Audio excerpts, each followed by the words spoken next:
Chapter 381. We's held a huge grudge against the Robert family because the space plane had exploded before it could even get much out of it. If it was in the past, the energy ores on the aircraft could still be pried out. After all, they were worth some money. But now that there were so many top-grade energy ores on the ground, the ones on the aircraft couldn't catch the cat's attention. Wheeze let out a loud curse as it stared at the destroyed space plane in the sky. Then, it returned to the surface and continued its great mining business. It didn't even bother to look anyone in the eye, and they were smart enough not to provoke the cat. Only a few robots were left struggling. The frequency of falling objects had decreased a lot. Due to the different composition of the atmosphere, the debris didn't burn for long and the sky returned to its original state.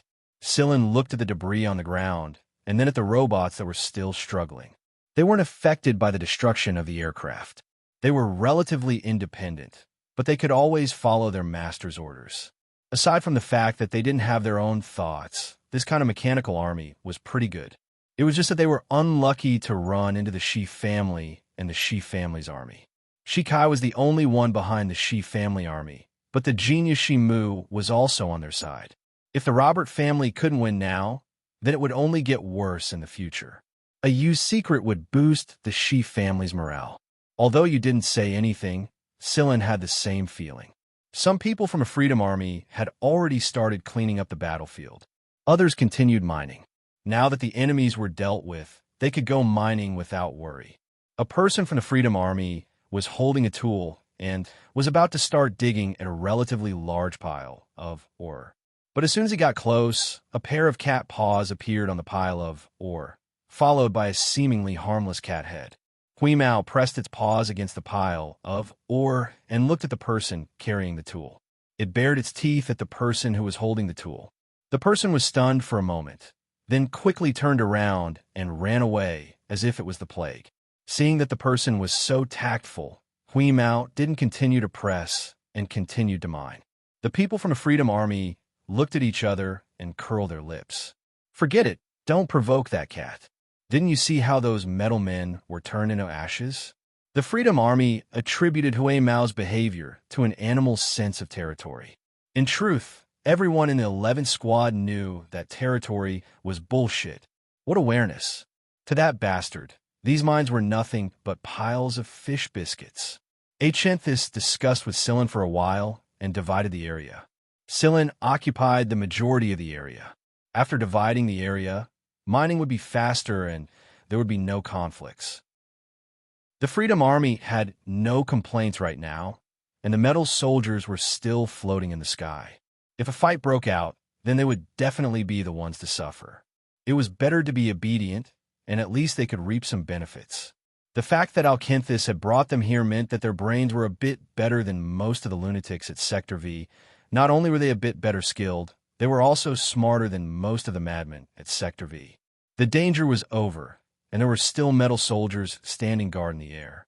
Old Mo also wandered out to survey the terrain and the surrounding environment. Others were concerned about the mineral deposits, but Mo Hung was more concerned about how such a mineral deposit could form here. Although Mo Hung was not proficient in these things, he had studied similar projects for a period of time in the past. After investigating this place, Mo Hung had a guess. He felt that someone had used the environment and magnetic field here and used some technology to catalyze the formation of this mineral deposit. Mo Hung didn't know how, but he did know that there were traces of artificial modification. It was just that it was a long time ago, and it wasn't that obvious. When Mo Hung mentioned his doubt to Sillin, Sillin smiled and told him not to look into it. Old Mo sighed. As I thought, there are top geniuses in every era. It's just that some have been discovered and become famous overnight, and some have remained unknown until now. Sillin didn't explain the Shi family's matter to Mo Hung, and the old man pretended to be confused. Mo Hung had speculated a lot of things during his time with the 11th Squad, but he didn't show it on his face. He pretended that he didn't know anything, and since Sillin told him not to look into it, Mo Hung pretended that he didn't notice anything. There were a lot of wounded, but the people of the 11th Squad were fine. Chiefing's claw wound was a little more serious, but the others only suffered minor injuries. The 11th Squad had also provided aid to the Free Army. If it weren't for them, the Free Army would have suffered more casualties. Akenus was very grateful for this. A lot of places on the planet, especially places with a lot of mineral deposits, had projectors installed underground. That was why White Knight could be seen in the form of a projection. For example, right now, White Knight, Moon, and Sigma were taking a walk side by side, but no one knew what they were talking about. It was a soundless conversation that most people couldn't hear. After a period of communication, Moon and White Knight walked into the spaceplane. We stopped watching them after seeing that the mines had been cordoned off and played with them. Your White Knight, Hui Mao, stood on a high shelf and looked down at the white projection below. It was growing more and more fond of the feeling of looking down at others from a high place. White Knight didn't answer. She simply looked at Hui Mao. After the chaotic battle earlier, she already knew what was different about the cat. We's wag its tail. I know a guy called White Knight from the Mist Bodhisattva sect, but he's a man. His eyes are one black and one white, and he looks like an idiot. There's something in common between the two of you, and that is you both have facial paralysis. White Knight and Moon. Can't this cat speak a little more gracefully? Although White Knight didn't have much of an expression on her face, you knew that she still cared a lot about Weeze's words. Moreover, her name was originally just one word, and that was White. It was only because of the minerals and the Olillo incident in the myth of creation that she was labeled as White. Actually, it's not that big of a deal. The League of Stars and Mist Bodhisattva are huge. There are plenty of people with the same name, Sigma hurriedly explained. White Spirit. What? Hui Mao cocked an ear to the side and looked at the white figure below. I'll be called White Spirit from now on. White Knight is the name of the energy mine, White Spirit said. Yu swung his arms and circled the White Spirit. In any case, I'll just call you Whitey. Yu told Wheeze about the White Spirit. Now that the White Spirit was completely free, she no longer needed to guard the energy mine. The She family was supposed to stay together, wasn't it? That was why the White Spirit was supposed to stay with Sigma and Moon. Hui Mao slowly wagged his tail and stared at White Spirit for a while. You don't look like a bad person. Fine, I'll let you join the team. When Carrie heard Hui Mao's words, he curled his lips and knocked Hui Mao on the head with a tool. Then, he quickly put down the tool and slipped away. Hui Mao bared his teeth at Carrie's back, stretched out his claws, and pulled them back. I'll deal with him later. I'll pry open all of Carrie's storage cabinets. No one knew what the White Spirit was thinking when she saw the scene. Even though to others, she was just a virtual character created by a program. Just like the original robot, the White Spirit had her own thoughts, and that was what amazed Shikai. Hui Mao bent his forelimbs and combed the hair on his head that was messed up by Carrie. Then, he looked at White Spirit and asked, "Oh right, when did you become Cheto's girlfriend?" White Spirit. Who the hell is Cheto? The White Spirit looked at Moon, who was counting his fingers, and then at Sigma, who was looking left and right. I want to know as well. Chapter 382. The edge of the mining area was littered with debris. The cleaning robots only cleaned up the debris within the mining area briefly. They didn't bother to clean up the mechanical debris or the smashed robots outside of the mining area. The Freedom Army only took care of their own casualties.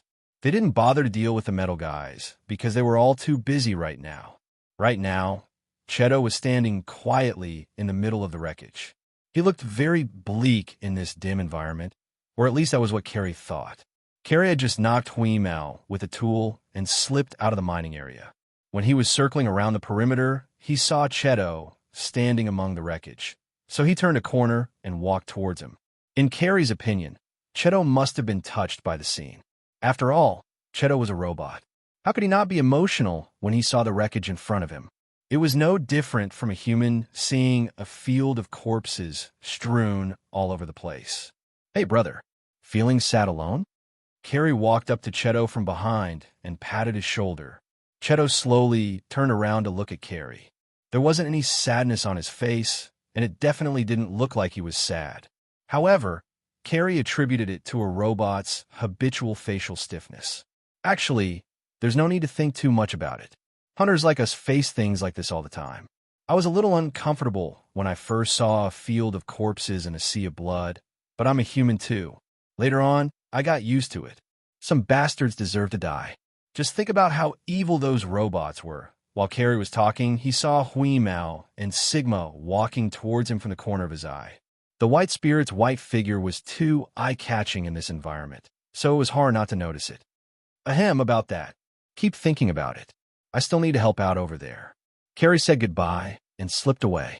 He didn't want that fat cat to take revenge on him. Hui Mao trotted over and jumped onto Cheto's shoulder. Then it patted Cheto with its paw and said to the white spirit, "Here, this is Cheto." Cheto looked at Moon and the others before looking at the white spirit studying him. Finally, he turned to look at Hui Mao and asked, "What's wrong?" "It's nothing. Little Bai said that she doesn't know you, so I brought her here to meet you. She's your girlfriend after all." Wheeze licked its paws innocently and pretended not to notice you gesturing at it. Cheto and the white spirit turned to look at Moon at the same time. Moon's head was still bowed, and his thumbs made of oval-shaped metal plates were circling each other. Suddenly, he let out an ah and said to Cheto, "What did Carrie say to you just now? Is there a secret?" What a great way to change the topic. Still, Cheto gave him face and answered, "It's nothing. Carrie thought I was being sentimental here, and he was just expressing his concern for his teammates." "What's there to be sentimental about?" Hui Mao tilted his head and looked at Cheto. Cheto shot him a helpless look and said, "I don't know. Maybe human hearts are a little fragile and emotional or something." Ayu scratched his round head and said, "Then why are you standing here? This place is full of trash." "I'm looking for some useful information," Cheto answered. "Information?" "Yeah." While saying this, Cheto pointed at a robot that had been chopped in half, its torso caved in, and its head was severely deformed. Then, a disjointed image appeared in his eyes. The image was very blurry, but it was clear that there were two human figures in it. One of them was Robert Borat, and the other was flickering a lot because the image was very blurry. This is their memories. Cheto's eyes returned to normal, and the image disappeared. Doesn't that mean we can read the memories of these dead robots to find useful information? Hui Mao asked. "Not every robot. We can't read the memories of robots that are completely dead and relatively conscious. However, we can read the memories of robots that are in between these two states. However, the memories of these robots are incomplete and the degree of damage varies. It's up to luck to get useful information." Hui Mao, Yu, Sigma, and even the white spirit tried to read the memories of those who were in the dead and awake states. Most of them were in the dead state, and it wasn't easy for them to find a robot in the middle state. Unfortunately, it wasn't as smooth as Cheto's. "Meow. I'm giving up." Hui Mao clawed at a nearby robot that was in the dead state. He couldn't read Cheto's memories, and all he could see was a series of images that couldn't be seen at all. Although he was angry, he didn't stomp on the robot in the middle state that he had finally found. Instead, he vented his anger on the dead robot. Cheto walked over and read the memories of the robot Hui Mao had tossed aside. He didn't find anything special for now, so he decided to go back and organize the information he had gathered. He should be able to find something. If we can find more information, we'll be able to learn more of the Robert family secrets. It'll make our operation a little easier, and it'll be good for us, said Hui Mao while scratching at a dead robot with his claws. A cat was a vengeful animal. It still remembered that it had failed to obtain any benefits from Robert Borat, and that the fellow had slipped away. "No, these memories can only be used as a reference." "They might not be correct," said Cheto. "Machines don't lie." Ayu didn't agree with Cheto's explanation. His master once told him that robots were very honest, and that their memories were as they were. Unlike humans, they wouldn't make up a lot of things that they didn't know how to make up. "Amen, I agree," said Hui Mao. Cheto let out a sigh and nudged the robot next to him with his foot. Then he sat down in front of Hui Mao and held out a hand. The image of a fish appeared on his palm. It was a fish Hui Mao had raised in a pond in Sigma's indoor garden. "What is this?" asked Cheto. "Fish, of course," replied Hui Mao. The image on Cheto's palm flashed, and a plate of dried fish appeared in front of him. It was the kind Hui Mao often ate. What about this? Dried fish. What about this? The image changed into a bag of fish biscuits. It was Hui Mao's favorite flavor. Fish biscuits. Hui Mao's eyes grew brighter and brighter. Then, the fish biscuits flashed again and turned into an all-fish meal. It was a food Hui Mao had always wanted but never had the chance to eat. Cheto asked, "What do you hate the most?" Hui Mao's mouth started watering the moment he saw the all-fish meal in Cheto's hand. His pupils dilated, and his voice grew louder and louder. "Whole fish." Hui Mao's curved tail froze before he could finish his answer. His ears pulled back a little, and his beard shook a little. Then, he fell silent and lowered his head in deep thought. "What do you hate the most? What do you hate the most?" Moon, Sigma, and the White Spirit didn't say anything. If they were in Hui Mao's shoes, they might not have handled the situation better. Cheto closed his palm, and the image disappeared. "They are real, but they might not be correct. If I had asked you this last question alone, or if I hadn't shown you this image, your answer might not be wrong." Cheto rubbed Hui Mao's head before he got up and went back to looking for other intermediate robots to read their memories. Not far away, old Imo was resting on a rock. When he saw this scene, he patted Sillin on the shoulder and pointed at Cheto, who was reading the robot's memories. "How the hell did you build a guy like that?" Sillin rubbed his forehead.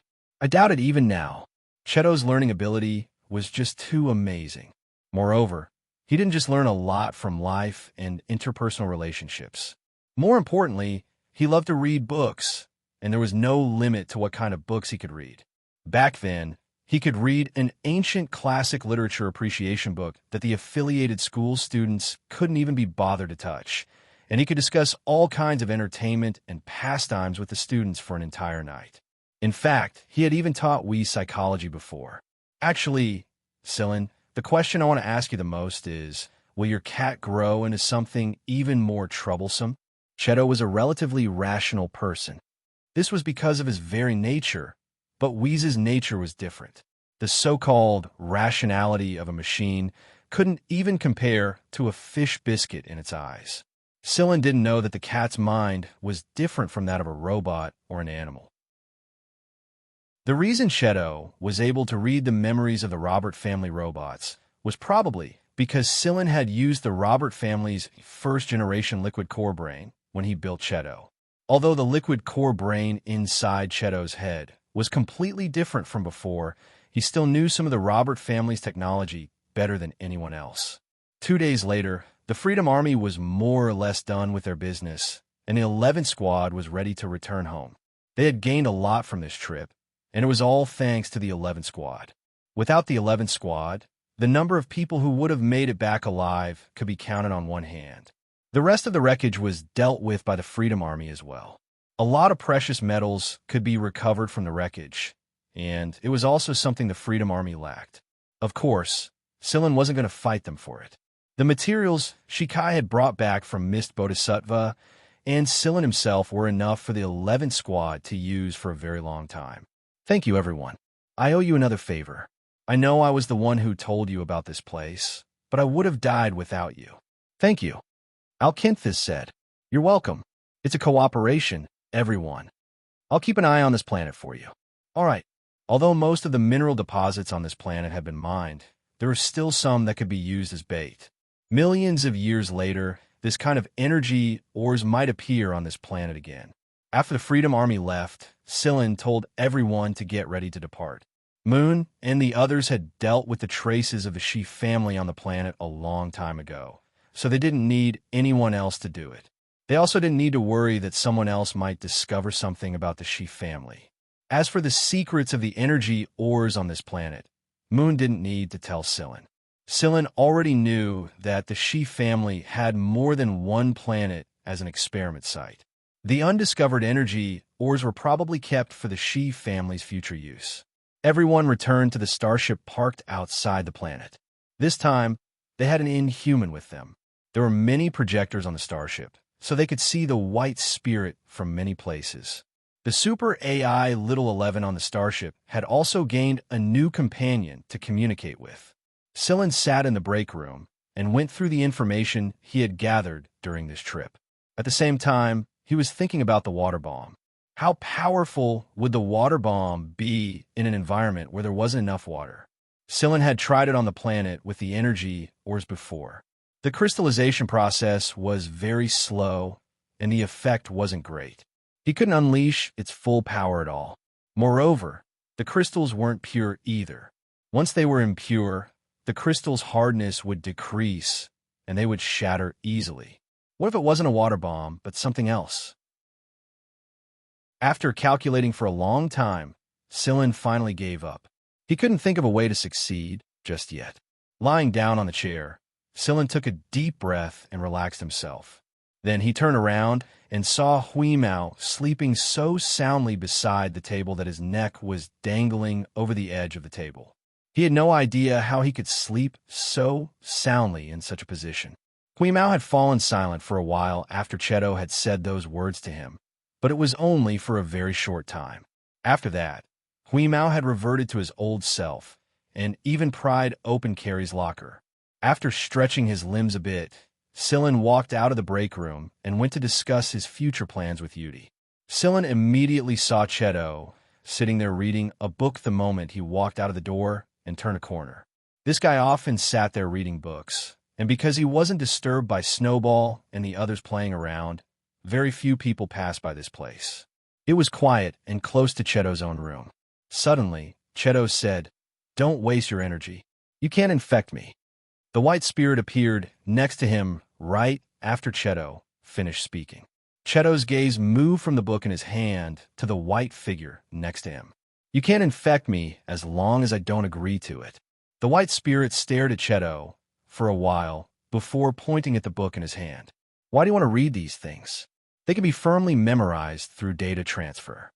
"What I enjoy is the process because I can learn a lot of things through this process, and in the process, I can feel that I'm not a rigid machine."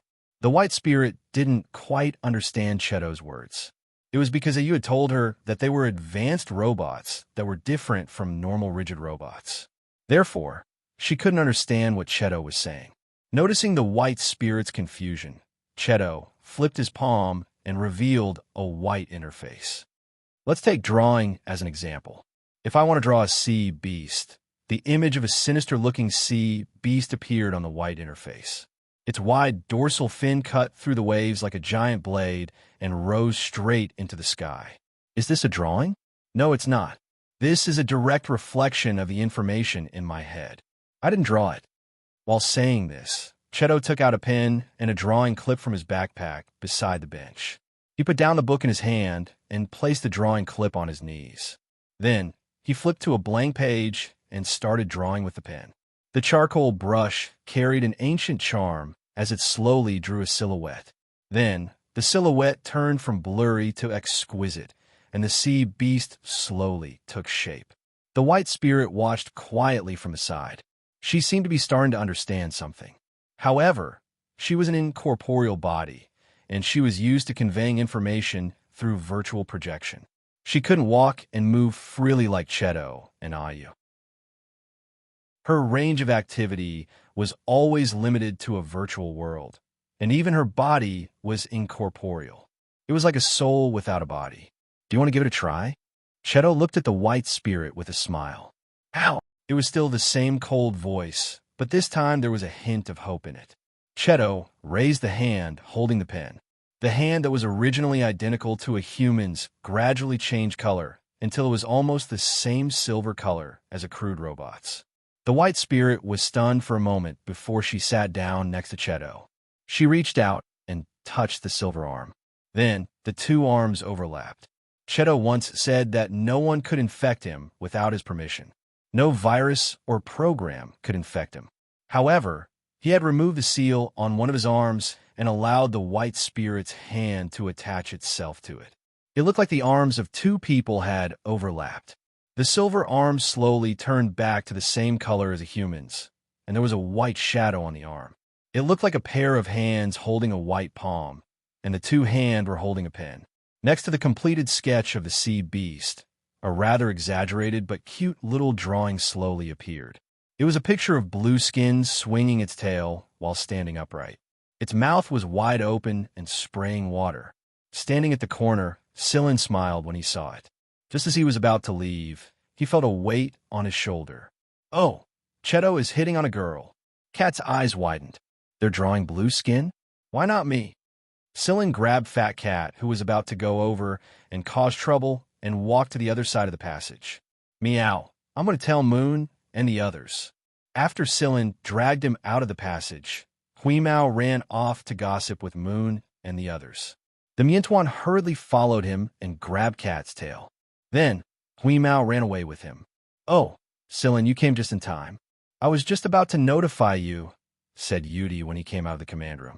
Sillin walked into the command room, and Yudi showed him the encrypted message he had just received. There was no actual content in the message. It was just a signal band, and the message was for Sillin to contact them through it. Sillin adjusted the parameters of the command room's communicator using the decoded signal band. Then, a human figure appeared on the light screen. I was wondering when you would be able to contact us. Long time no see, kid. Sillin frowned. He didn't think he had seen this person before, but Sillin remembered the voice. What a surprise. Chapter 383. The man looked very ordinary. His clothes and appearance were ordinary, and he did not have the kind of aura that could be felt even through the communicator screen. He looked like an ordinary middle-aged uncle in the middle of a crowd. That was all. However, this person was the person Sillin had been searching for the answer to his doubts. Back when he was in the Grade 1 prison of Sector S, the semi-conscious Sillin had heard this voice, and the voice had even hypnotized him. At the time, whenever Sillin tried to recall the situation before he fainted, he would be affected by this voice and unable to calmly analyze what happened at the time. It was true that Sillin had never seen this person in person, but Sillin remembered this voice very clearly. Moreover, although this person did not rescue Sillin back then, he did not kill Sillin directly either. Wuxia incognito. Sillin looked at the person on the screen. Yo, you know me. The uncle on the screen smiled, scooped a spoonful of ice cream into his mouth, and smacked his lips. I remember your voice, and then I made some deductions based on what happened later. Sillin answered. Although things didn't go too smoothly at Sector S back then, Sillin did admire Wuxia Incognito quite a bit. Wuxia Incognito, the leader of the organization Wuxia. He was also the assassin organization Wuxia that he led. Together with Mist, they were known as the two top assassin organizations in the entire League of Stars. Because they were so special, these two assassin organizations basically did not participate in other assassin organization rankings. The difference in strength and influence was too great, and these two organizations were like the glory and code of electronic media publications. They were lonely at the top. Why would a person who could directly go against Azrael seek him out now? Sillin did not understand. The uncle who finished his ice cream touched the cream stuck to his beard and said, "The first time we met was inside that prison of Sector S, right? The time you were beaten half to death by the Blue Phantom." Sillin, how direct. The Blue Phantom that Wuxia mentioned should be the woman with the blue light blade. Beaten half to death? Yudi looked at Sillin. He really didn't know that Sillin had been beaten so badly. In fact, you were the one who caused me to be in such a miserable state, said Celine. At that time, he really couldn't beat the blue succubus, but if Sillin's guess was right, the one who dealt the final blow was indeed this uncle who had just finished eating his ice cream and was wiping his mouth. The uncle on the screen was stunned. Didn't you get beaten up by the blue charm? I remember that I usually don't fight with people whose strength is too far apart. Sillin and Yudi, at that time, Sillin's strength was indeed a little lacking. However, to Yudi, Sillin's strength at that time was very powerful even in the 6th division. The difference in strength was too great. This was really a blow to him. I also remember that I had already escaped, but I was pulled back the moment my feet touched the ground, Sillin said slowly. Wuxia patted his head as if he was thinking hard. 5 seconds later, Uncle Ian waved his arm. My memory is bad because of my age. I don't remember. Sillin and Yudi, then why are you sending us this message now?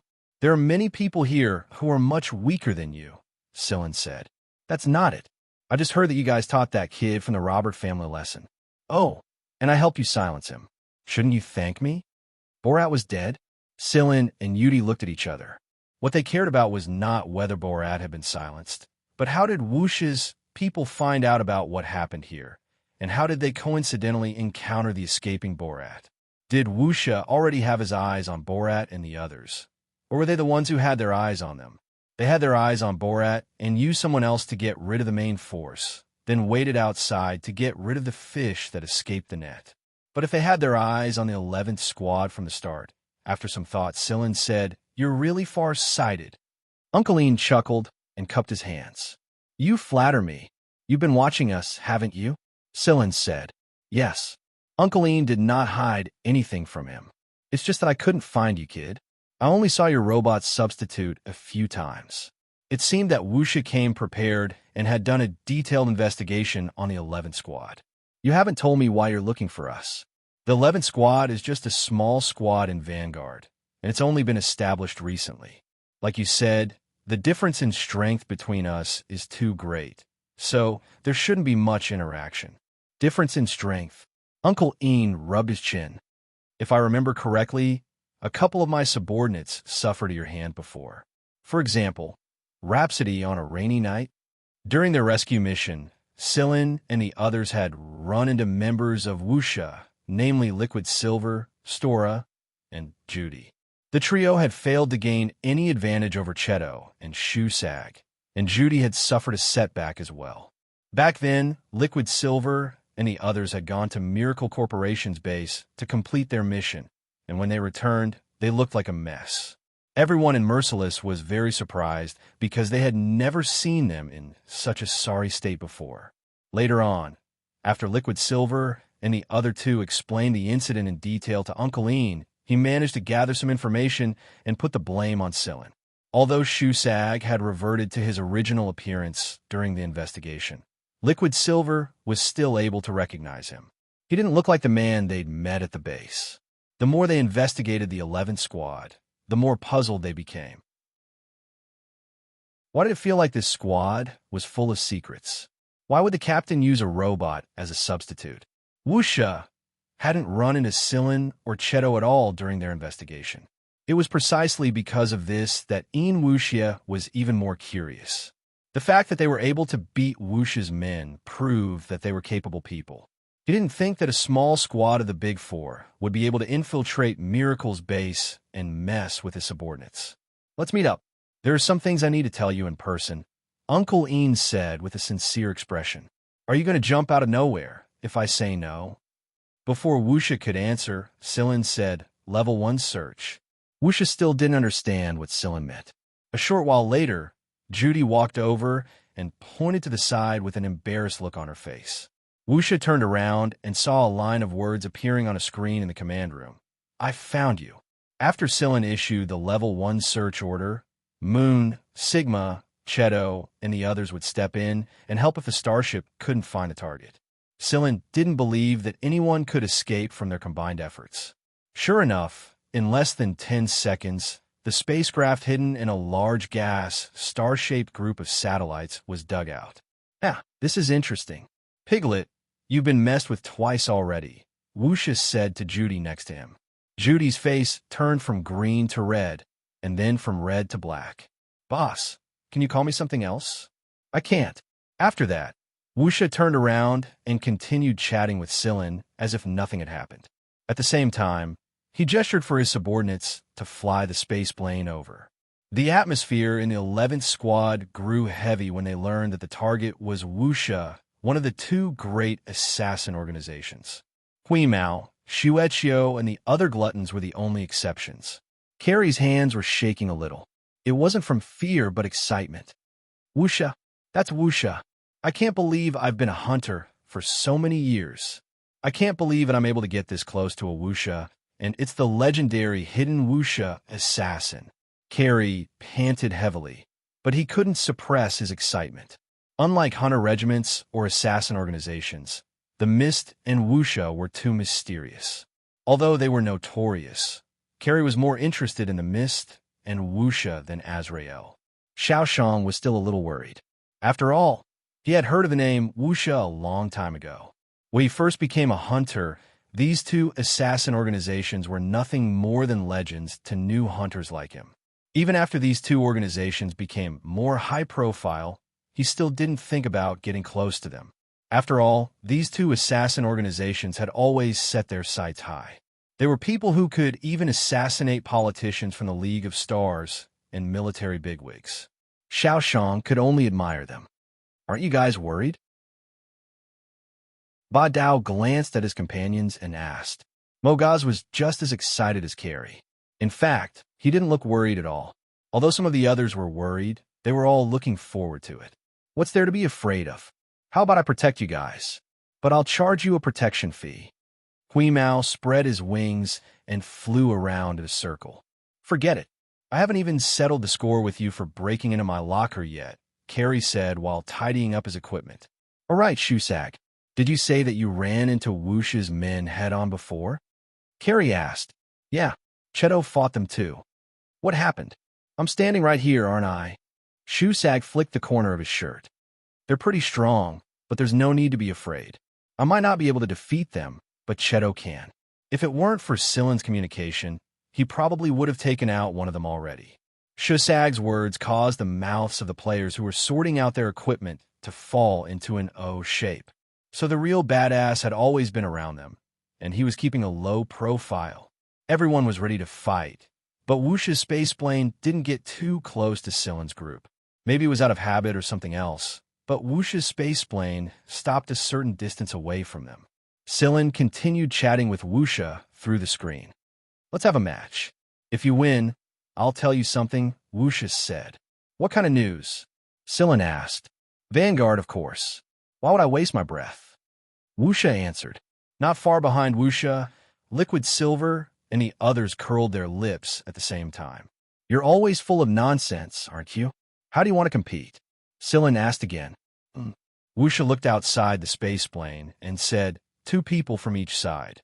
Space combat. Space combat? No, naked combat. Silen didn't know what to say. On Wuxia's side, Liquid Silver and the others facepalmed. In the end, it was Judy who corrected them. Boss, they don't understand what we're saying. Uncle Kane explained, it's a common saying in our organization. It means fighting in space without using a space plane, just using protective suits or something. After Wuxia's explanation, Silen asked, location. Wuxia waved his hand, and an image popped up. It was the scene outside. The asteroid belt over there.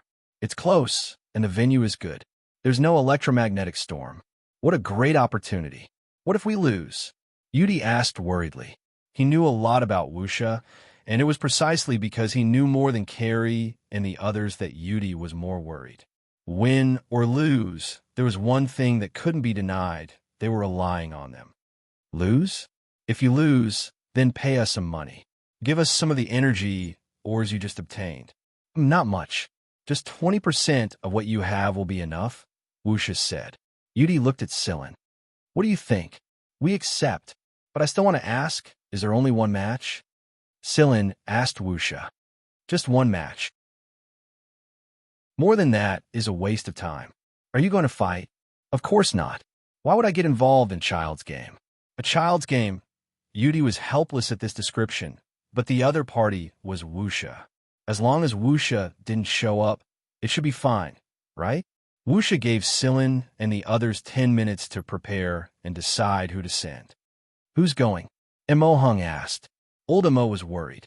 They had finally ended a fight, but they had to face such an opponent before they could even return home. Old Imo knew a lot about Wuxia because of his son, so he had naturally heard of Wuxia. Being a hunter really wasn't easy. I'll go. Although he was mentally prepared, Imo Hung still couldn't help but worry. There were plenty of capable fighters in the 11th squad, and they could join the fray as well. What if something happened to Silen himself? After all, the other party was Wuxia's man. At the end of the day, old Mo was still selfish. He didn't want Silen to take the risk. It's fine. I know what I'm doing. You know what you're doing? That's what you say every time. Old Mo waved his hand and sat down helplessly. What about the other person? Yudi asked. Silen looked out the door and shouted, Wheeze, go out and fight. All right. Hui Mao, who had been waiting outside, flapped its wings, and flew in. It looked like it was in a good mood. And Mo Hung didn't know what to say anymore. Hui Mao was a stubborn man. Once he made up his mind, he wouldn't be able to change his mind. As for this cat, well, forget it. 10 minutes later, the screen came back on. How is it? Have you decided? Wuxia asked. Yes, we can start any time, Silin said. All right, let's begin. As soon as Wuxia finished speaking, one of the spaceplane's doors opened and 2 people flew out. Silin didn't know who the 2 people on Wuxia's side were. They were wearing protective armor, but unlike normal armor, it was probably made by Wuxia himself. It belonged to the space camouflage category, and there were many thrusters and acceleration devices installed on it. Although it wasn't as light as Shimu's armor, it wasn't too far off. From the looks of it, Wuxia's people often wore this kind of protective armor in space battles. Let's go. Silin patted Hui Mao's shoulder and walked toward the hatch. Silin's decision might seem hasty, but he had his own plans. Although he hadn't come into contact with Wuxia much in the past, he had learned a lot about him. Sure, Huajing and Lung had told him a lot of things about Wuxia just now, and Mo Hung had told him some things about Wuxia. Since Wuxia was waiting for them, it meant that he was prepared. He wasn't asking for his opinion, so he couldn't turn him down even if he wanted to. Silin also told Yudi about his plans for all kinds of unexpected situations. He believed that with Yudi's capabilities, he wouldn't disappoint Silin if something really did happen. Moreover, Cheto and the others were ready to take action as soon as Silin gave the signal. Moreover, there was a squad of mechanical soldiers on the starship that could fight in space. Hui Mao transformed into his human form at the hatch's entrance. Every time he transformed into this form, he would feel a sense of pride and arrogance. Awe-inspiring, truly awe-inspiring. Flapping his wings, Hui Mao turned around and called out to Silin, "Let's go." The hatch opened, and Silin jumped onto Hui Mao's back and grabbed Hui Mao's ears. The man and the cat left the starship together. The venue was the asteroid belt not far away from them. Fat Cat flew over with Silin and stopped on one of the asteroids. Then, she looked at the 2 people standing on another small asteroid. Inside the command room, on Wuxia's side, everyone was staring at the image on the big screen. It really is him and that cat, Judy said. Just now, they were discussing whether Cheto or that strange cat would be the one Cheto was going to fight. During their investigation of the 11th Squad, there was a video of the cat flying in space after its transformation. That was why they had made a bet on it. Wuxia had bet on Hui Mao's side, and Liquid Silver and the others had bet on Cheto's side. After all, they had seen how terrifying Cheto was. In the end, Cheto was the cat. To be honest, that cat is pretty impressive. Is it the legendary cyborg? Judy asked. That's right.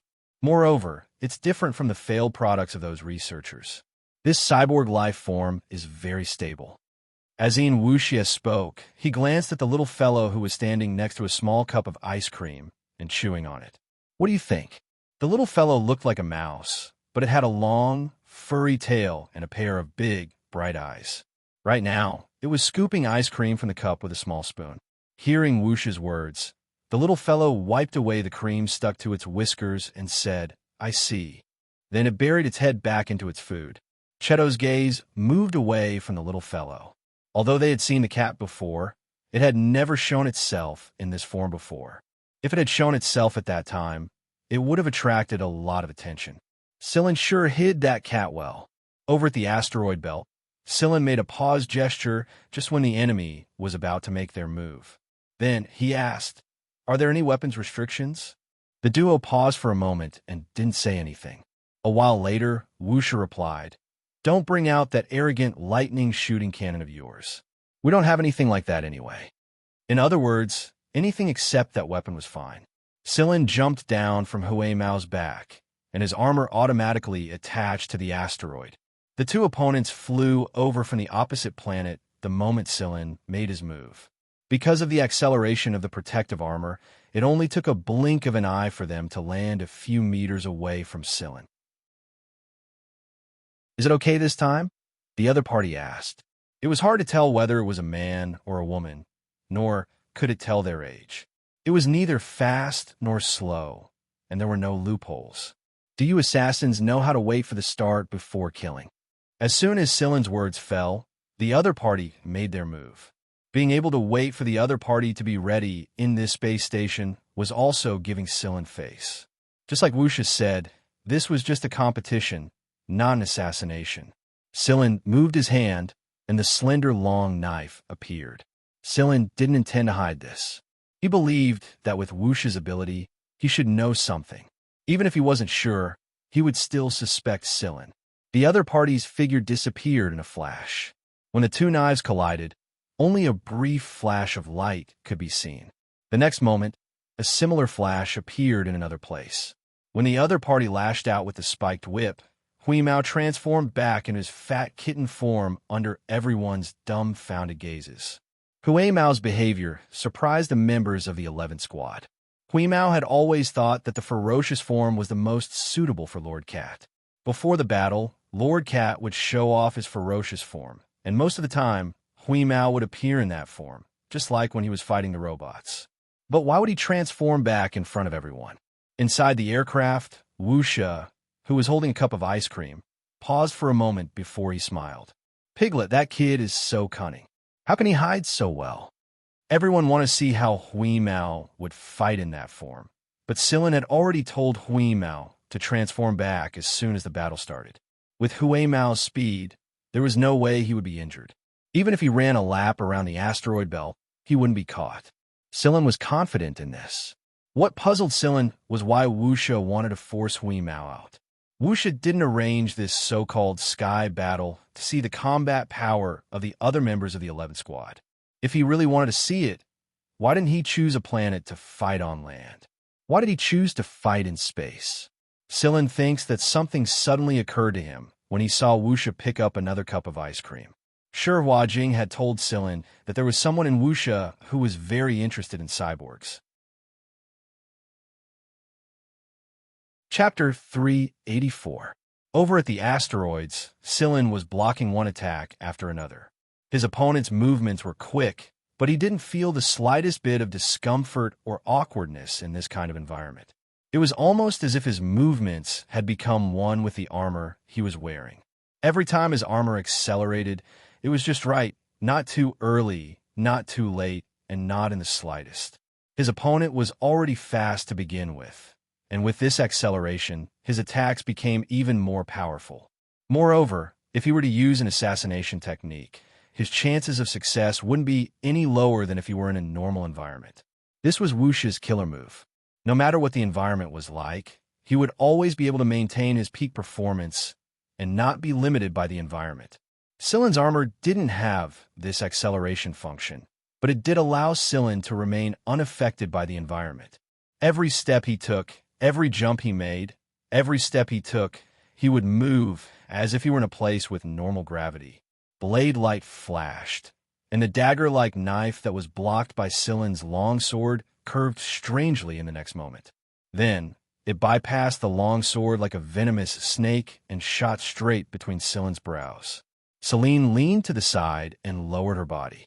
Her long sword pierced through her back and blocked the snake-like blade gleam. The light from the crisscrossing blades flashed again. Inside the 11th Squad starship, everyone was staring intently at the screen. The more they watched, the stranger they felt.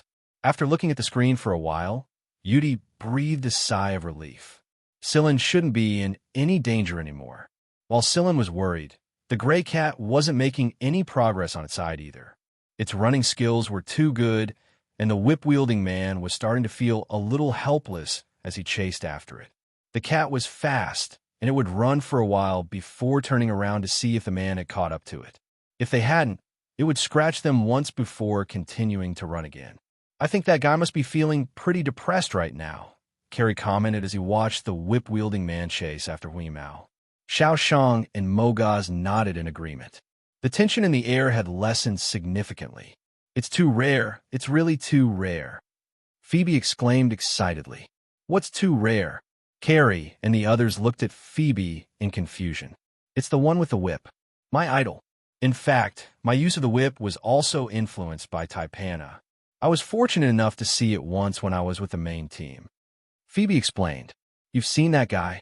No, to be precise, the whip flashed by, and the target's head was pierced through, and he fell straight down, Phoebe said. Phoebe was quite excited at the thought of that experience. Because of that shock, Phoebe later chose to use a whip as a weapon. However, she didn't choose the exact same whip as Typhanahan's because she wasn't used to it and it wasn't suitable for her. In the end, she still chose this knuckle whip. After a few years, seeing Typhanahan again, Phoebe still couldn't suppress her excitement. She actually saw her idol again. It was still so clear. Although she still couldn't see the face, Phoebe was already satisfied. Typhanahan, Typhanahan. Yudi thought for a moment. There was not much information about Wuxia. He also knew that there was such a person in Wuxia, but not every name could be matched. Wuxia always appeared and disappeared mysteriously. Most of the people in this organization had never seen their true faces. In the name of Typhanahan, Nahun was his real name. Typhanahan was just his code name. Typhanahan was a type of snake. This type of snake was quite venomous, and its continuous attack speed was extremely fast. Once the code name was connected to the person, one would know what kind of person it was as soon as they heard the code name. However, even this venomous and fast snake was a headache when it encountered Huimao. When Silin blocked the attack and retreated out of the opponent's attack range, he looked in Huimao's direction and saw the cat bite the whip. The sharp spikes on the whip retracted after Huimao bit the whip and were replaced by a flash of electricity. The electricity flowed along the whip and quickly spread to Huimao's body. "Oh my God, meow!" Huimao let go of the whip and retreated, his face a little twisted. The corner of Silin's mouth twitched when he saw Huimao's expression. He swung his saber and parried the attack from the person behind him, then rushed toward Huimao's side. The person fighting Silin paused for a moment, then chased after Huimao in the end. Whether it was the people on the 11th Squadron starship or those on Wuxia's side, everyone was puzzled by the actions of the man and cat. Could it be that the cat had been struck dumb by the electricity on the whip? Was that why Silin rushed over, because he was worried about Huimao? That was what most people thought. However, the truth was always out of everyone's expectations. Silin's speed grew faster and faster. Just as Huimao's whiskers began to tremble, Silin jumped into the air and jumped behind Huimao. Just as Silin jumped, Huimao opened his mouth. Puff! Like a torrential rain, a pile of metal fragments sprayed out of Huimao's mouth and shot toward the two people on the other side. The duo was a little flustered by the sudden turn of events, and they didn't even have time to jump out of the way. They swung their weapons to block the metal shards, but the amount of metal shards Whis had spat out was simply too much. Moreover, it was urgent, fast, and sudden. It really did put them in a difficult position for a moment. The metal fragments were not in their original state. Many of them were half-melted and had some unknown substance stuck to them. It was definitely not human gastric juice. It was a disgusting sight. Seeing this scene, Wuxia spat out the ice cream in his mouth. What the hell did this cat eat? While speaking, Wuxia poked the little guy on the table who was holding a spoon with its front paws and staring at the screen in a daze. Won't you get indigestion from eating that stuff? The little guy's whiskers trembled, but he didn't say anything. On the other side, after Huimao spat out the ice cream, he sneezed twice. Another wave of metal fragments sprayed out, but it was a lot better than before. Smacking his lips, Huimao stroked the fur around his mouth, then tilted his head and scratched the base of his ears with his hind legs. The two people who had just blocked the hidden weapons suddenly stopped and turned to look behind Huimao. There, Silin was pointing the Purgatory Thunder Snake K at them. The two looked at each other, then put away the tools in their hands and retreated. If they were on a real battlefield, Silin would definitely have opened fire while the other party was dodging the hidden weapons. With Silin's marksmanship, even if they didn't both get shot, at least one of them would get shot. If the person who fired was someone else, they might not have stopped so quickly. However, this person was Silin. According to the information they received, Silin was a very mysterious person. Moreover, the gun in his hand gave them a very dangerous feeling. Assassins had always trusted their instincts. Therefore, they didn't need much time to think before they decisively retreated. Anyway, their mission was completed. Although this so-called space battle didn't turn out very well, the two believed that Boss Ian had found the answer. Space battle? What a joke. Why would assassins play this kind of game where they openly fought? Were they playing monkeys? Even if they practiced, they would use assassination missions to practice. This kind of thing could only be used as a pastime. Their space battles always ended with the death of the target. This so-called space battle was just an excuse for Boss Ian to find the answer. The two of them were just here to play. That was all. This is the end. Everyone in the starship was stunned. It was over just like that. It felt like they had been tricked. Sillin put away his gun and patted Hui Mao, who was licking his claws. Let's go. Don't eat random things in the future. I didn't eat random things. It was just that I suddenly felt like vomiting when I was electrocuted. I ate too much. Those robots are really disgusting. I haven't even finished digesting them.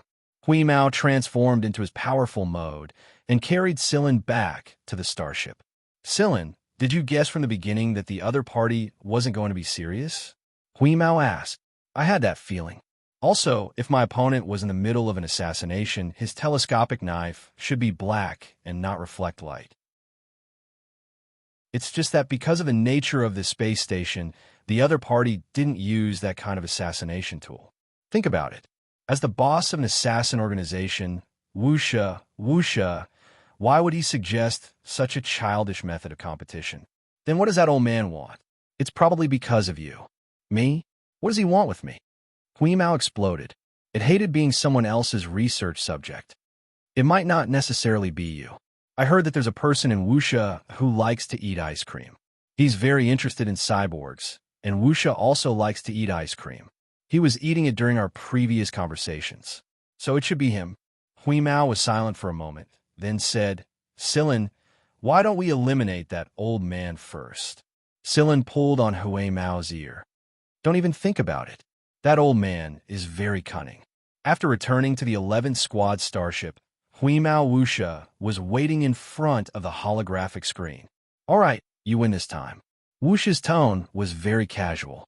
It was almost as if he was saying, fine, you can drink this extra cup of water. Hui Mao squatted on Sillin's shoulder and stared at Wuxia with hostility. The more he looked at this old man, the more cunning he felt. Due to Hui Mao's intense gaze, Wuxia put down the ice cream in his hand and asked, Little fat cat, do you have something against me? Hui Mao raised his chin. I know you're plotting something against me. After a pause, he said, Are you going to do something improper to me? Hui Mao Wuxia, the little guy sitting on the table next to Hui Mao Wuxia, also widened his eyes. Was this cat's brain still working? Sillin flicked Hui Mao's ear. That last line shouldn't be used in this situation. I told you not to watch those pornographic films like you. You'll turn into an idiot if you watch too many of them. Hui Mao swung his tail in annoyance and harumphed. All right, let's get back to business. I said I would tell you something if you won, so I'll fulfill my promise now. Hui Mao Wuxia straightened his face and said, This information is about several core members of Vanguard. Someone is going to assassinate the higher-ups of Vanguard, and there are at least 10 people on their hit list. As for whether Ji Feng is on that list or not, I'm not sure. Assassinate the higher-ups of Vanguard. Fuck. Sillin only thought of this assassin organization that was on par with Hui Mao Wuxia. The other assassin organizations wouldn't have the guts to do something like this. Correct. Why didn't you tell Captain Ji Feng? Why should I tell Ji Feng? Uncle Ian said casually. However, if he told Sillin, Sillin would definitely tell Ji Feng. Hui Mao Wuxia didn't care if Ji Feng knew about this. Sillin thinks for a moment and said, I'll tell the captain about this. Is there anything else? Not for now. Oh, there's one more thing. I'm very interested in the cat on your shoulder, but don't worry, I won't do anything to it. In fact, in some ways, I'm on the same side as you. After saying this, Hui Mao Wuxia hung up. The aircraft also flew away and soon disappeared from everyone's sight. On the same side, Sillin still didn't understand the true meaning of Hui Mao Wuxia's words. By the time he understood, the two of them were already engaged in a fierce battle. Inside Hui Mao Wuxia's aircraft, the little guy who had finished another big cup of ice cream was already squatting in Hui Mao Wuxia's arms and dozing off. His long, furry tail was wrapped around his body, and he looked very satisfied. Huimao Wuxia stroked the snow-white fur of the little guy in his arms and said, "How is it? How do you feel?" This sentence wasn't directed at the little guy in his arms, but at the two people standing not far away. These two people were the ones who had gone out to fight Sillin and Huimao. "That guy is hiding his strength," the person beside Tai Panhan said. He had fought with Celine for a period of time. Although he hadn't used his best skills and hadn't used his true strength, he could still see some things. Hiding his strength?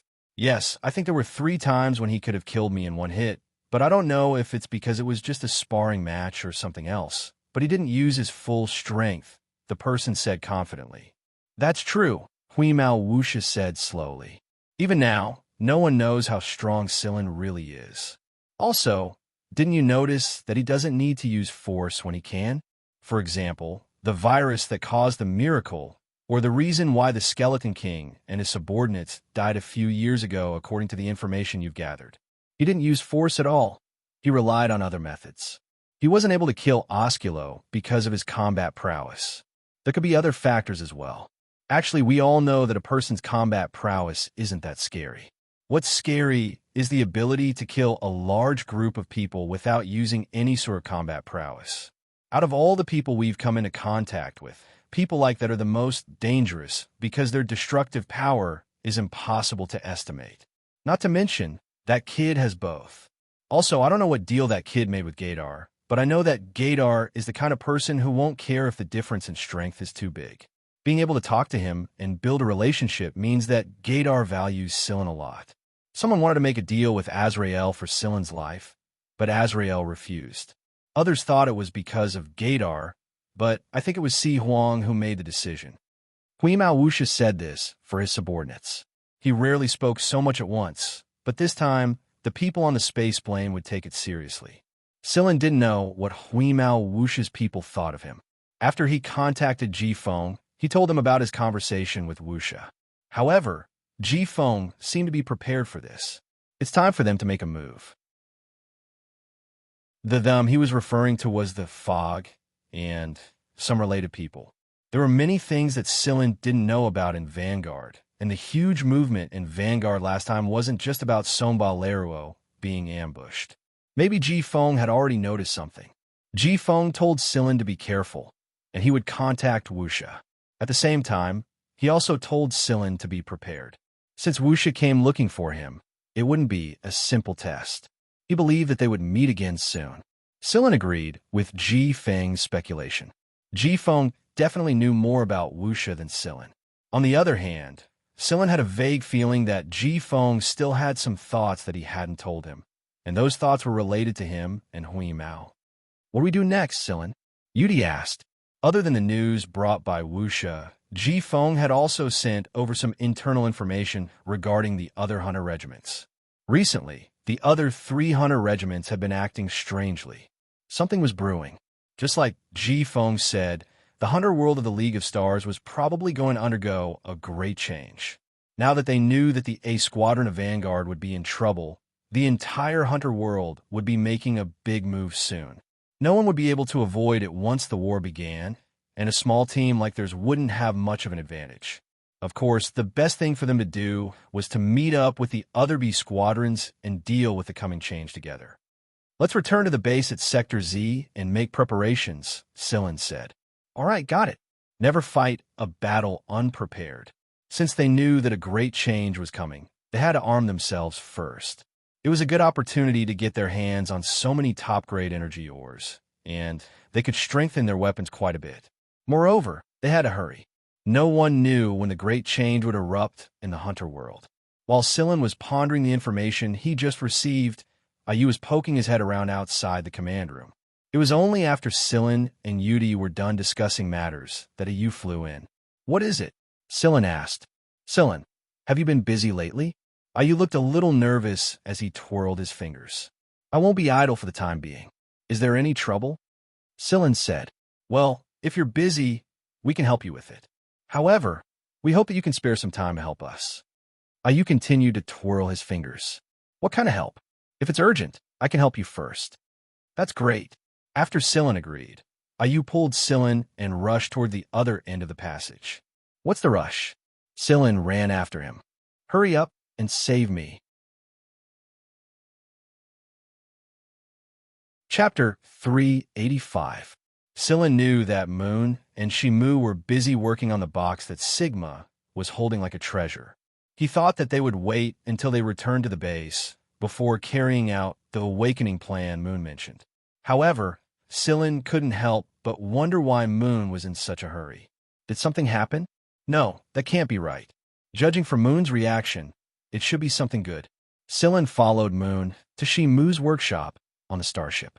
Shikai, Sigma, and the others were already waiting for him. The box was placed on a silver-gray metal workbench. There were 2 orbs of light floating inside the open box. Some data was flashing on the device next to them. Whis jumped onto the metal workbench and circled around the box twice. It could sense the machine language coming from the 2 balls of light, but it was very weak and incomplete.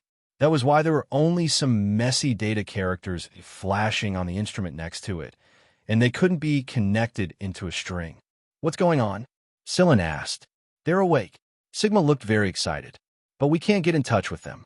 Mu and I tried, but we can't get through to them. I don't know what's going on. You, Shimu, and the others have been busy retrieving the brains of Rifia and Zoel that Chip had kept. Back then, the Shi family had only used the materials and not the brains. At most, they had tried to replicate it, but the brains weren't seriously damaged. After all, the Shi family knew how important a brain was to a robot. Therefore, they could be awakened as long as the conditions were met. Moon and Sigma had been trying to communicate with the 2 core brain regions inside the box for a while now, but the 2 core brain regions didn't respond at all. But just now, Moon and Shimu had just finished a game of Chain Stars. While the 3 of them were discussing the game, the 2 core brain regions suddenly reacted. The box on the metal table suddenly opened, and 2 clusters of light floated into the air. The instruments around them also reacted strangely. Moon told Celine about what happened just now, and his nervousness was obvious from his tone. The 2 orbs of light in the core brain region were reacting. Did this mean that the 2 of them could wake up? What should we do? Even Moon found it hard to calm down when he thought about Rufia and Zol's situation. Everything had happened too suddenly, and he had planned to deal with it after returning to the 11th Squad's base. He did not expect something to happen here. Fortunately, he had brought all the materials with him just in case. Did you encounter a similar situation when you were creating Cheto, Sillin? Shimu asked. Shimu was the one who asked you to bring Sillin over. He thought Sillin might be able to provide some advice.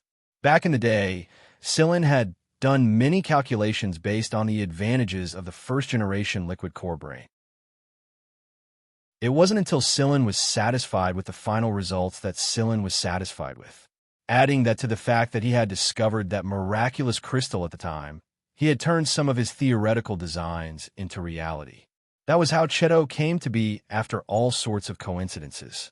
At the time, Cheto was nothing more than a newborn robot. He was like a newborn baby. His potential was there, but he didn't know much at all. After that, Cheto was the one who improved himself almost all the time. Right now, not even Sillin could understand the complicated structure of Cheto's brain. Sillin stared at the 2 floating balls of light. He hadn't created Cheto like this when he first created him. Maybe it was because Cheto had changed a lot during his development, but his initial state wasn't exactly the same. That being said, there were still similarities between the 2. After quietly sensing the information transmitted from the 2 light clusters, Sillin said, "This should be a normal phenomenon. It's just like how ordinary animals undergo a long period of hibernation. Due to the long period of hibernation, their brain activity has always been at an extremely low level. Even if they were to wake up, they would need to go through a period of adaptation. But these 2, Sillin pointed at the 2 light clusters in front of him, are in this adaptation period. They are not awake, but their brains have already begun to move." Shimu nodded. He was thinking the same thing, but he hadn't created an original robot himself. There were many things that only existed in theory. He wasn't as convincing as Sillin was. Sillin and Shimu discussed for a moment. Half an hour later, they came up with a plan. Sillin walked to the side and pointed at a certain direction. Then he said to Ayu, "Put the box inside, Ayu." Shimu was already adjusting the apparatus in the direction Silin was pointing at. Ayu carefully dragged the box and moved it into a transparent, cylindrical cabin. It was the same cabin Shimu and Shikai used when they were making robots. Unlike the mass-produced ones, the one in Shimu's workshop was much more complicated in terms of configuration and parameters. After discussing with Silin, Shimu decided to adjust some of the parameters. After Ayu put the box inside, Shimu pressed a button and closed the cabin door. Through the transparent wall, everyone could see the two balls of light floating inside. Cheto and the White Spirit also walked into the room. Silin was the one who informed them to be cautious in case they needed more help when the time came. Moreover, Silin also hoped that Cheto could learn more from this incident. It would be very helpful to Cheto, who is also a robot himself. Silin and Ayu each took control of a couple of apparatus. After they were done adjusting the apparatus, Silin shot Shimu a questioning look. After receiving an affirmative answer, they pressed the start button at the same time. The environment inside the cabin was changing rapidly. The composition of the ions, gases, pressure, and temperature inside the cabin were changing rapidly, and the magnetic field was adjusting in a regular pattern. Both Silin and Shimu stared closely at the icons and data displayed on the apparatus. They needed to make adjustments according to the data displayed. After a period of instability, the graphs and data on the apparatus finally calmed down. However, the two balls of light inside the cabin didn't show any obvious changes. Moreover, the line on the graph was rising very slowly, meaning that the two balls of light were awakening very slowly as well. This can't go on. Silin thinks for a moment before saying to Ayu, "Try to communicate with them." Although there was a wall between them, it wasn't a problem for Ayu with his abilities. Ayu followed Silin's instructions and tried to communicate with the two balls of light inside the cabin. However, the results weren't very good. The line on the graph was changing, but the change was too small to meet Silin's expectations. Silin frowned and fell into deep thought. From the corner of his eye, he saw the gray cat looking at the data displayed on the instrument, and some data symbols were flashing in its eyes. The fellow was just trying to decipher the disjointed data symbols created by the two balls of light on the instrument out of boredom, but it just so happened to give Silin an inspiration. "Try to communicate with them using data stream mapping," Silin said to Ayu. Shimu's eyes flashed when he heard Silin's suggestion. He looked at Hui Mao and Silin before turning back to the monitor. He didn't expect Silin to be so much more powerful than he thought. His understanding of machine language was far beyond his expectations. It was because of this that Shimu knew how rare it was for humans to be able to understand machine language. Even among the Shi family, there might not be one in several generations. On the other hand, Celine, who was not a member of the Shi family, had a better understanding than Shikai, who was a true descendant of the Shi family. Ayu didn't pay attention to what Shimu was thinking. He was only concerned about the two balls of light inside the cabin. They were his brothers. He hadn't seen them for hundreds of years, and the five of them hadn't seen each other for 1,000 years. The arrogant Wuxia, the cold Zoel, are they coming back? Ayu stared at the two balls of light inside the cabin. Two beams of light shot out from his face. They contained all kinds of data. The streams of data were mapped onto the two balls of light. They contained information about the 5 robots and the Shi family of that generation. Ayu hoped to use this information to trigger a reaction in the brains of the two balls of light. Sure enough, after sensing the data stream mapping, the two light clusters flickered. After this flicker, the data on the monitoring instruments connected to the fusion cabin changed drastically. "Yes, that's it. Continue," Silin said as he made some adjustments to the devices and the parameters calculated based on the new data. Both Shimu and Silin had to make the necessary adjustments themselves. There were many times when a machine wasn't necessarily better than a human. For example, when it came to synthesizing robots, the creator was the dominant factor. Only after synthesizing a robot would they be able to develop their own robots. Shikai watched from aside. He didn't interfere because there was nothing he could do. Silin and Shimu were more than enough to control the devices, and their control was very precise. This was something Shikai needed to learn. There's a certain gap between him and the two of them, and he didn't deny it. Silen's hand speed was so fast that Shikai couldn't keep up with it. He had to rely on other visual aids to catch a glimpse of it. Silen alone took care of 60% of the work. Shimu took care of 30%, and the remaining 10% was the work of IU, the two balls of light, and the automation of the devices. When the data displayed on the device reached one of Silen's standards, the next step would begin. "All right, IU, put the materials in," Silen said to IU without stopping. IU also sensed that the two balls of light were becoming clearer and clearer. He sensed a familiar presence that he hadn't seen for a long time. After Silen said that, IU quickly took out the materials he had been hiding and put them into the module's inlet. One of them was very similar to the material Silen used to create Cheto. There were also a couple of extremely rare metals that IU had been hiding for a long time. Even the Shi family didn't know about them, and the only reason IU had taken them out was to awaken Euryphia and Zoel. The balls of light inside the module grew brighter and brighter. As they moved, the materials were absorbed, shaped, and synthesized on their own. From a beginning to the end, a robot similar to IU and Sigma was slowly taking shape inside the module. Euryphia, Zoel. Agitated, Sigma began to circle around the cabin, arms swinging up and down, unsure of what to do. Cheto didn't say a word as he watched IU and Cheto. However, he didn't miss a single detail. Everything, including the operation, the calculation rules, the optimal path, the optimal conditions, and so on. The main reason he was able to evolve to his current level was because of his own learning and application abilities. Silen had told him on the day he created Cheto, "I'm only providing you with a starting point. How far you can go is up to you." Cheto was different from Sigma and his siblings. When Silen and Huimao left for Mist Bodhisattva for the first time, Cheto had gone on a long journey. He used to walk with the crowd, sit in a coffee shop at a street corner, read an ancient book for an entire afternoon, and experience the life of a normal person.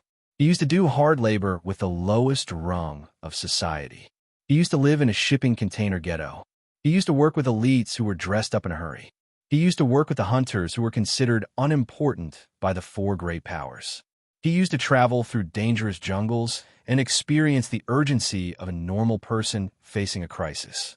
When the lanterns were first lit, the suburbs and the civilian district beyond the border started to grow quiet, and the romance inside the city started to go crazy.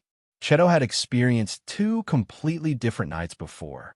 He was lying in a simple house in the civilian district and listening to the snoring of the old miner next door. He was also riding a hoverboard in the city and following the screaming youngsters through the flashing neon lights. It was only after these experiences that Cheto finally understood. Ah, so this is the life of a human. He wasn't a coal machine after all. Silen had told him that he could create another robot, but there was only one Cheto. Cheto wasn't envious of Sigma's 5 siblings. He had brothers of his own, such as Wheeze, Silen, and Carrie. They might be humans or cyborgs, but they were brothers who had gone through thick and thin with each other. They were brothers who he could entrust his back to. Moon and Sigma had always been praised by the 11th Squad and everyone who saw them, but Cheto had always kept a low profile. Most of the time, the 11th Squad had already treated him as one of their own instead of a robot. Huimao flicked his ears and yawned when he saw what was going on. Then, he jumped onto Cheto's shoulder. Silen was busy, so he didn't dare disturb Silen. That was why he crouched on Cheto's shoulder instead. He wasn't interested in the two robots, and neither was he interested in them. After finding a suitable angle, Huimao leaned his head against Cheto's neck and dozed off. Chapter 386. The two robots inside the capsule had been perfected, and most of the work was done by the robots themselves. Silen and Shimu didn't need to do anything else, so they simply sat on the side and watched the data displayed on the monitor. The two new robots were created based on the programming in their brains, and they looked very similar to Sigma and Moon. Why else would they call them brothers? When the two robots were done, the light bars on their faces flashed, and the cabin doors opened on their own. The change in air pressure made a hissing sound. The two new robots flew out of the capsule, and Sigma and Moon jumped toward them excitedly before they could say anything. After so many years, the four brothers were reunited once more. Chip was the only one left. Not wanting to interrupt the four brothers' bonding session, Sillin walked out of Shi-Mu's workshop and went back to his own room to rest. Although the process of synthesizing these two robots wasn't long, the amount of calculation involved was just too great. This was especially true in the beginning. He was practically operating like a machine. Thankfully, things were a little easier towards the end, and Sillin had a buffer period. This time, he was creating two robots at once, so it was only natural that the amount of calculation required was a lot more than before. Unlike the time when he created Cheto, most of the calculations were done in real time. After stretching his aching arms a little, Sillin walked back to his room. Hui Mao jumped off Cheto's shoulder the moment Sillin came out. He winked at Cheto and said, "I won't disturb you anymore, boy. You can pick up girls now." Cheto flicked Hui Mao's ear with a smile and left Shi-Mu's workshop as well. He had learned a lot of new things just now, and he needed time to think about them. The 11th squad had gained 2 new members, but it was a new problem for Shi-Mu. It was fine back when Sigma and Moon were the only ones in the group. Moon was the only one who would speak from time to time, and Shi-Mu didn't think much of it. Now that there were 2 more Sigma and Moon, Shi-Mu didn't think much of it. Perhaps it was because the 4 of them were in a group, but the quiet Sigma and Moon seemed to have become more talkative, and they couldn't stop chatting. In the end, Shi-Mu couldn't take it anymore and kicked all 4 of them out of the workshop. He really didn't know how that generation of Shi family members could tolerate these 5 troublemakers. Sometimes, the 4 of them would play a human pyramid with Sigma at the bottom. Sometimes, the 4 of them would mess around with Xianxia and the others. Even a game of chess would turn into a war. Either way, the atmosphere on the 11th Squad starship was pretty good as of late. It was festive and lively, and the 4 robots kept Sigma's indoor orchard in perfect order. Not only that, but they also helped Mo Hung and Shikai a lot. Old Mo was very fond of the 4 little robots. He had worked with robots for many years, but this was the first time he had interacted with so many human-like robots. Aside from their appearance, they were practically human. Moreover, they had different personalities, so Old Mo couldn't help but be delighted to see them. Unlike the others who were relaxed, Sillin was now thinking about what to do next. Just now, he received a secret message from G-Phone. It was a message that not even Yudi was aware of, and neither was the rest of the 11th Squad.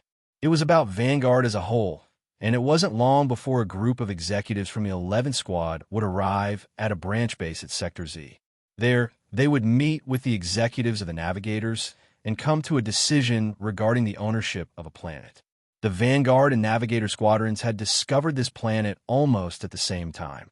It was a habitable planet with a decent size. Right now, the military was busy enough with internal disputes, and the people from the other sectors would not pay much attention to this planet. After all, the 2 hunter regiments had their eyes on this planet, and those family forces would not come and fight with the hunter regiments over this planet. Therefore, it was time for Vanguard and Navigator to come to a decision. It was because the planet was too tempting. After they occupied it, they could build a temporary branch base for expansion, sell it at a high price if they didn't use it in the future, and trade it for a batch of weapons, space planes, and so on. No one was willing to let go of such a fat piece of meat. In fact, this kind of thing wasn't rare at all. It was very common for 2 hunter regiments to come to a conclusion and come to an agreement because of their target. But at this time, it was thought-provoking. This was especially true after Wuxia told Sillin the news not long ago. There were even more secrets hidden in this. G-Phone was obviously mentally prepared for this, and there was another rumor circulating among the hunter regiments. It was said that this might be the first time Vanguard and Navigator fought head-on, and it might even lead to an all-out war. The friction between the 2 hunter regiments was enough as it was, and this planet was just a fuse that would lead to the biggest conflict between the 2 hunter regiments in the last 50 years. There was no telling if these rumors were true or not. But after this, the B squadrons of both 2-man regiments had already gathered at Sector Z. Logically speaking, a base at Sector K would be more confident, but at the same time, The damage to their base would be greater if a large-scale, all-out war broke out. Therefore, both sides had chosen to set up a branch base at Sector Z. This way, they wouldn't have to worry about fighting each other. It was just a temporary branch base anyway, and they wouldn't feel much pain even if the entire planet was destroyed. Ji Feng had already contacted the 11B squadron commanders in secret and told them everything that might happen. He told them to prepare themselves because it would be an incredibly difficult battle if an all-out war broke out. Other than that, Ji Feng also told Sillin about the meaning behind Wuxia's words.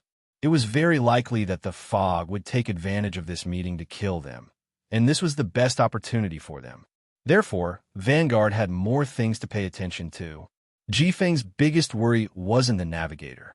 After all, they were both part of the 4 great hunters, and both sides knew each other better than the other. Ji Feng's biggest worry was internal problems. Because the hunter regiments were too big, it was impossible to clean out all the traitors, and it wasn't impossible for the backlands to catch fire. The second concern was the assassin organization Fog. Their assassination targets were a few of Vanguard's higher-ups. Right now, they didn't know how many of Vanguard's higher-ups were on their hit list, but one thing was for sure. These higher-ups were the most influential people in Vanguard. If anything happened to any of them, it would be a huge loss for Vanguard. When the time came, the 11 squads definitely wouldn't be at the front lines. The A Squadron would hold the front lines, and they would provide support from the rear. The big move that Ji Feng made during the last meeting at the base was actually because he had scattered some of the best seedlings among the various B squadrons. This was because they were less affected by the attacks in the B squadrons, and these people were the future hope of Vanguard. When they grew up, they would become another batch of peak strength. The dispersal and relegation, this time, was actually a kind of protection for these people. The abilities of these people were indeed uneven, and the people who were truly valued by the higher-ups were mixed among them. This was the main reason for the action that time. As it turned out, Ji Feng had already started making all kinds of arrangements since then. There will be a war between the 4 great hunters sooner or later. Lon Hudi and Heaven's Birth are currently at war, and Vanguard and Navigator can't possibly stop either. Once the war breaks out, both sides will lose a lot of people. That's why we have to protect those who haven't matured yet. If our seniors are unfortunate enough to fall in this war, at least we'll have someone to take over our position in the future. We won't allow Vanguard to decline. This was what Ji Feng told Sillin. He didn't tell all the other captains this, and he only told the people he truly trusted. At the same time, he was reminding Sillin that the 11th squad shouldn't go to the front lines and that they should stay with the other squads. Mogaz, Mao, and the others were all potential members who hadn't matured yet, so they shouldn't be sent to the front lines. Sillin, help me protect them. That was what Ji Feng said before he disconnected the call. This puzzled Sillin a lot. Even if Mogaz and the others were people the higher-ups thought highly of, Ji Feng didn't necessarily care too much about them. While Sillin was puzzling over this, Wuxia sent him another message. I just received the news. I'm just informing you that someone in your squad is on the miss-hit list. Be prepared. It might even be you. Remember to stay alive when the time comes. On the screen, Uncle Ian was happily munching on a box of ice cream. On top of his head was a small, furry animal that looked like a mouse. It had big ears and was about the size of a rabbit. It stared at Sillin for a while before losing interest and hopping off to the side to play. You don't know who it is either? Sillin asked. I won't tell you even if I do. Sillin, fine, let's change the question. Is there only one person on the hit list? Sillin asked again. As far as I know, there's only one. However, if the assassin gets excited, he can take out a few more of them. That's why your squad has to worry, kid. Sillin fell silent for a moment. Thank you for the reminder. Is there anything else? Nothing for now. Oh, if you can't handle it, you can hire someone from our organization to protect you. What's the condition? That fat cat of yours. Sillin ended the call immediately. On the other side of the call, Wuxia bit his spoon of ice cream and rubbed the head of the little fellow who had jumped into his arms again. It looks like this isn't going to be easy. Before returning to the base at Sector Z, Sillin observed the 5 Mogaz members for a bit. He had a feeling that the person on the miss-hit list that Wuxia mentioned was one of the 5 new members of their squad. Jifeng wouldn't have said something like that otherwise. As for who it was, Silin didn't know. He had even talked to all 5 of them separately, but he couldn't find anything out of them. They're hiding this well? Well, if I can't find them now, then I won't look for them for now. The starship had returned to the base at Sector Z, but they didn't have much time left. Everyone had learned about the current situation of the Hunter regiments through various channels, even without Silin's reminder. Are we really going to fight navigators, Silin? Carrie rubbed his palms together eagerly. Maybe. It's always good to be prepared, Silin replied. Yeah, I'll make sure to prepare as much as I can. Carrie dragged Xianxia and the others away to discuss how to fix navigators when the time came. What are you worried about? Yudi asked. Although an all-out war could break out, Yudi knew that a squad like the 11th Squad wouldn't be at the front lines. Therefore, they wouldn't be attacked as fiercely as they were. I'm not worried about the navigators. With our team's strength, even if we can't get rid of many of the navigators, we can at least protect ourselves. However, when the time comes, the navigators might not be the only ones. Yudi's heart skipped a beat. You mean an assassin organization? Ever since they knew that there might be a large-scale battle, Wuxia and Zoel, who had just woken up, started to equip themselves with battle equipment. Wuxia, in particular, was a battle maniac. He often pestered Mo Hung to exchange some opinions and understand some of the current weapons in the Star Alliance. Hui Mao, on the other hand, was as carefree as ever. All he did was eat and sleep. While the 11th Squad was preparing, the other B squadrons were slowly making their way back to Sector Z. This meant that the time was drawing closer and closer. Silin had contacted Shadun, who was currently with the A Squadron. According to Shadun, they didn't plan to make such a big fuss at first, and they didn't plan to recall all the B squadrons either. However, all kinds of rumors started to spread that Vanguard and Navigator were going to go all out against each other, and Navigator didn't deny it. In fact, they even recalled all the B squadrons under Navigator's command. No wonder they were notified in such a hurry. Jifeng hadn't planned to involve all 11 squads in the first place. Just like Jifeng said, the 11 squads were filled with hope for the future, and they were filled with a bunch of good seedlings who had yet to mature. Silin was one of the first to learn about this. Jifeng had informed Silin about Wuxia beforehand, and Silin was informed of the situation beforehand. Silin, this is going to be a difficult mission. You and your B squadrons must not be careless. Shatan said seriously, I can already sense the tension in the A squadron's atmosphere. This mission is different from any previous one, and no one can tell what will happen when the time comes. And man, I know. Just join the 3rd B squadron when the time comes, Shatan said. Right now, Shatan trusted the 3rd B squadron even more than the 6th Division. Although he had risen from the 6th Division, the 6th Division was no longer the 6th Division it used to be. Moreover, the personnel structure was different due to the demotion, so Shatan's influence on the current 6th Division was negligible. Silin understood what Shatan was trying to say. He was afraid that Silin and the others would be at a disadvantage. If they were to join the 3rd B squadron, they would be able to take care of the 3rd B squadron. After all, everyone had a good relationship with each other. Not long after the call with Shatan, Silin received another call from the 3rd B squadron.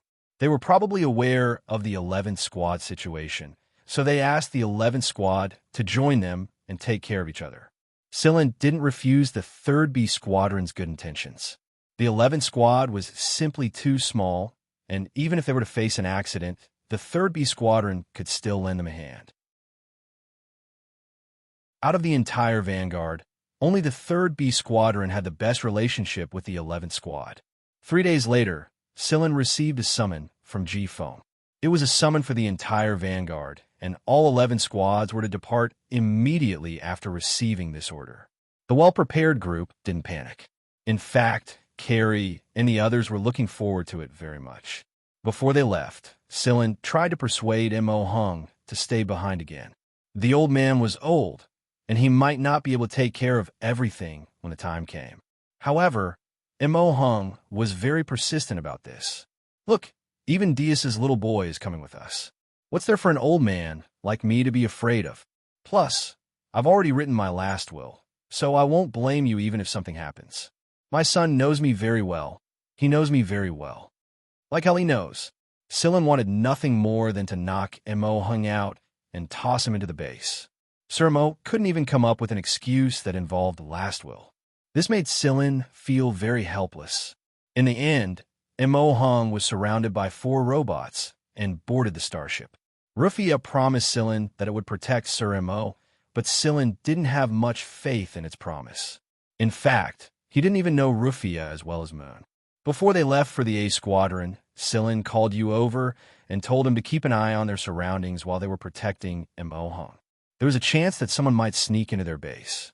Sneak into Little 11? Moon asked with a tilt of his head. The enemy must have a powerful background to be able to sneak into the base without Little 11 noticing. That's why I want you 4 to be careful. All right, I understand. I'll protect Grandpa Mo with Moon and the others around. Even if they couldn't pinpoint the enemy's exact location, they would definitely notice them if they snuck into the base. What about you? Aren't you, Cheto, and Wee's inside the starship? Moon asked. I don't know what's going to happen when the time comes. I may have to go out, and Cheto and Weez may have their own opponents. Therefore, I'll leave Little 11 to you 4. The light bar on Moon's face flashed for a moment before he said, Amen, I understand. Little Bai is here too. Moon was a very smart robot, and he was able to analyze a lot of things from Sillin's words. Although Moon often looked unreliable, he was the real leader of the group. Even the conceited Rufia and the uncommunicative Zoel viewed Moon as their leader under certain circumstances. The starship passed through an asteroid belt and a couple of non-habitable planets. It was then that they saw other B squadrons heading toward the base. However, it wasn't the 3rd B squadron, it was the 2nd B squadron. Since they weren't familiar with each other, they simply greeted each other and went their separate ways. There were a lot of people in the 2nd B Squadron who mocked the 11th Squad because the 11th Squad was just a small starship that couldn't even compare to a child starship of the 2nd B Squadron. Even a small squadron of the 2nd B Squadron was much larger than the 11th degrees. The B Squadrons that were heading toward the A Squadron's base were all attached to motherships, and some of them were even accompanied by some corvettes or space planes.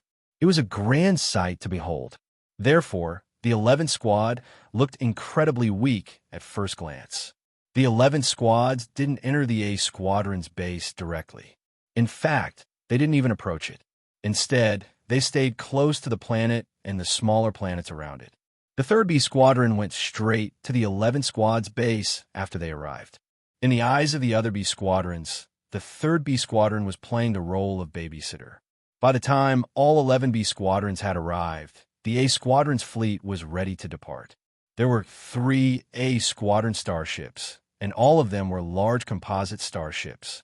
The space planes and fighters that were scattered around the spaceport flew into the A Squadron after the 3 large composite starships left the spaceport. Oh, it's time to depart. Carrie cheered. Yes, the 11 B Squadrons were only here for one meeting. They would follow the A Squadron starships to the negotiation site, and it was very likely that they would fight there. Mo Hung clicked his tongue in wonder as he stared at the A Squadron's 3 starships on the screen. These 3 starships are big enough to carry all 11 of your squadrons. The A Squadron starships sure look impressive. They're all free starships, but they give off a different vibe, Diaz said. The A Squadron's 3 composite starships were about the same size as the B Squadron's, but they gave off a very special vibe. It was easy to tell who belonged to the A Squadron and who belonged to the B Squadrons at first glance. That's why those people can only be part of the B Squadrons. That being said, if our squadron's free starships are bigger, there's no way we'll lose to the A Squadron starships. Yudi was confident in this. Where's Sillin? Mo Hung asked when he didn't see Sillin. He saw Sillin a moment ago, but he was gone in the blink of an eye. Shouldn't he be in the command room, ready to give orders at a moment's notice? I received a transfer just now, Yudi explained. The transmissions were too secret, and Sillin normally didn't use them in the command room. Instead, he used them in his own lounge. Cheto and the gray cat were there, so they wouldn't be eavesdropped. Sillin was indeed on the receiving end of a call, but it wasn't the one Yudi mentioned. It was Somba Leruo who was on the receiving end of the call. It was to remind Sillin to pay attention to the situation in the squad, especially the new members. And now, it was Uncle Ian who was on the receiving end of the call. Mist has arrived. Keep an eye out for them. All right, it's still the same thing. If you need help, you can come to us directly. We're here as well. What are you here for? Are you here to watch the show? Sillin asked. I'm not that bored. I'm just here to take out a few people I don't like. Don't worry, they're not for Vanguard. I don't like Ji-Feng either, but since he's that monster Nabila's target, I won't interfere. Wuxia said. Nabila was the current leader of Mist. Sillin was very impressed by Mist, and no pardon. Uncle Ian had told him that they had arrived at the coordinates, so he was sure that both the Vanguard and the Navigator were feeling nervous. Of course, this was only limited to those who knew about this information. Those who didn't probably wouldn't know that these two famous assassin organizations in the League of Stars were here. Would they? A dozen or so large-sized composite ships, and almost 100 medium-sized ships and child ships. This kind of lineup could be considered huge.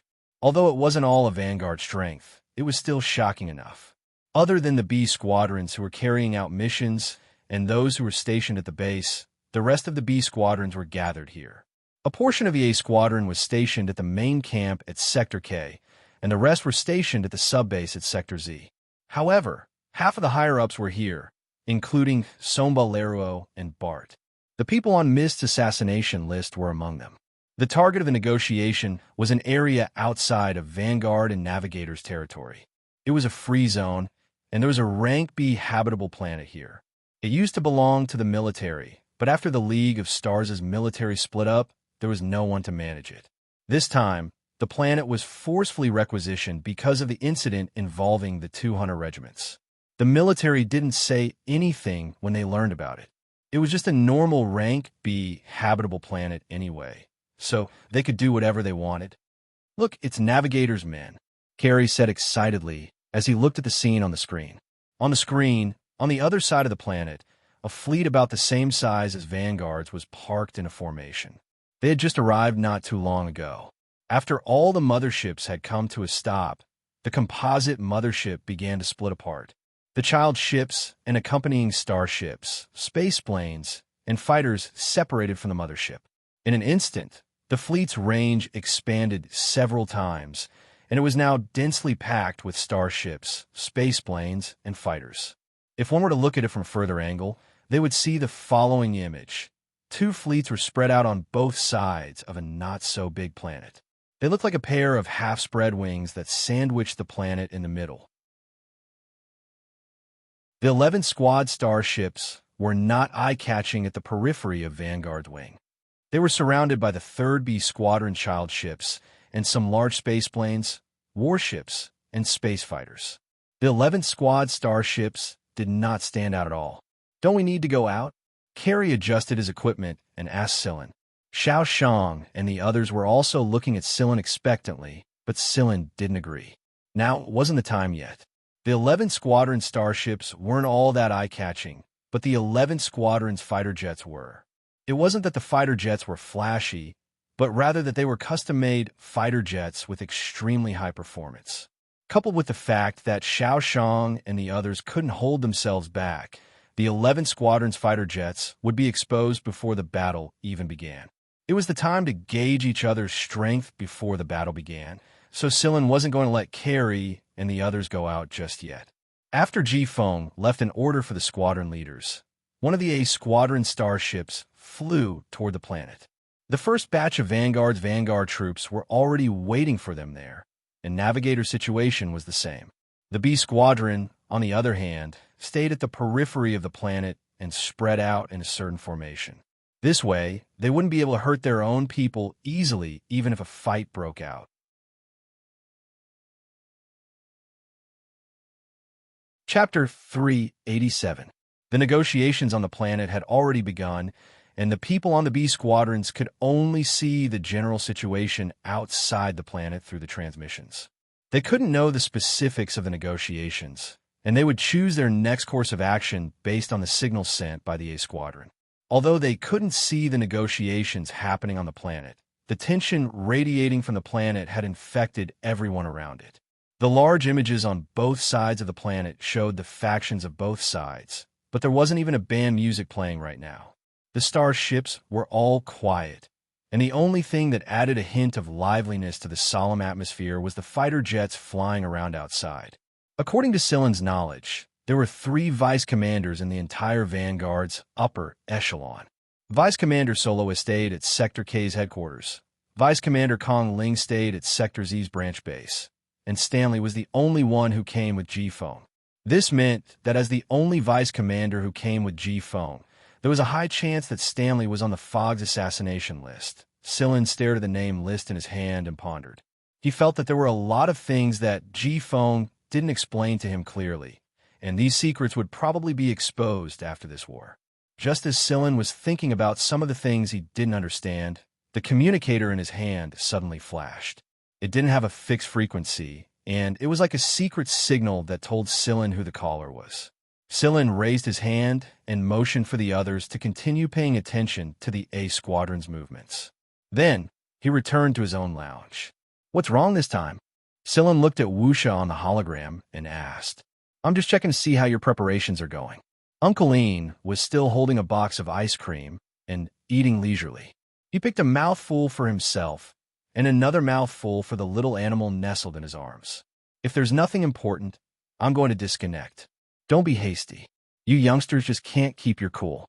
Wuxia passed the box to the little animal in his arms. It was only the size of 2 fists, but it was able to hold a small bucket of ice cream so easily. It was impossible for a normal animal to do so. "I just wanted to remind you this time. Don't get angry if something happens later, such as your starship changing owners." I'm guessing, with Ji Feng's personality, if he sensed that the negotiations weren't going well and the war was about to escalate, he definitely wouldn't put all his hopes on you. "Are you talking about the person in our team who's on the Mist hit list?" "Correct. Actually, I think the people from Mist must have leaked some information to Tamir. Tamir wouldn't let go of this opportunity to attack G-Phone." The tamer that Wuxia was talking about was the current leader of the Navigators. He was one of the 6 stars of Hunter, just like G-Phone. Why is that person so important? Is he related to Captain G-Phone? Hidden Wuxia didn't seem to like G-Phone, but when he heard Silin's question, he didn't keep quiet like before. Instead, he said, "They are related, but it's not just because of their relationship. G-Phone had a lot of sons, and a few of his grandsons are about the same age as you. However, those people are very low-key, and only a few of them are known to the public. Even if a few of them are killed because of the war, he wouldn't care. However, this one is different." When he said this, Hidden Wuxia's eyes flashed with obvious mockery. From Hidden Wuxia's words, Silin guessed that one of the 5 newcomers must be Ji Feng's descendant. Since Hidden Wuxia said it was his son, then Phoebe and Kong Lujia were eliminated. The only choices were Mao, Mogaz, and Pango. However, Silin had a lot of questions. First, Silin had come into contact with all of them before. He had fought with them, but he hadn't learned any genetic information from them. Second, what was so special about Ji Feng's son? Was he worth Ji Feng, Sonba Leruo, and the other higher-ups' nervousness? You want to know? Hidden Wuxia crossed his legs and said smugly, "You want to know? Tell me." "Of course." Hidden Wuxia adjusted his sitting posture and stroked his short beard. "You know Olillo, right? Have you heard of the spell that represents evolution in Olillo?" "Olillo again? It seems that this person is related to the spell." Silin thought about everything he knew about Olillo. If he was connected to the incantation, then that person must possess some kind of ability. What else? Silin looked at Hidden Wuxia. Uncle Yin's eyes twitched. He only said this to see Silin's reaction, but Silin's reaction was only a little surprised when he first heard it. He was so calm that Hidden Wuxia wanted to slap him. It was obvious that Silin didn't have much ambition for Olillo. Originally, he wanted to persuade Silin to create some trouble for Ji Feng, but he didn't expect it to have such an effect. However, Uncle Ian was very satisfied with the result. Other than that, There's nothing else. Good luck to you. All right, I'll mourn for your starship. With that, Hidden Wuxia ended the communication. Sillin sat in his room and thought about what Hidden Wuxia said. He felt that these people were all mysterious. Also, Wuxia seemed to be communicating with him more frequently. What was he after? While he was thinking, Sillin's shoulders sank. Hui Mao ran over and squatted on Sillin's shoulder. He raised his foot and tapped Sillin's face. Sillin, can I change my form and go out to fight later? Hui Mao's eyes lit up. This guy was looking forward to the upcoming battle. Sillin swatted Hui Mao's paw away.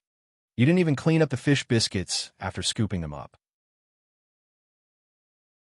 It smells like fish. As he spoke, Sillin suddenly paused. He looked at Hui Mao and lowered his eyes. No one knew what he was thinking.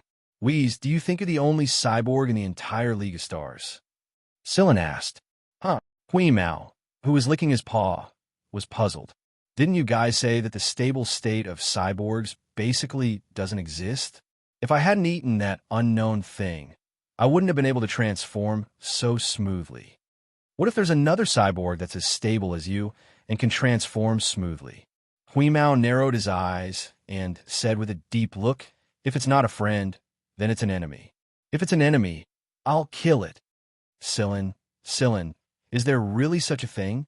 I don't know. I just thought of asking. Sillin wasn't sure if the one on Wuxia's side was the same as Hui Mao's.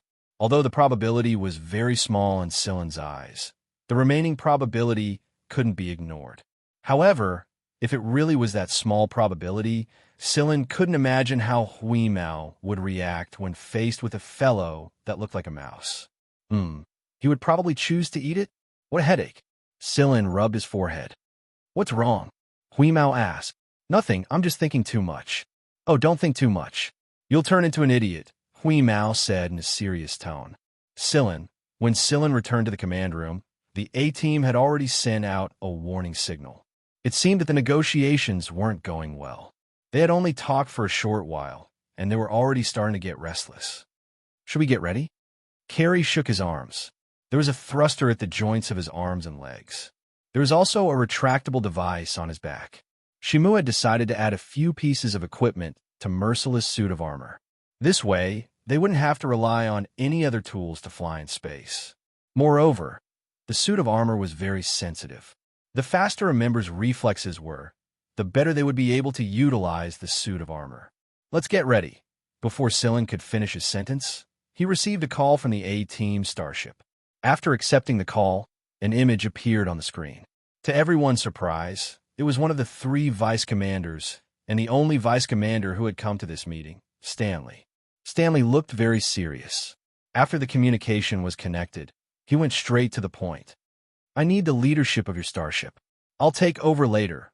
While Stanley was speaking seriously on the light screen, Wheeze had already left a few claw marks on the table beside him. Give up the starship?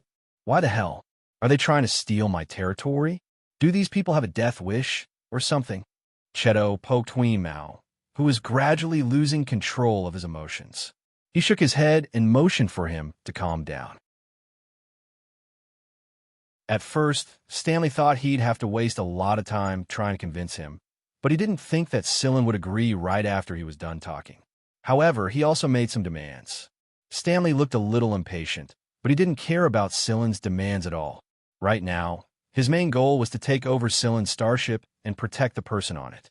All right, I'll send someone over in 2 minutes. Stanley ended the call after that. Why did you give up Little 11, Commander? What's the meaning of the A-team taking over right now? Yeah, we may not have a lot of people, but we're still a squad. They can't just take our starship away, even if they look down on us.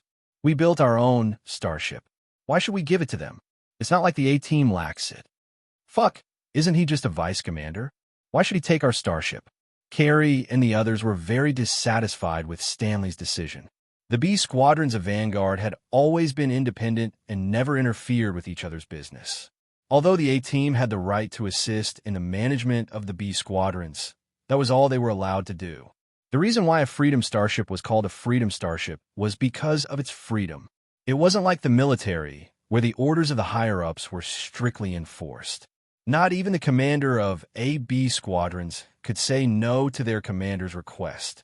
But the problem was that Sillin had agreed to it. No matter how dissatisfied they were, they still trusted Sillin after spending so much time with him. That was why they waited for Sillin's next order after they were done complaining. They believed that Sillin had his reasons for making such a decision. Get ready, everyone.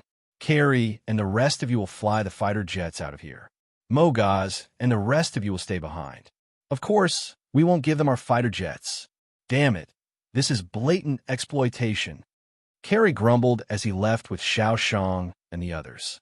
However, the way they looked at Mogaz and the rest of the B squadrons didn't look too good.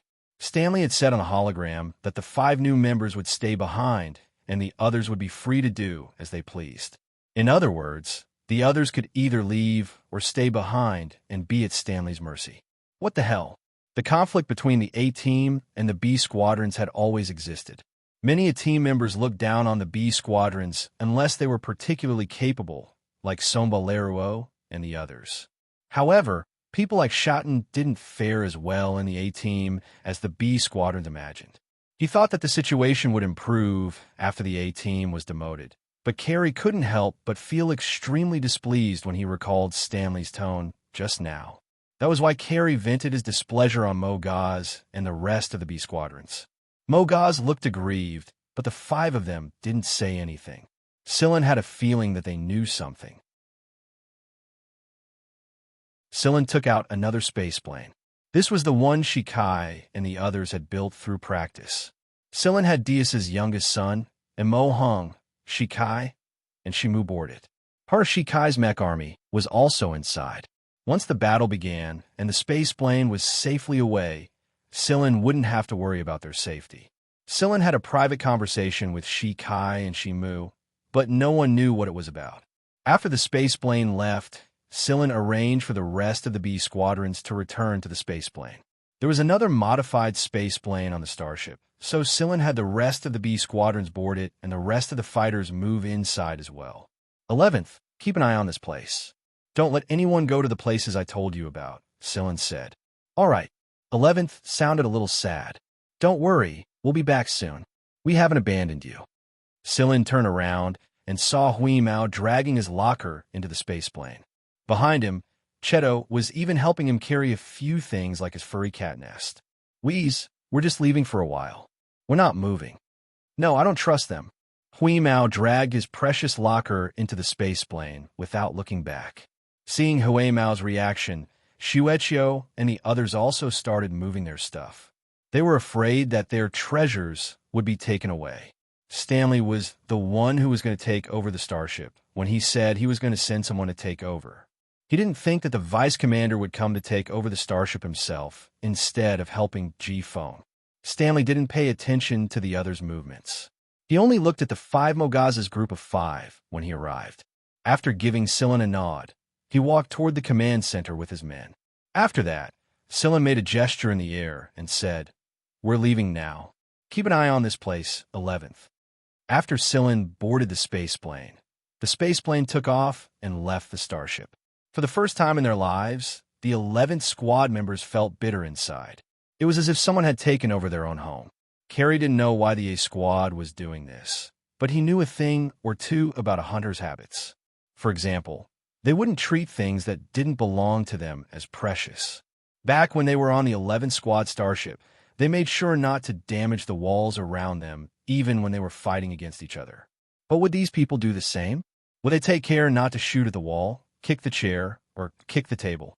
The more Carrie thought about it, the more upset he felt. He decided to vent his pent-up anger and dissatisfaction on the enemies in the upcoming battle. Sillin told them that he would take back control of the starship, so they didn't retaliate. Otherwise, Carrie wouldn't be afraid of them, even if they were the A squad members. On Stanley's side, after the A team took over this small starship, they looked down on it first, but gradually they discovered some special things on the starship. For example, many places could not be accessed at all, and some places had access control. Stanley could not command the access control system, and the person who cracked the code could not do anything about it either.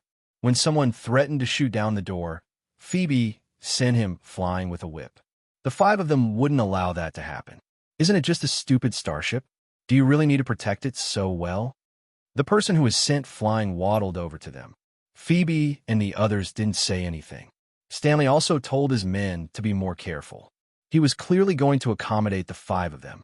Vice Captain, there are many places on this starship that are sealed off. The lounges, workshops, and so on are all locked up, one of them said. I advise you not to barge in recklessly. Mogaz leaned against the wall and said to the group of people who were looking left and right. What if I barge in? The person asked. This time, Mogaz didn't answer. Instead, a childish voice answered, Then I won't hold back. On the other hand, Sillin was chatting with his men on the space plane. He told them about the new operation plan and some emergency measures. Sillin only ended the call after he received repeated assurances that they would execute the plan according to Sillin's instructions. What are those people trying to do, Sillin? Hui Mao was lying listlessly on its side, fiddling with a ball-shaped nut in front of it. It was worried about Sigma's indoor orchard on the starship. It was worried that the place it had rubbed its scent on would be destroyed by someone. That was why it couldn't afford to give up territory. Sillin stroked Hui Mao's fur. You'll know when the time comes. What if they destroy the starship? What about Little 11? What about Sigma's indoor orchard, your workshop, and my turf? The last sentence was the main point. Then we'll teach them a lesson as well. When the time comes, many people might enter our starship. Other than the people from Vanguard, there are also people from Navigator and others. No matter who they are, we'll teach them a lesson together. Hui Mao stood up and shook his fur. Yeah, we'll teach them a lesson together. We need to teach them a lesson. Of course. Beep, beep, beep. 3 alarms sounded, indicating the start of the battle. After these 3 alarms, an explosion occurred in a place on the planet, and a huge mushroom cloud rose. That was the place where the negotiations were taking place.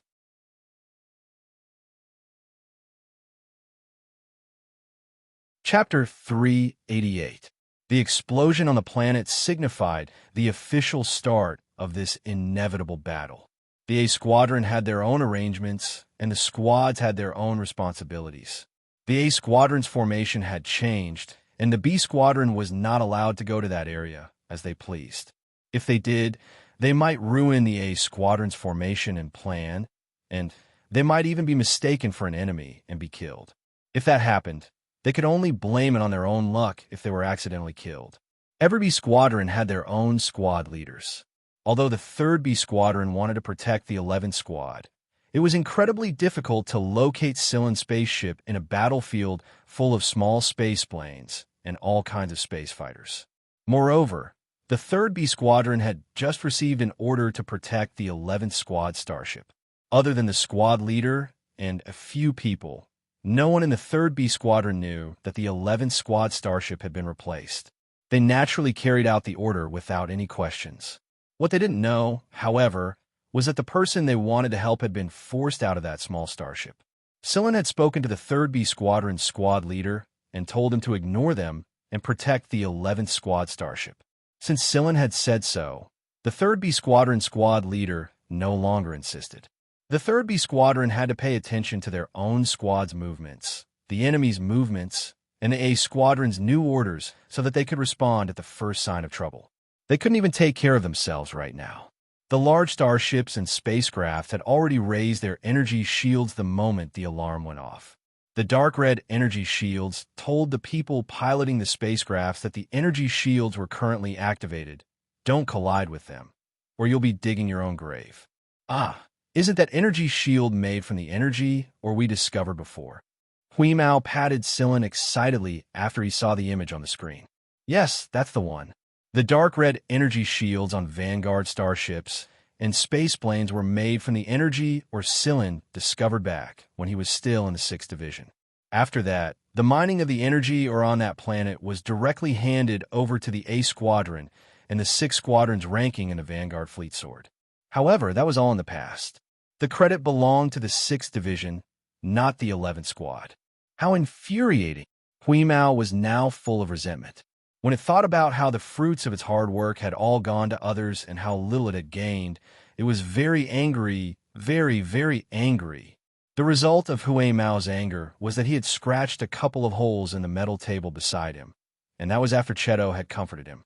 Inside the aircraft, Yudi sat in the main command seat and gave commands.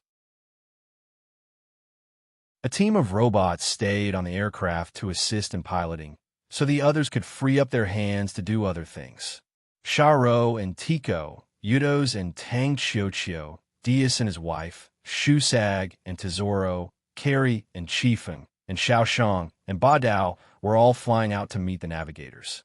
Shusag had always thought that the 11th squad had some influence, even though it was a little small in number. Now, however, Shusag and his son were in the same fighter. As they watched the dense array of spaceships, starships, and fighters surrounding the planet, Shusag finally understood why the A Squadron's members reacted the way they did when they arrived at the 11th Squadron starship for the handover of command. They didn't care. Yes, the 11th Squad's dozen or so people were practically negligible when compared to the entire Vanguard. Back on the starship, although the 11th Squadron starship was small, it was still a starship. It was still different from other spaceships. Even if it didn't have much of a presence, it still had a presence. But now, the space plane Cylon was on right now was hidden in this enormous battlefield. No one would know that it was actually a flying tool used by a squad leader of one of the 4 great squadrons on the main battlefield. Compared to the other 10 squadrons, Cylon's current situation could only be described as shabby. Shusag recalled that the people who had followed Stanley to the 11th Squad starship might have looked at Cylon with sympathy and mockery. Fighter jets flashed by, flames from explosions, all kinds of sound waves, electromagnetic interference, energy-absorbing weapons, and cannons bombarded and counterattacked one after another. White cold beam, cryogenic cannons, and scorching particle cannons intersected in this seemingly chaotic battlefield. Fighter aircraft were constantly being destroyed, and smaller aircrafts were also being destroyed. Some were from Vanguard side, and some were from Navigator's side. The surrounding space environment was already filled with debris of various sizes. Aircraft that had been hovering in front of Shusag a moment ago were blown to smithereens in the next. Not even a groan could be heard from them. Life and death were decided in the blink of an eye. Cylon thinks of a phrase he had read in Communidan's diary, a battlefield that burns with one's life. The atmosphere of the battlefield was always able to make the hunters immerse themselves in it. Even the usually timid hunters would ignore the fear in their hearts at this moment and rush into the battlefield that was filled with sparks and sparks. Cylon stood inside the control room of the spaceplane. There were 8 light screens in front of him, and they were displaying the movements in 6 different directions. The remaining 2 screens were displaying the situation on the planet. A normal person would be dazzled if they had to pay attention to 2 or 3 screens at the same time, but Cylon could easily pay attention to 8 screens at the same time. While paying attention to the activity on the light screen, Cylon told Cheto some information that he needed to record and analyze. Wheeze was the only one who was bored enough to walk around the metal platform and scratch its claws twice. Judging from the frequency at which its whiskers were trembling, Cylon knew that the fellow was very impatient and holding back its anger. Cylon frowned as he stared at the screen. He couldn't shake the feeling that he had overlooked something. After carefully analyzing the images displayed on the screens, Cylon's attention was focused on the debris floating in space that was growing in number. These debris were affecting the fighter aircrafts quite a bit, and it was obvious that many of the aircrafts at the center of the battlefield had slowed down a bit. Cylon zoomed in on one of the screens.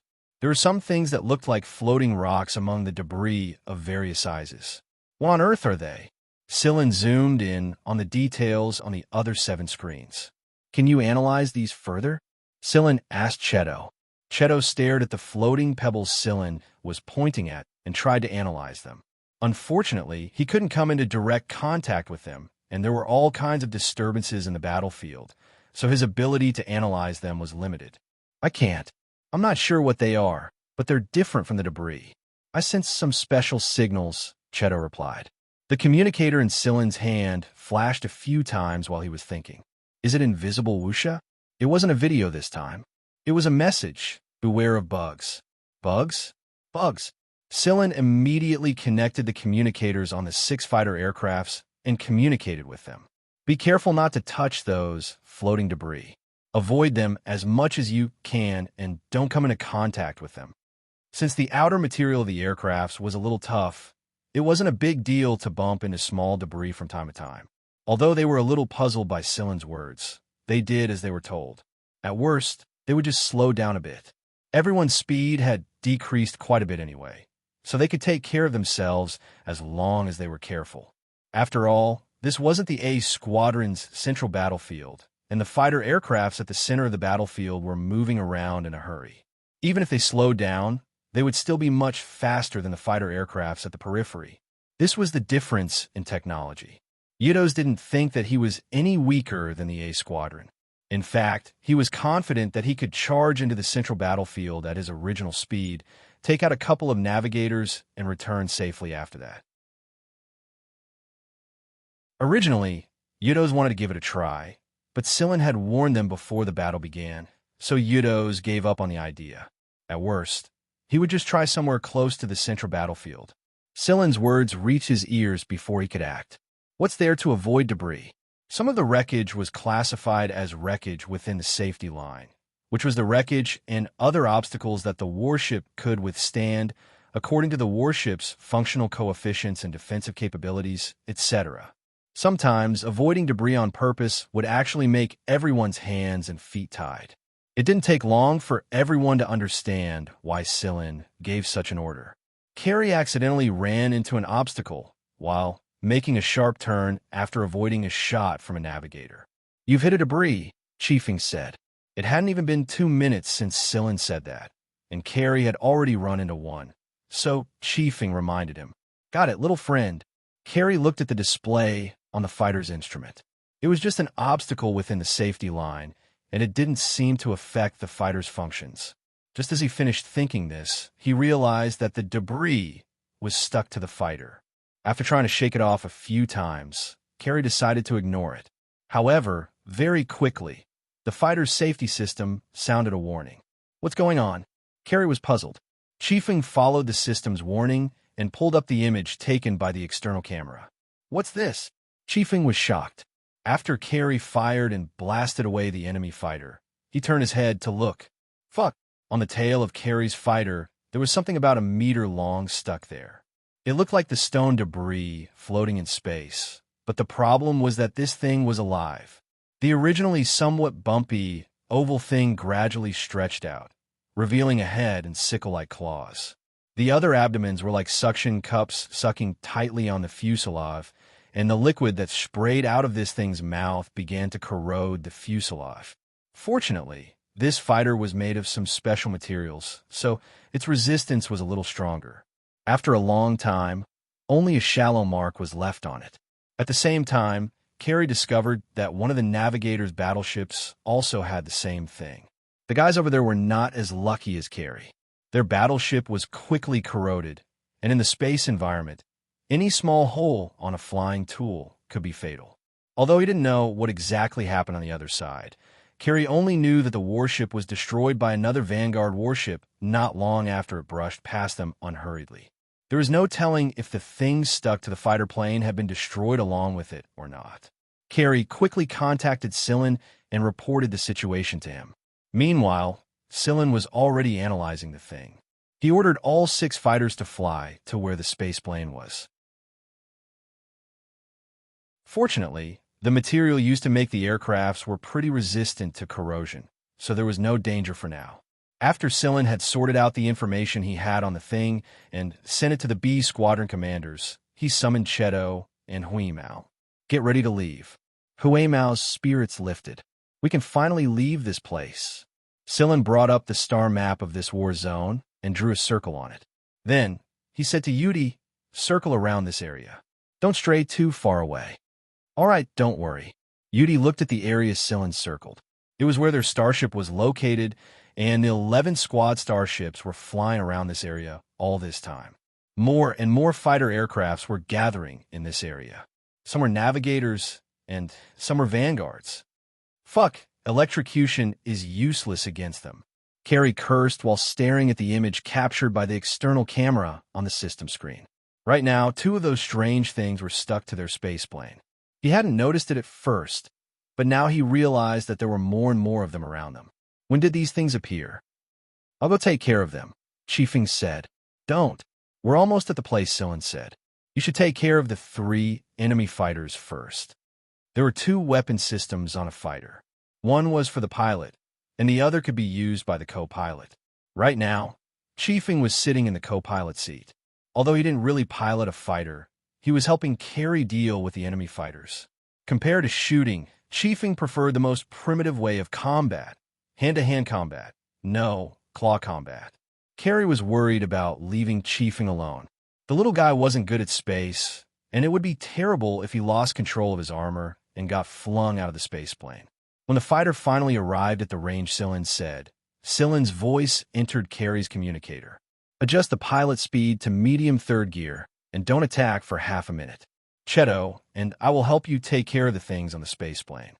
Carrie did as Sillin said and started the countdown. Their time limit had always been very strict. Half a minute later, Carrie and Xianxia would enter attack mode again. When Carrie's countdown reached the 13th second, a figure flew toward their fighter. The figure's feet were tightly attached to the fuselage, and one of his hands was pressed against the fuselage to stabilize himself in a triangular formation with his feet. After he stabilized himself, the figure swiftly punched the insect that was spraying corrosive liquid on the fuselage. No sound could be heard, but when Carrie saw the thing's head get punched through, he thought it should have been a crisp crack. Because the thing looked very hard on the outside, the person's fist must be really hard to punch through. Although the insect's head was already dead, its legs were still tightly attached to the fuselage, so Carrie could only pull it off directly. Even after the whole thing was pulled off, the suction cups on its legs were still tightly attached to the fuselage. Carrie felt a chill run down his spine when he saw the strange things that were forcibly torn off the fuselage and the broken limbs. What the hell is this? After the first insect was taken care of, the second one was quickly torn off the fuselage in the same way. By the time Carrie's countdown reached the 13th second, both of them had been taken care of. Thanks, Cheto, Carrie said to the figure flying into the distance. Is that Cheto? Xianxia was puzzled. Who else could it be if not Cheto? That's how Cheto does things. He likes to solve his problems with his bare fists because it's more direct and less troublesome. However, I'm afraid that Cheto is the only one who has such hard fists, Carrie said. Xianxia frowned and scratched his red hair. I still think that person is Sillin. Sillin? Doesn't our captain always use swords and guns? Carrie retorted, but Carrie quickly fell silent. Now that he thought about it, the man's movements were so smooth when he took care of the 2 strange things. It was so smooth that it didn't look like he was on a spaceship, but a stone bench in a normal environment. It was too natural, too smooth, and he punched a hole through the strange thing's head. No matter how he looked at it, it should be Cheto's doing. Carrie hesitated when he saw Xianxia's determined gaze. Then who was the person who flew past just now? What are you doing, idiot? You're spacing out at a time like this. Xiaoxiang's angry curses came from Carrie's communicator. Just now, an enemy navigator had locked onto Carrie's aircraft and almost opened fire while Carrie was spacing out. If Xiaoxiang hadn't taken care of the enemy first, Carrie's aircraft would have been hit already. Ahem, I spaced out. Carrie quickly adjusted himself and answered. Is your brain full of shit? How can you get distracted on a battlefield like this? You joined the squad before me. Xiaoxiang mocked. Thanks, brother. Carrie came back to his senses and stopped thinking about whether the man was Sillin or Cheto. Carrie knew that their captain had never revealed his true combat strength, but he couldn't help but overlook Sillin's strength. It was because Sillin mostly used swords and guns in front of them. On the other side, Sillin helped Carrie and the others get rid of the bugs stuck to their aircraft after he had taken care of the 2 bugs on it. How is it Cheto? Sillin asked. We've sent them the sample analysis data already, Cheto said as he tore a bug off Shusag's body. He had sent the bug analysis and sample analysis to Shikai and the others so that they could analyze it for him. Right now, neither he nor Sillin had the time to do so. Huimao was crouching outside Yudo's aircraft and chewing the bug he had just bitten off. He spat it out after chewing twice. This is disgusting.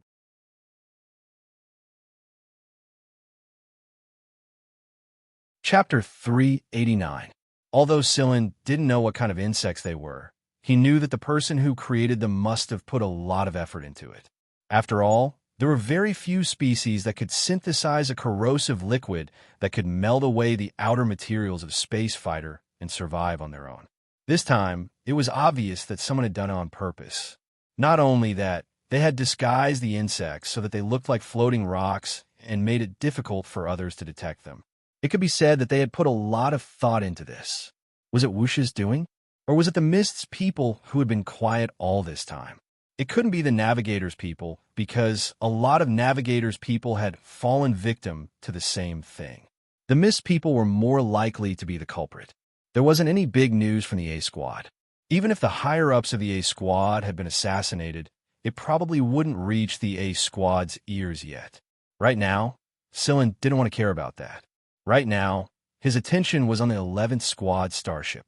Ever since he and Cheto left the space plane to help take out the insects, Yudi had told Sillin that more and more fighters were gathering at their starship's area. Almost 10 minutes had passed, and the number of people on the other side had increased. Although the starship was still flying, it was like the eye of a storm right now. Wherever it went, there would be a circle of people surrounding it. Some were vanguards, some were navigators. Moreover, Sillin believed that there were definitely people from Mist mixed in with these space planes and fighters.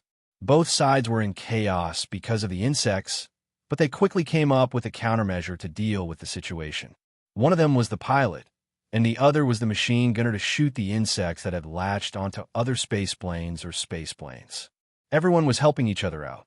Some people noticed Sillin's actions, but they didn't know who Sillin was because he was wearing a suit of armor.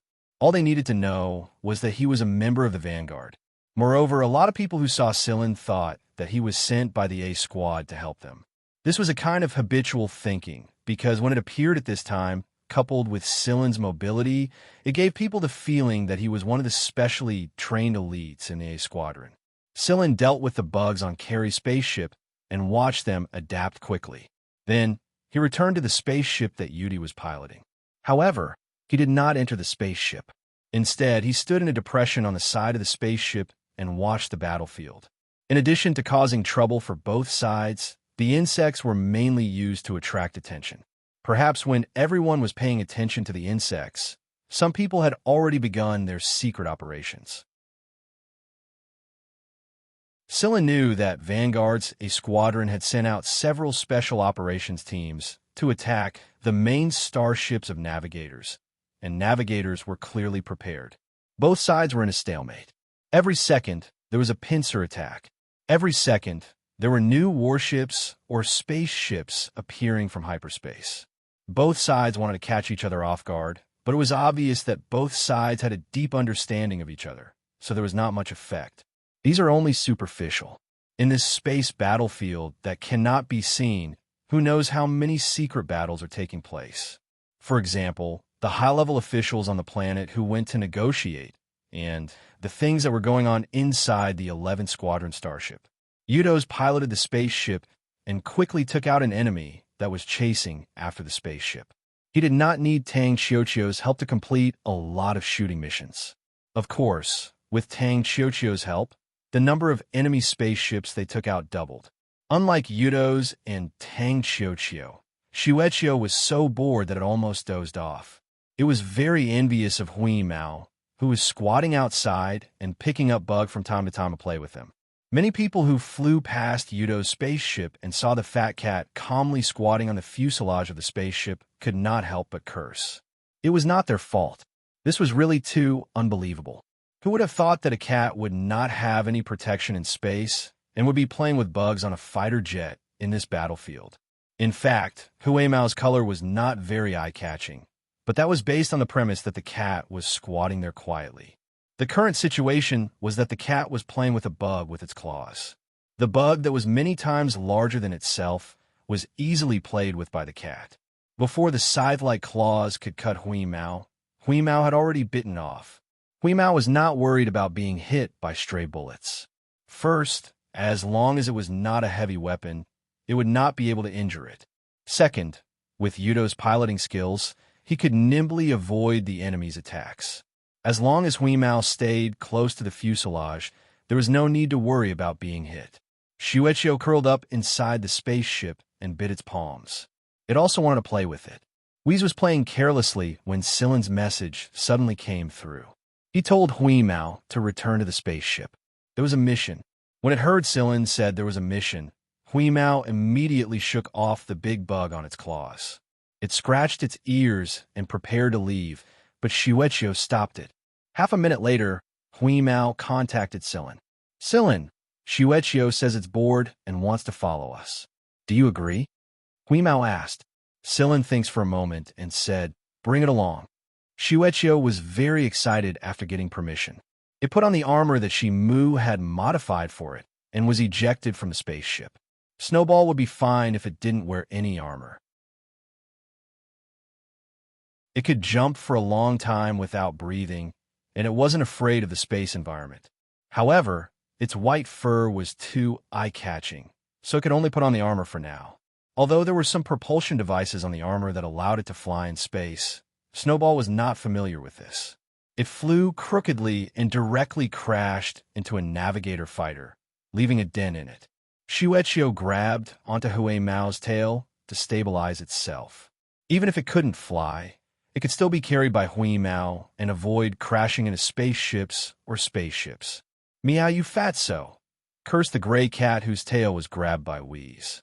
Xianxia looked at Huimao's fat body and fell silent. Who asked it to not have wings? Thus, in this chaotic battlefield, a medium-sized fat cat with wings was dragging something unknown behind it. Everyone who saw this scene was amazed. What the hell is that thing?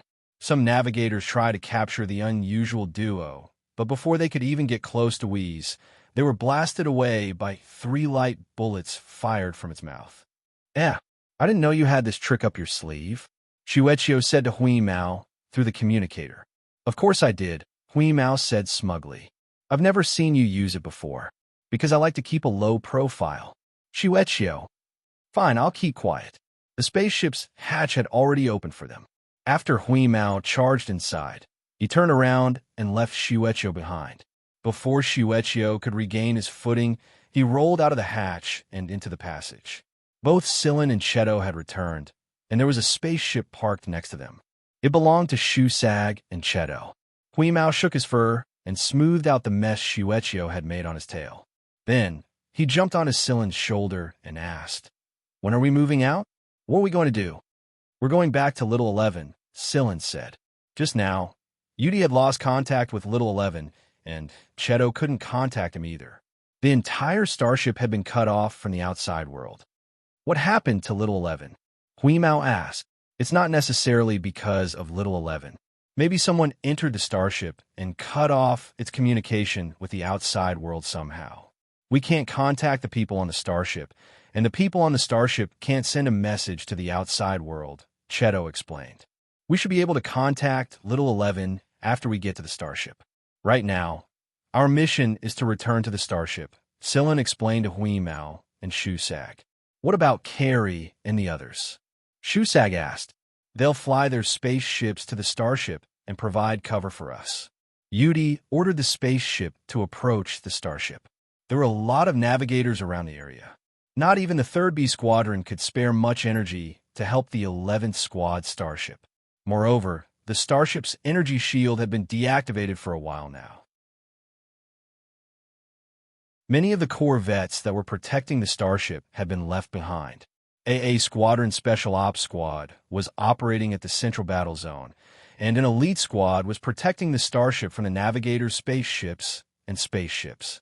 The elite squad had been following the starship closely, so they hadn't been left behind. The 11th Squad's energy shield had been deactivated, so there was no way they were running out of energy. After the spaceship approached the starship, it sped up and flew toward it. Vanguard didn't attack the spaceship after noticing that it was one of their own. Although they weren't too happy about the spaceship's approach, they didn't open fire. Cheto, decrypt the hatch at the bottom of the starship, Silen said. He still couldn't contact Little 11 right now, and since he couldn't open the cabin door himself, Cheto would have to do it for him. In addition to the hatches on the surface, there There were also some secret hatches that outsiders did not know about. Done. Cheto was done unlocking the hatch, and a small passage was opened. Good luck, Yudi said. He wouldn't go in with Sillin and the others. Tesoro was inside the spaceship as well, and they were far weaker than Sillin and the others. They would only be a burden if they went with him. Sillin gestured for them to move, and the hatch at the top of the spaceship opened. The armored Sillin and the others quickly flew toward the secret hatch. This time, Huimao didn't let Xianxia grab its tail. It hated having its tail grab the most. If it wasn't Xianxia, it would have bitten anyone it didn't know, even if they were from Vanguard. This time, Cheto was the one who dragged Xianxia into the secret hatch. Sillin told him to train it more, or he wouldn't bring it along for the next base operation. Xianxia promised repeatedly. It didn't want to sleep in a spaceship out of boredom again. Yudi drove the spaceplane away after Sillin and the others had safely entered the secret entrance. However, he still followed them from the surrounding area, paying attention to the situation and cooperating with the elite squad to fight against the navigator. From the moment Yudi flew the spaceship to the moment Sillin and the others entered the starship's secret hatch, to the moment Yudi flew the spaceship away from the starship, everything happened in less than 5 seconds. It looked like the spaceship had just brushed past the starship. Sillin and the others had moved very quickly, and there was an object on the spaceship to hide their movements. After entering the secret hatch, Cheto tried to contact Little 11, but he couldn't. It was as if something was stopping him from doing so. What do we do? Cheto asked. Take over control of Little 11. Before leaving, Sillin had told Little 11 that if anyone tried to interfere with the starship's management system and couldn't put up a fight, then everything should stop. Therefore, when Sillin discovered that the passageway and the rest of the starship was completely dark, he knew that Little 11 had shut down most of its internal functions. The only thing it could do was maintain flight, and it was piloted by someone else. Right now, it was in a dormant state because it couldn't control it anymore. The people outside couldn't control the starship through it, and they couldn't activate the starship's lighting system either. The starship was designed with a lot of unexpected situations in mind. Later on, when Little 11 was implanted with a super AI, they also made a couple of safety measures. This included the current situation. Other than Little 11, the starship had other management channels. It was just that they weren't known to outsiders. Moreover, even if a few professionals were to study the starship's management channels, it would be extremely difficult to gain control of them. This was because the management rights required a specific machine language, and a specific machine language at that. They waited for Cheto to regain control of the starship. Celine closed his eyes and sensed the situation around him. Although his surroundings were pitch black, he could still sense the changes in every detail in the surrounding area through the darkness. Cheto's management rights were very successful, and he didn't cause any disturbances. No one else on the starship would know that the management rights had changed hands. Sillin could feel Huimao's claws stretching out uncontrollably from his shoulder. He knew that the bastard was very angry right now, but he had to endure it for the sake of the operation. It was hard on him. Although the starship was still in darkness, Sillin didn't ask Cheto to turn on the illumination system. He didn't ask him to change the starship's current condition, but with their abilities, they could see that there were many places inside the starship that were damaged to varying degrees. There were bullet holes in the walls of the passage not far away, and those with keen noses could smell the faint scent of blood. Not to mention Huimao's night vision. Right now, he wanted nothing more than to chew up every bastard who dared to mess around in his territory, grind them to bits, and spit them out. There's no one within 100 meters of us, Cheto said. The starship was equipped with built-in surveillance cameras. The storage area was relatively hidden, and it was very difficult to detect when it was turned on. What's the general situation right now? Cheto projected an image from his eyes. It was a hologram of the starship's current structure, and it showed the surveillance targets inside the starship. From the image, they could see that there were more people gathered at the shooting field. There were more than 20 people inside the training field, and a group of people outside the training field. They're trying to open the training field's door, Cheto said. He could sense that the training field's door was being damaged, and it wouldn't be long before it was removed. Those people outside are probably Navigator's men, Cheto said. Sillin, didn't you say that there might be Mist men as well? Shusag asked in puzzlement. The Mist men won't be captured by the surveillance cameras. They're definitely here. Huimao interrupted Sillin the second he was done. Yes, they're here. I can smell their disgusting scent already. We can't let them get away this time. Sillin walked a couple of steps toward the passage and crouched down at a spot on the floor. He wiped the liquid off the floor with his hand. I remember this guy. Huimao said fiercely. I remember him too. Sillin wiped the liquid off his hand and stepped back. Then he said to Shusag and Xianxia, there are some liquids inside the starship that carry a kind of hard-to-detect smell. When they stick to a person's body, they'll follow the person's movements and mark their location like a signal.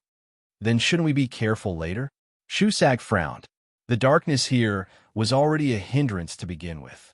Not only would it restrict their movements while concealing themselves, but it would also be incredibly difficult if they had to pay attention to this signal flare that he couldn't smell at all. He wasn't like that cat who could smell all kinds of hidden scents. No, you don't have to pay attention to them. Sillin took out a spray bottle. Spray this on yourself. Shusag took it and sprayed it. He sniffed it hard, but couldn't smell anything. Before we left, I had Little 11 coat most of the starship with a scent membrane. Normal people wouldn't be able to detect it, but people who are sensitive to smell would be able to pick it up. Therefore, the scent film Sillin had Little 11 apply after they left could now serve as a form of protection. Even if they accidentally stepped on the liquid that resembled a signal flare, it would still be able to cover their tracks to a certain extent. The armor has an automatic purification function, and this camouflage spray will make it easier to move around. Shusag nodded in realization. He had heard of similar things back when he was in the Mist Bodhisattva army, but he had never experienced it himself. It seemed like he still had a lot to learn. If Sillin hadn't told him about it, he would have become an idiot who thought he was a moving target in the eyes of others. After they were done with the spray, Sillin assigned a few tasks to each of them. They would work separately, and Cheto would be able to know everyone's location and progress through the starship system. Sillin and Shusag would go one way, and Cheto and Xianxia would go the other way.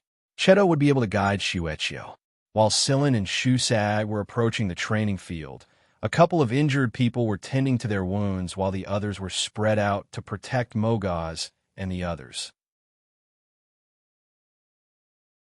Boss, the door won't hold for much longer. They'll be here in about a minute, said a member who had come with Stanley. Stanley waved his hand to show that he understood. The atmosphere in the training field was a little heavy. Of the 30 or so people who had come here, only 20 were left, including Mogaz and the others. There were only 25 of them left. The navigators and the Mist assassins were still waiting outside. More than half of their dead members were killed by the Mist assassins, so Stanley wasn't worried about the navigators breaking down the door. He was worried about the assassins who were hiding somewhere. In fact, he didn't even know how many people the Mist had sent. Mogaz and the others also seized the opportunity to rest. They knew that they were going to fight a tough battle soon. Among the 5, Mogaz, Phoebe, Kong Lugia, and Mao sat in 4 different directions, protecting Pangu. Pangu sat there quietly. No one knew what he was thinking. It was as if he couldn't sense the heavy atmosphere in the hall. He just sat there quietly and casually. However, Pangu's casualness sent a chill down Stanley's spine. Sometimes a person without killing intent could have a devil living inside them. It was just that the devil hadn't shown its horns yet.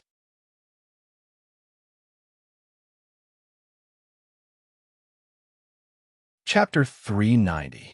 There were many ways to get to the training ground from the secret entrance, so Sillin and the others split into 2 groups and headed in that direction. Even though it was pitch black, they could still see everything clearly with the visual aids on their armors. Moreover, this was their starship, so Sillin and Shusag were all too familiar with the routes here. Sillin and Shusag were walking along one of the side paths.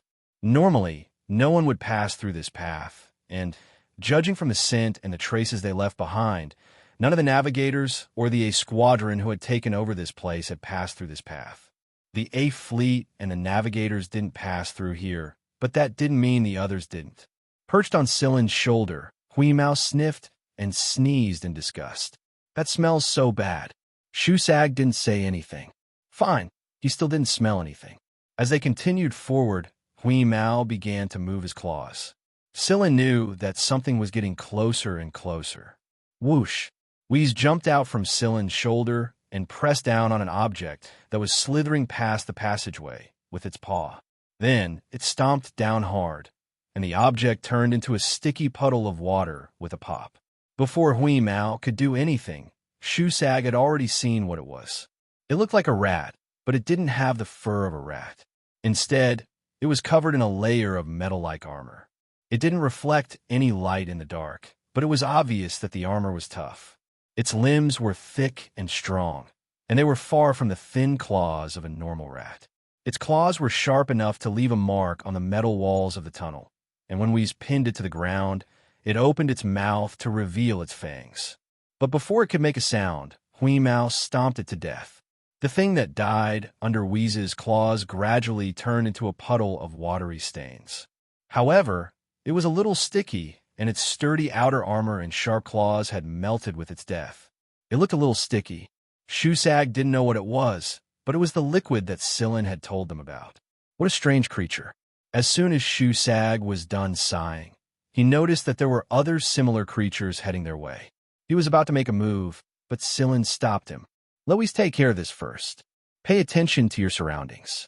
I'm afraid that someone will be coming soon. Silen still remembered the man who brushed past him back in prison. Even if the man had disguised himself well at the time, Silen could still see the same emotions flashing in his eyes as the crimson eyes of the things Wheeze was stepping on. Crazy, cruel, bloodthirsty. Huimao was still moving at a speed that did not match its body size at all, trampling the mouse-like things that surrounded it into mucus. Shusag watched in amazement as Huimao stomped them to death. You can never judge a cat by its appearance. Silen, who had been standing there quietly all this time, gestured at Shusag. Shusag immediately went on alert. Silen was telling him that someone was coming over, but he didn't notice it. At least when he noticed it, he was just a little later than Silen. As expected of an assassin, his concealment was indeed very good. If it weren't for Silen's reminder, Shusag would have been in a more passive position. The other party also knew that Silen had sensed his approach, so he did not continue to hide. In response, a large number of rat-like creatures swarmed in from both the front and back of the tunnel. Some of them were larger and looked more difficult to deal with. Silen put his hand behind his back and signaled to Shusag. Silen would deal with the person who came over, while Shusag would deal with the rats. Zung. Shusag's specialized claws were already extended, and he took a few steps back to maintain a certain distance from Silen. This way, he could rush over to help out in the event of an emergency, look out for each other, and avoid getting hurt by accident. That way, he wouldn't restrict Silen's movements. Silen didn't pay attention to the rats swarming toward him. He had Huimao to help him deal with the rats in front of him, and Shusag to guard him from behind. Right now, he was focused on the person who was slowly making his way toward him. The figure grew closer and closer. After moving a little closer, it stopped 50 meters away from Silen. It seemed to be hesitating whether to come over or not. The figure didn't move, and neither did Silen. Both sides seemed to be waiting for the other to make the first move. More and more rats appeared, and almost half of the narrow path ahead was blocked. Huimao extended his claws like a meat grinder and ground them into slime. The ground was already covered in the disgusting slime. Huimao shook the slime off his hind legs in disgust. He could have just opened his mouth and swallowed the slime, but Huimao found it too disgusting and unpalatable, so he chose to use his claws instead. Silen didn't seem to care about what was happening in front of him. He just stood there quietly as if he didn't see it. Suddenly, Silen's figure flashed, and it was as if he had vanished from where he was standing. A hand stretched out from the layer of mucus where he had been standing. The hand had long fingernails, and the shape of the fingernails was similar to the claws of those mice. The outstretched hand didn't manage to grab Silen. Instead, before it could retract, it was cut off by Silen's slender sword. All of this happened in an instant. The severed arm melted into slime. However, this slime was different from the transparent slime from before. The slime from the arm was blood red. The man was injured. The figure that stayed 50 meters away began to melt and disappear from the head. That was not the real body of the man. The real body had been lurking among the rats. The Roten was very angry. He didn't expect his arm to be cut off so quickly. Silen's movement was too fast, and it was neither too early nor too late. Silen dodged the attack just before the Roten's outstretched hand could grab it. The Roten now understood that Silen was actually standing there to lure him into making a move and to cut him when he made his move. From the looks of it, Celine had the ability to dodge before he even revealed his hand. However, Celine didn't do so. She did it for the sake of slashing him with her blade. What puzzled the Roten was how the man in front of him knew where his real body was. Also, who was this man who cut off his arm and hand? The Roten knew all the high-level members of the Vanguard and the Navigator's first team who were strong in individual combat. However, he really didn't know the man in front of him. The Roten didn't know or remember the man he passed by in the first-class prison a few years ago, who he thought was a prison guard. However, Silen remembered that the reason why he was able to identify the real body of the Roten was that he remembered the smell of the Roten was different from those rat-like guys. If Shusag knew the reason, he might mourn for his poor sense of smell again. After cutting off the Roten's arm, Silen stood still again as if he was waiting for the Roten to strike again. The Roten was much more vigilant after being cut off. He didn't act rashly again. He knew that Silen was faster than him. In this case, he could wait for a better opportunity. There was more and more slime in the passage, and the air began to be filled with water vapor. The Roten lurked. He knew that as long as he didn't show up in his real body, Silen couldn't kill him. So what if he knew the general location of the Roten's real body? While the Roten was waiting for an opportunity, Silen said something strange. The Roten didn't understand it, but Shusag did, because Silen was speaking mist Bodhisattva language, and it was a secret code often used by the military in the language. Huimao and Silen were communicating in machine language, so even if it didn't understand the secret code, it could still understand what Silen was trying to say. While the Roten was still confused, Silen moved his hand, and a gun appeared in his hand. The moment the gun appeared, Shusag and Huimao both jumped and retreated. Bang! There was a soft, muffled sound. After the bullet hit the place where the Roten was hiding, a layer of crystals quickly spread and covered the whole pool of slime. The crystals quickly thickened and tightly wrapped around the slime, sealing it. The water vapor in the air also quickly decreased. A shrill cry echoed in the passageway. The rats, who had been running around in a frenzy, seemed to have lost their sense of direction and were bumping into each other everywhere. It was Silen who had asked Cheto to increase the humidity in the passage. However, even if the Roten knew that the humidity was rising fast, he wouldn't have expected Silen to do this. The humidity was good for the Roten too. He was just happy that the higher the humidity, the more agile he would be in his slime form. But now, this benefit turned into a fatal one. Shusag looked at the situation in front of him and felt that half of his body was cold. In front of him, the place where the slime had accumulated was covered in a thick layer of ice, but it wasn't as cold as ice. It wasn't the formation of the ice that sent chills down Shusag's spine. Instead, it was the person lying at the front of the ice. Only his head and half of his torso remained, as if 2/3 of his body had been frozen solid. What's more, the remaining 2/3 of his body hadn't formed yet, and had been frozen inside the ice along with the slime. It looked very creepy. The Roten was frozen in the strange ice from the chest down and couldn't struggle at all. He didn't even have time to transform into his human form. Only his upper arms were exposed, and his forearms were still in the ice. That was how he ended up like this. The Roten stuck out his long, spiky tongue and tried to scrape off the ice that had frozen him.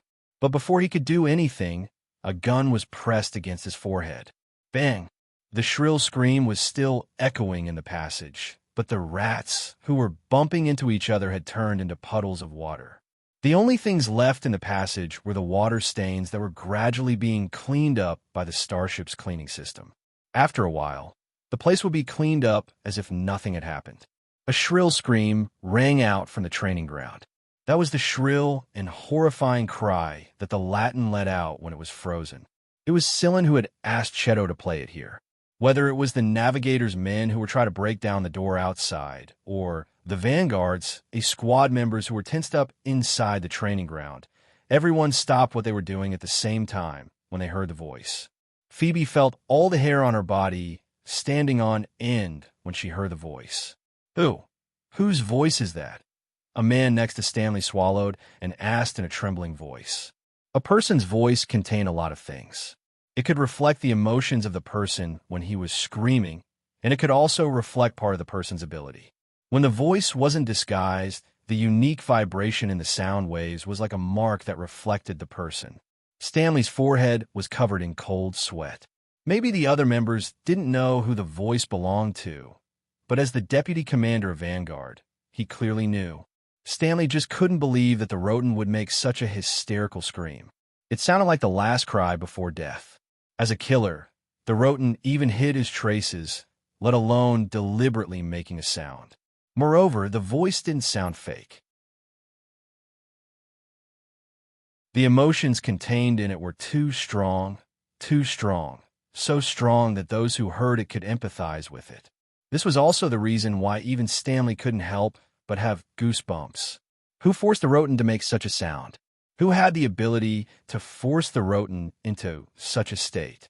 Both the Navigator's men and the A Squad's men, even Stanley himself, could only think of one word, Wuxia. In fact, not only the Navigators and Vanguard's men, but also the Fog's men who were hiding in other parts of the starship thought that it was Wuxia's men. They couldn't think of any other answer except Wuxia's men. Vice Captain, a member of the Vanguard A-Team, looked at Stanley with uncertainty. The Fog's men had already made them suffer a lot. If Wuxia's men were added to the mix, few of them would be able to make it out alive. Many people in the A Squad knew that their commander, Ji-Feng, was not on good terms with Wuxia's men. Wuxia had once threatened Ji-Feng. Therefore, if Wuxia's men were here, they would never help them. Stanley looked at Pango, who was sitting in the center of the crowd. He didn't know what to feel. He felt that he might not be able to protect Pango. Hey, Phoebe, guess what I'm thinking right now? Mogaz elbowed Phoebe, deliberately aiming for Phoebe's full chest. Phoebe slapped him away. Phoebe looked at Mogaz helplessly. Only this guy would speak in such a tone at a time like this. It's none of my business what you're thinking. Phoebe rolled her eyes at him. Mogaz glanced at the other members of the A Squad around him. He covered his mouth with his hand and moved closer to Phoebe. I think the captain is here. Mogaz looked like he was whispering, but his voice wasn't soft at all. At the very least, the people guarding the outermost perimeter could hear him clearly in this deathly silent atmosphere. Captain? Which captain? Scyllin, the captain of the 11th Squad? A few people glanced at Mogaz disdainfully. You're still in the mood to joke at a time like this. Mogaz curled his lips. That was exactly what he felt. Sigh. Mogaz thumped his thigh and sighed. If you hadn't taken control of Little 11, the Navigators wouldn't have had the chance to lock him up. If Little 11 wasn't locked up, he could have helped us. He could have shown us what's happening in other parts of the starship, caused some trouble for the Navigators, and called for reinforcements. Reinforcements? Another person snorted. Do you think the Navigators are pushovers? They can seal off the AI system and all signals. Do you really think they'd give us a chance to call for reinforcements? Come to think of it, I didn't think they'd be able to do this. I've never heard of them possessing this kind of technology before. The other A Squad members nodded in agreement. Based on their understanding of the Navigators, those bastards shouldn't have possessed this kind of technology. Who helped them? Translator, Atlas Studios editor. Atlas Studios because the Navigator's men had stopped breaking down the door after hearing the shrill scream. The protective door of the training ground would not be broken down for the time being. The A-Team members began to talk about who was secretly helping the Navigator in order to ease the tension in their hearts. Only Phoebe was more silent than the rest.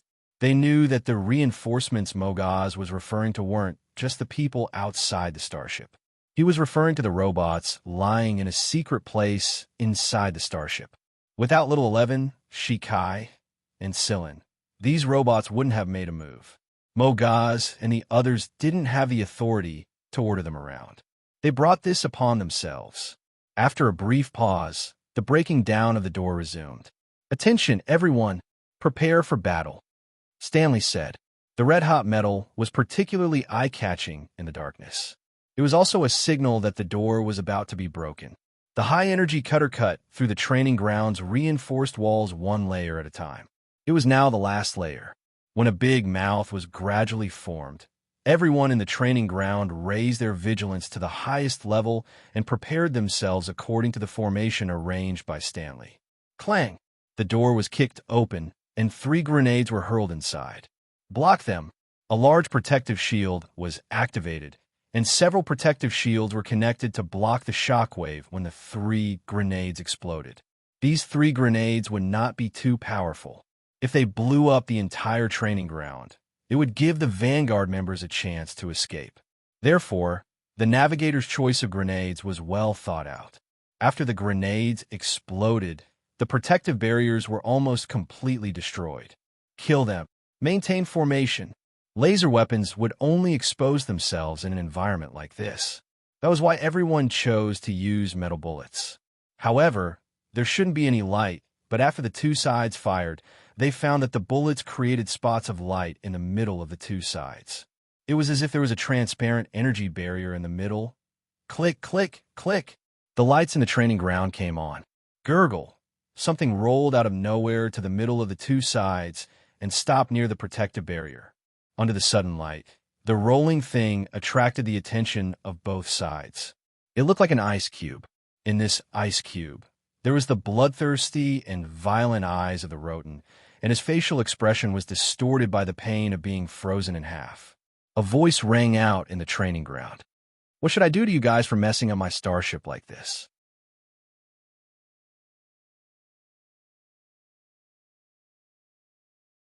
Chapter 391.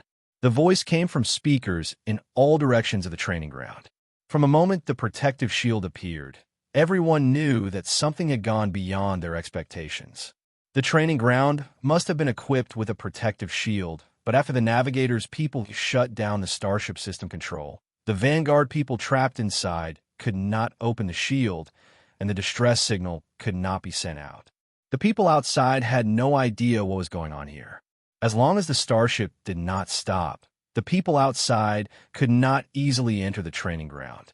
To activate the protective shield in the training ground, the control system must be connected. Plus, the lights inside the training ground were on, which meant that the control system was no longer blocked. What the Navigator and Vanguard members were concerned about was who was in control of the system. Stanley felt his scalp go numb as he looked at the ice next to the protective shield. It was not an illusion. It was really the rodent. He did not expect the rodent to be killed, and in such a way. It seemed that the rodent did not have a good time before he died. The head sealed in the ice, the expression on its face, and the voice he heard a few minutes ago. Stanley felt that he was breathing very carefully. Was it really Wuxia's people who were able to kill the rodent? But if it was Wuxia's people, why did they have to raise the protective shield to protect themselves and the others? Stanley knew the rodent, and so did several people on the A-team. Many people on the Navigator's side also recognized the rodent's face. Because of this, the atmosphere suddenly became strange. The room was bright, but it felt even darker and more dangerous than before. What was lurking around here? Drip! A drop of blood fell on the floor and bloomed. Everyone raised their heads and looked up. The height of the training ground was about 30 meters, and on the wall at a place 20 meters above the ground, a person was standing steadily on a metal pole used for climbing training. When did this person appear? No one noticed it at all. It was completely silent. If it were not for the sound of liquid dripping in this strange silence, no one would have noticed the person standing there. This person was wearing armor, which Mogaz and the others were very familiar with. This was the armor unique to the members of the 11th team. However, the sound of liquid dripping did not come from this person. Instead, it came from the person in his hand who was no longer breathing. Tires! Stanley recognized the man whose chest had been pierced and whose blood was dripping from the wound. Tires was also a member of the Fog. He was known as Swift Blade Tires. His blade was shaped like a tear, and it was extremely fast. Many of his victims didn't even have time to react before they lost their senses.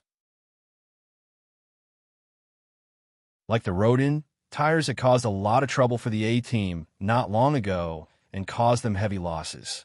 But now, this killer with the swift knife Tires was being held in his hand like garbage. His face was deformed, his chest caved in, and many bones were broken.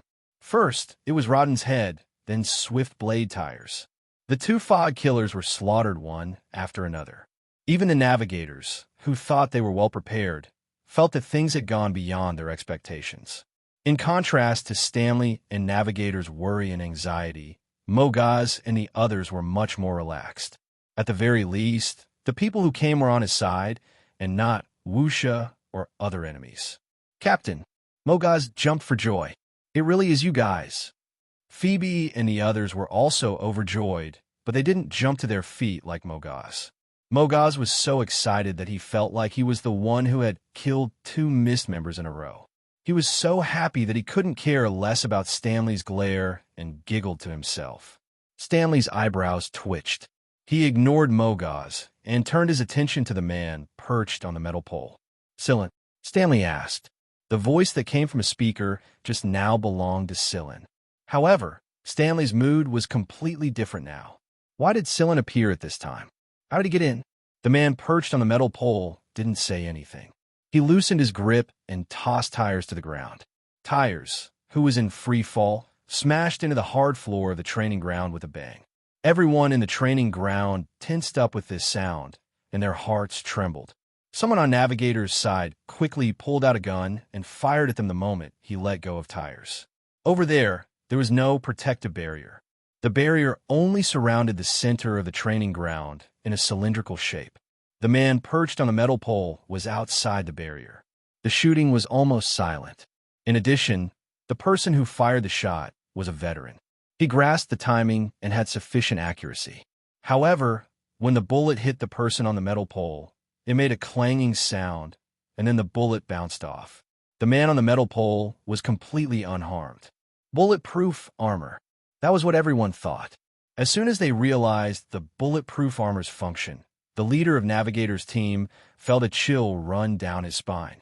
It was an instinct he had honed through life and death situations. Just as he reacted and opened his mouth to shout the word little before the word heart left his mouth, a figure passed through their ranks. The shooter was pierced by 5 specialized scythe-like finger bones. Shusag quickly fled after the hit. The Navigator's team reacted quickly and fired at him. However, Shusag's evasion speed and the armor's defensive function didn't really hurt him. Shusag kept the sole of his armor glued to the wall and ran perpendicular to it. Some of the Navigator's team kept firing at Shusag. Some kept an eye on a man perched on the metal pole, and the rest stayed on alert. Behind the protective shield, the A-Team members felt that it was ridiculous when they saw this. They were the ones who had been ordered to protect Shusag, but now they had to stand inside the barrier and watch everything like bystanders. Shusag's pursuers couldn't hurt him even if they managed to hit him. Some of them even switched to laser weapons, but they couldn't do anything to him. The armored Shusag was nimbly dodging around the battlefield. "Wait!" The leader of Navigator's team gestured. He sensed something was wrong. The man perched on a metal pole hadn't moved since he dropped Tires, and the man who killed his own team member was dodging. Did he not have any backup plan? Soon enough, the leader of the group made up his mind. Retreat. He gestured for everyone to retreat at full speed. But it was too late. A hail of bullets rained down on the Navigator's team before they could even get close to the broken door. The Navigator's team was also wearing armor that could block bullets to a certain extent, but only to a certain extent. The visors on their armor allowed them to see the invisible thing at the door. They didn't know what it was. All they could see was a vague outline of a human. "Watch out! Invisible people!" one of the Navigator's team members shouted. Invisible people? Stanley was perplexed. He recalled that there was indeed a member of the 11th Squad who possessed the invisibility ability but that member was only a little girl. Furthermore, there weren't just one invisibility ability in front of him. There were many of them, and they didn't look like little girls either. Stanley glanced at Mogaz and the others thoughtfully. The excitement in Mogaz's eyes told him that they knew the reason behind this. "What's that, Phoebe?" Stanley asked. He didn't ask Mogaz. That guy wasn't reliable. Phoebe paused for a moment before answering, "Reinforcements." "What kind of answer is that?" Stanley wasn't satisfied with this answer. "Didn't I tell you? If Little 11 wasn't sealed off, these reinforcements would have been able to help us a long time ago," Mogaz said. "The captain kept them here so that Little 11 could be released if he was in danger, but—" Mogaz shrugged and didn't say anything else. The A Squad was the one who forced Little 11 to surrender his authority and gave the Navigators team a chance to seal off the ship's defenses. Otherwise, they wouldn't be in such a sorry state right now, and they wouldn't have lost so many people. Before Scylla left, he told Stanley not to go overboard and give the starship some freedom. But Stanley didn't listen to him at all. Was he to blame for Scylla? Was he to blame for not making himself clear? It wasn't strange. Every team had their own developments and secrets. This wasn't the military. This was the rule of the Hunter Corps. Taking control of the starship and kicking out the crew was already a little out of line. They only had themselves to blame for this. Stanley tried to recall what Scylla said during the handover, but he couldn't remember it. He was so focused on getting the 11th squad out of here that he didn't pay attention to Scylla's words at all. He couldn't remember it now. I think Scylla said something else. Stanley was in a dilemma. On the other side of the shield, the Navigators' men were being suppressed. Not only did they have to fight with the invisible people, but they also had to pay attention to their close-range attacks. The invisible people moved very fast, like well-trained soldiers. Their attacks were fatal, but they didn't have a murderous aura. Quite a few of their members had already been killed. "Seal off the control system again," the leader ordered. "No, we can't seal it off," a man holding an elliptical device shouted. He didn't know what was going on. The device clearly said that the starship system had been sealed off, but someone was clearly still controlling it.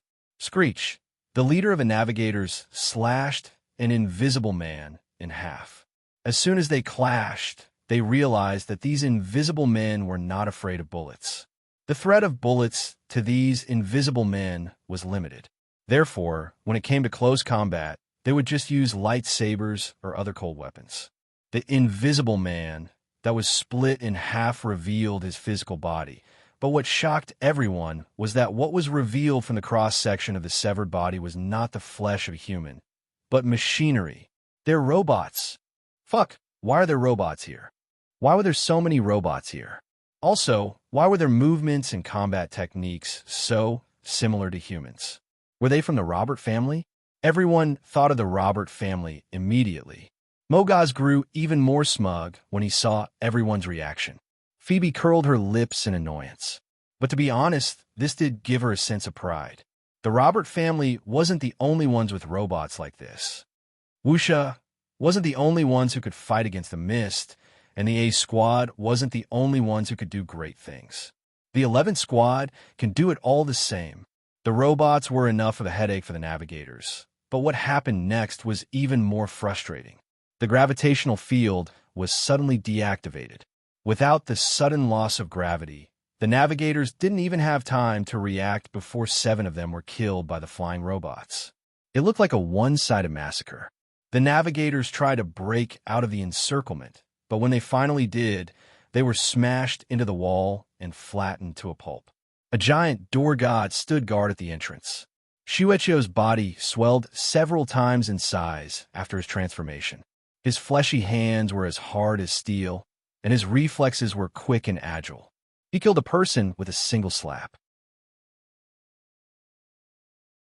Even if he didn't die, he wasn't far from it. Snowball was responsible for taking care of these people who broke out of the encirclement. However, Scylla also told him that if the other party used grenades or other artillery weapons, he could just dodge and let these people escape. There were robots in charge of cleaning up other parts of the starship anyway.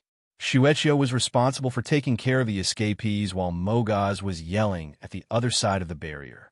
Come on, Xianxia. Kill that bastard. There's one on the left. Watch out for grenades.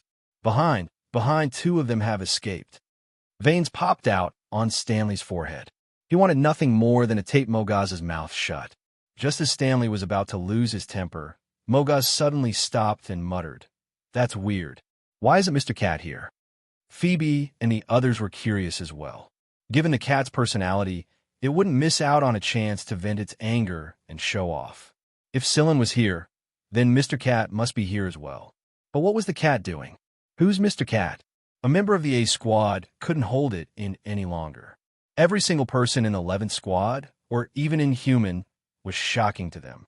Why would someone who had the ability to kill the assassins of the fog stay in a small team that had just been formed? If it were them, they would have joined the A squad a long time ago. Their strength was more than enough to secure a spot in the A squad. Also, if the 11th squad was this strong, why didn't the A squad give them any information about what was going on?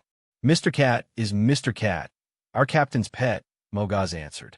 Isn't it that fat gray cat over there? Another squad member gestured with his hands and asked. Yes, that's it. Mr. Cat is the strongest in our squad after the captain and Cheto too. They're the strongest in the 11th squad. And who's Cheto? Someone asked. Mogaz was about to answer when Phoebe lashed him with her whip. What the hell are you talking about at a time like this? Mogaz finally shut his mouth and turned his attention to the battlefield. There weren't many navigators left on the battlefield.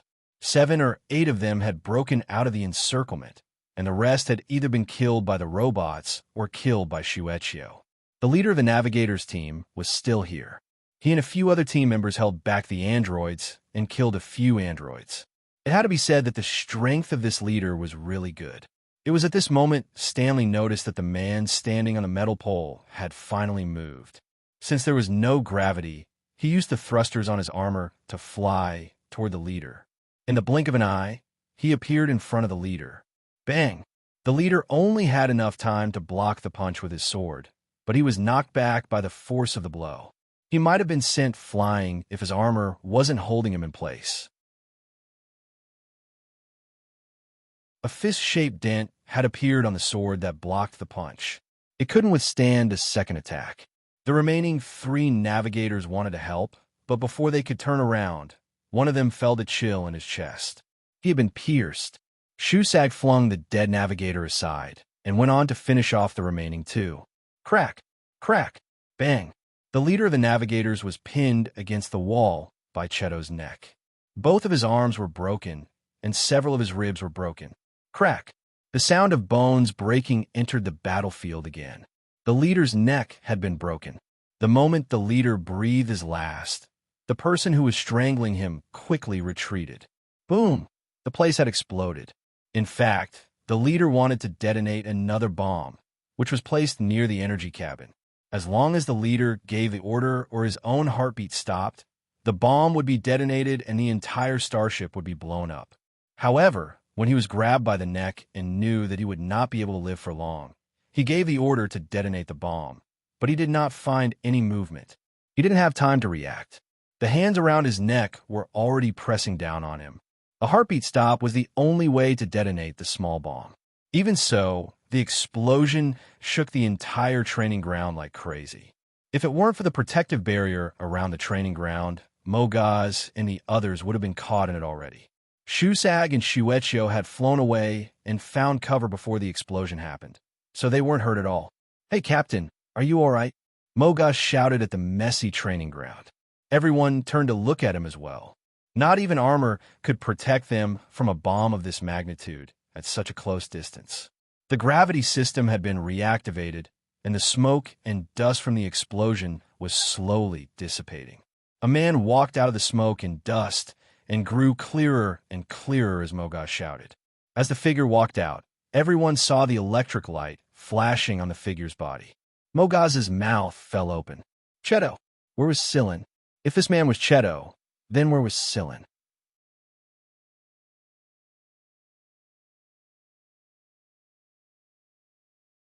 Chapter 392. The barrier around the training field had been shut down, and the people inside had walked out. Mogaz walked up to Cheto quickly and asked, "Are you all right, Cheto?" Cheto was covered in lightning and missing a piece of his shoulder. He looked like he was in a pretty bad shape. Even though he was wearing a suit of armor, it only served to cushion the impact. However, after Cheto put away his armor, the wound on his body started healing and returning to its original state in no time at all. The A squad couldn't believe that Cheto had healed himself in just a few breaths' time after taking the bomb at close range. Shusag and Xianxia also walked up to Cheto and stood next to him. They were allies now, and Shusag didn't trust the A squad at all. He didn't care if they had to fight each other. Everyone except the 11th squad was an outsider to him. Cheto didn't answer Mogaz's question. Instead, he controlled the projectors in the training field to display the battle situation in other parts of the starship. Some robots were doing cleaning work there. The images were very clear, showing the battle between the robots and the escaped navigators. The command room had regained control of the starship as well. Under Cheto's control, the starship's barrier was raised once more. However, the starship itself didn't slow down at all. When the protective shield appeared on the surface of the starship, Carrie and the others knew that Sillin and the others had succeeded. The starship no longer had to endure the bombardment of the enemy aircrafts outside. The Sentinel defense system and AI weapons inside the starship had been activated, and after issuing a warning, they started attacking the enemy aircrafts around the starship. Cheto called Shusag and Xianxia over to clean up the mess inside the training field. Although they had the help of the robots, there were still some things they had to do on their own. Cheto needed to gather some information on the dead navigators. Stanley didn't know what to say when he saw the people in front of him going about their business, as if no one else was around. Should he say thank you? Shouldn't he? Should he say hello? How should he say hello? It wasn't easy for Stanley to swallow his pride. That was why Stanley didn't say anything. Mogaz was the only one who was asking questions around Cheto. "Where's the captain, Cheto? Is Lord Cat here too? Where are the others? They have other things to do." "Xianxia, that's still useful. Don't break it," Cheto said to Xianxia, who was playing with the ice block on Rodon's head like a ball. Xianxia had already put away his armor and returned to his original furry white bear form. Hearing Cheto's words, Xianxia obediently placed the things in his hands on the ground. After scratching his butt, Xianxia, who could not bear the loneliness, wandered around the training ground again.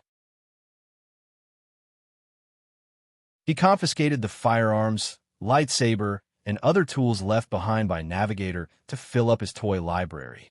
The members of the A-Team were a little nervous when the fatty approached. Now, the fatty looked very simple and honest and cute, but when they thought of this guy crushing a person to death with a slap, they couldn't help but feel nervous. With a dire beast so close to him, it would be strange if he wasn't nervous. However, Xianxia didn't pay attention to the A-Team members. He was focused on finding new toys. When he saw a new submachine gun in the hands of a member of the A-Team, Xianxia walked over and stared at the gun. The man who was being stared at by Snowball stiffened. He looked at the fatty who was staring at the gun in his hand without blinking, then looked at Stanley, who was deep in thought and did not seem to be paying attention to them. He swallowed his saliva and carefully said, "You want this?" Xianxia scratched his ear with his paw and said, "Let me play with it for a bit. I'll return it to you later." "Will I really return it later? Also, will I really not get into trouble?" That being said, the person handed the gun to Cheto anyway. Someone shook his head disapprovingly, but he didn't say anything because Shusag was looking at him. They had all seen Shusag slaughter the navigators just now, and they didn't want to make an enemy out of him unless it was absolutely necessary. Even though they were all members of Vanguard, they treated each other like strangers.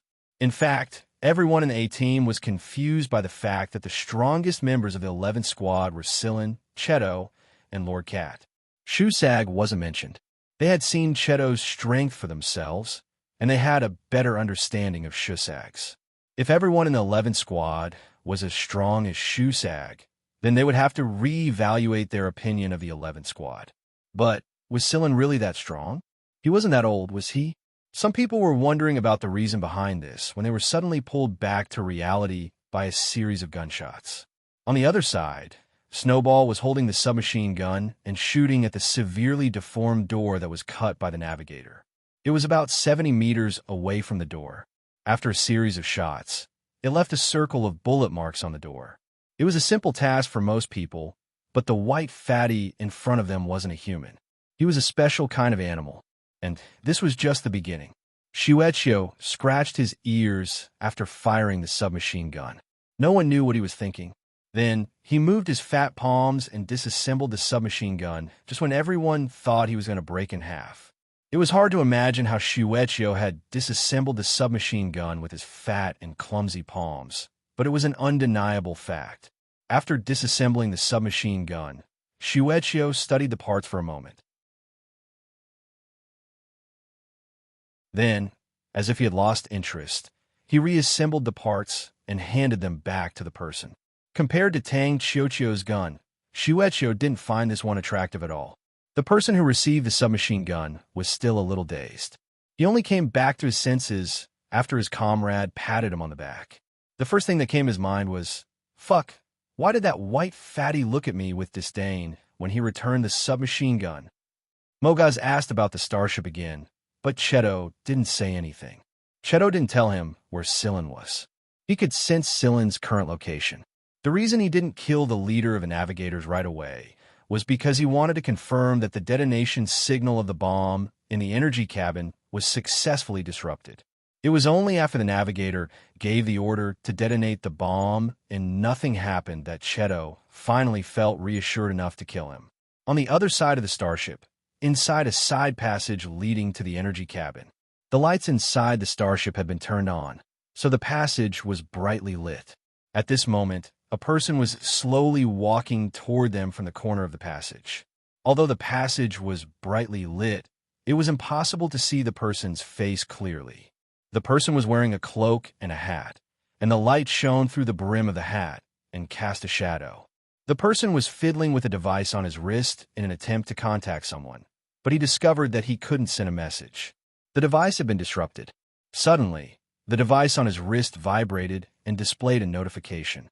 The person paused for a moment when he saw the notification. He looked a little incredulous before he quickened his pace. However, he only took 2 steps before he came to a stop and looked up ahead. There was a person standing about 30 meters away from the other end of the passage. Blue succubus? Celine looked at the cloaked person not far away and asked. He was here to stop the last of the 3 Fog members on the starship. He was also the opponent that Sillin had met once before and had even gotten beaten up by him. After Sillin revealed her identity, Blue Phantom pulled down her cloak and revealed a blue-skinned woman. The captain of the 11th Squad, Sillin, Blue Phantom asked. They had seen some of the information about the 11th Squad before they came here, so it was only natural that she knew about Sillin as the captain of the 11th Squad. However, she couldn't understand why Sillin would appear on this starship again after he had handed over his authority. Regardless, the only thing Blue Phantom wanted to do right now was to detonate the bomb Navigator's men had planted inside the energy cabin. They had already lost 2 people in this mission, and if they couldn't complete it, there was no need for her to return. She didn't care even if she had to blow up the entire starship and kill everyone. In any case, she was the only one left of the 3 who had come here, and the other 2 signals on the vitals display on her wrist had already disappeared. She didn't need to worry about anything anymore. The moment the blue succubus finished her last word, she charged towards Sillin fiercely. Straight blue light blades extended from her hands, and her eyes were cold and emotionless. It was just like Sillin's memories. Kill Sillin, then go to the energy cabin and detonate the bomb. This was Blue Phantom's current mission. Ping! The blue blades of light were blocked with a hiss. Blue Phantom's pupils shrank when she saw the slender black blade that had blocked her blades of light. It's you. It wasn't that Lan Mei recognized Celine, who they had fought before, but that she recognized the blade. It's you. You killed Osculo. That was what Blue Phantom was trying to say. Blue Phantom was on high alert. Several blue blades of light crisscrossed and stabbed at Sillin. The crisscrossed blades of light wove into a deadly net, and the surrounding walls were already covered in crisscrossed marks. Sillin didn't wear his armor, nor did he take out his water gun. He didn't plan on using his Purgatory Thunder Snake either. All he did was wave the long blade in his hand and block the incoming blades of light. He kept on defending, retreating step by step. It looked like Sillin was being suppressed and at a disadvantage. But Blue Phantom knew that the person in front of her wasn't simple. There were no unnecessary movements. Every time Sillin swung his blade, he was able to perfectly block the blades of light. No matter what angle they came from, no matter how many blades of light came at him at the same time, he would always be able to block them. It was different. It was different from the feeling of being unable to attack or block. In Sillin's eyes, these flashing blue blades of light no longer gave off the frightening feeling they had in the past. They were just like ordinary blades, blades that he could definitely avoid with absolute certainty. It wasn't that the blue blades of light had lost their power, but that this level of power was no longer enough to suppress Sillin. Whether it was the speed at which he swung his blade or the way in which he attacked each blue blade of light, Sillin felt as if there was a machine running at high speed inside his brain. It recorded every instant of his movements, analyzed his next move, and calculated the best way to deal with it. Swoosh, swoosh, swoosh. The blue blades of light collided with the long blade of light, and the blue blades of light slashed against the wall. The blue blades of light on Blue Phantom's hands and fingers converged. There was only one blue blade of light in each hand, and the light they emitted was very strong. You could feel the energy colliding with each other. But Osculo's blade was indeed a good one. Even Blue Phantom's strengthened blade of light couldn't cut through it. Sillin blocked Blue Phantom's double blade attack again, but it was different this time. After blocking the attack, Sillin quickly retreated. The next moment, several deep marks appeared on the place where he had been standing and the walls on both sides of the tunnel. Blue Phantom didn't only have two hands. It was just that she always gave people the impression that she only had two hands. Now, Blue Phantom had two more hands, each of which was connected to a blue blade of light. It was a combination of finger blades of light. Blue Phantom didn't expect her surprise attack to fail, and it didn't even touch the corner of Sillin's shirt. Since this attack didn't work, it was obvious that it would be difficult to hurt Sillin later. Continuing would only buy more time. Retreat first, then find a chance to go to the energy cabin or find another way to destroy the starship. Blue Phantom had just thought of retreating when she suddenly felt a chill run through her body. The air around her seemed to freeze. Every nerve in her body was trembling, as if she didn't know how to react. The blue succubus waved her arm in reverse according to the conditions. Her 6 arms instinctively bent, and the blue blades of light formed a protective net in front of her. This was a habit she had developed countless times. Bang! Blue Phantom's eyes widened as she watched the 3 arms on her left fall. It was too fast. She couldn't react at all. The blue blades of light that had been fighting against the long blade had now fallen to the ground along with the broken arms. Even the blue blades on the hands had disappeared, leaving only the severed hands. "You!" She didn't even finish a word. A line of blood extended from the right side of Blue Phantom's neck down to the left side of her waist. Blue blood, darker than her blue skin, flowed out of the wound, and it became more and more turbulent. Why? Blue Phantom felt that if Sillin could kill Osculo, then it would be difficult for her to kill Sillin. After fighting so many times, Blue Phantom knew that she wouldn't be able to easily finish off the person in front of her. But the last attack made Blue Phantom understand that Sillin hadn't used his full strength. In that moment, Blue Phantom felt like she was facing Osculo, the person who was on par with her boss, Nabila. Sillin clearly had this ability, so why did he fight with her for so long? Was he playing with her? She couldn't understand why Sillin, who had killed Osculos and become so powerful, would willingly stay in a contemptible squad like Vanguard. Why didn't anyone in GL pay attention to him? Why didn't anyone notice him when he had grown to such a level? Why didn't anyone notice him? Why didn't anyone notice him? This was what Blue Phantom didn't understand, even in death. If they knew about this person, Nabila and the other stronger members of the Fog would have personally dealt with him instead of just sending the three of them to their deaths like Roten. Lan Mei had completely forgotten about the young man she had chased in the level 1 prison. He was someone she didn't even care about. But Sillin still remembered them. Sillin put away his knife and made a gesture. Not far behind Sillin, a robot slowly materialized into existence. "Take her." "Yes." The robot walked over and dragged Blue Phantom, who was already dead but still had a look of disbelief on her face before she died. Blue Phantom's eyes were still wide open. She didn't understand what had happened, nor did she expect Sillin to have such an ability. She died with her eyes wide open. Sillin didn't look at Blue Phantom, who was being dragged by the robot. He walked to the other end of the passage, where the power cabin was. There was a cat squatting at the door of the power cabin. The cat was nodding its head like a chicken pecking at rice. TSK, he could still sleep peacefully in this situation. Sillin asked Hui Mao to squat here and guard. He was to guard the bomb and prevent it from exploding. He was also to pay attention to the surroundings and prevent people from approaching this place. When Sillin approached, Hui Mao's ears twitched. Then he opened his squinted eyes and yawned. There was something suspicious stuck to his fangs. "How many people did it swallow?" Sillin asked. "2 or 3. I can't remember." As he spoke, Hui Mao yawned again. He stuck out his butt, stretched his back, shook his fur, and looked sideways at the person being dragged by the robot behind Sillin. "Oh, it's already taken care of? Then let's hurry to the training ground and meet up with Cheto and the others." Hui Mao looked a little impatient. "Wait, let's take care of the bomb first." Sillin grabbed Hui Mao, who was about to leave, and walked into the power cabin. With Hui Mao's help, Sillin took some time to take care of the bomb. Only after this bomb was taken care of would they be able to focus on other things. Otherwise, it would become a hidden danger.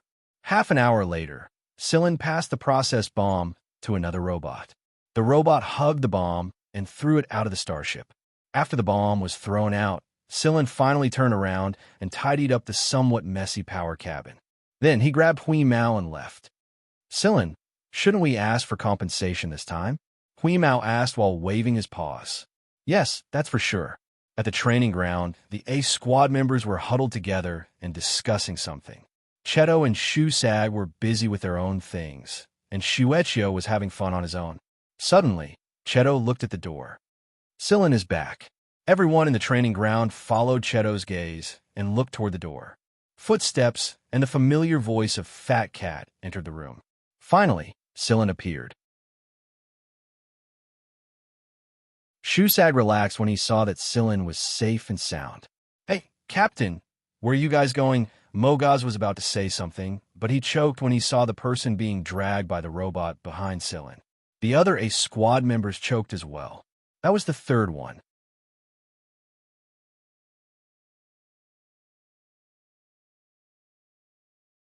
Chapter 393. The Fog had only sent 3 assassins, or at least only 3 of them were known to the public. Moreover, all 3 of them had caused a lot of damage to the A Squad. But what about now? First it was Radon, then Tires, and now the blue succubus that was being held by the robot. Stanley had to admit that he had made a mistake this time. Ji Feng had told him not to underestimate Sillin too much before he came here. Stanley didn't pay much attention to it at the time, though. After this incident, he realized that Ji Feng might have underestimated Sillin and the small squad behind Sillin. What the hell happened to this place? Hui Mao looked very unhappy when he saw the state of the training ground. Although he would still demand compensation from the A Squad later, no one would be happy to see their turf destroyed like this. "I'm so happy to see you again, Lord Cat." Mogaz ran up to Hui Mao and explained what happened just now to him. Everyone in the A team turned to Mogaz in unison when he called out Lord Cat. Their eyes were filled with curiosity. Hui Mao's nose twitched a little before he jumped off Sillin's shoulder and ran up to the deformed metal door. Then he sniffed it, moved his ears, and lifted the thick metal door with his paw. It was so thick that it could easily crush a person to death. The A Squad members couldn't help but feel their faces twitch when they saw this. Mogaz wasn't lying. They knew that the cat was a little special, but they didn't think it would be this special. Hui Mao didn't care what the others thought of him. He was after the thing under the metal door. After the thick metal door was lifted, everyone saw a person who was crushed to a bloody pulp under the door. However, Hui Mao's target wasn't the navigator, but the thing in the man's hand. Hui Mao picked up the deformed instrument with his paw and tossed it to Sillin. "This thing is a little special," he said. Cheto looked at the seriously damaged device. He hadn't paid attention to it before, and the device itself had lost all of its functions due to damage. That was why he hadn't paid attention to it when he was cleaning up the training ground. He didn't expect Hui Mao to be the first one to find it. "What is this?" Sillin asked. "I don't know."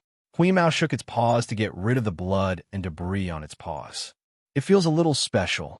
That's the device the navigator used to seal the starship's control system," said Stanley, who finally found Chance. Sillin shot Stanley a glance before passing the device to Cheto. "Keep it for now. We'll show it to Shimu later." "All right." Cheto accepted the device. There were some things he needed to ask Hui Mao later. Cheto was inferior to Hui Mao in judging things without relying on machine language and signal response, so he needed to improve himself in this area. Cheto had already taken care of a lot of things in the training ground and on the starship, so Sillin didn't need to worry about them anymore. "Vice Commander Stanley, I think we need to have a good talk after this incident is over," said Sillin while looking at Stanley. "I think so too." Stanley didn't know how he should treat Sillin right now, but it was true that they needed to have a talk.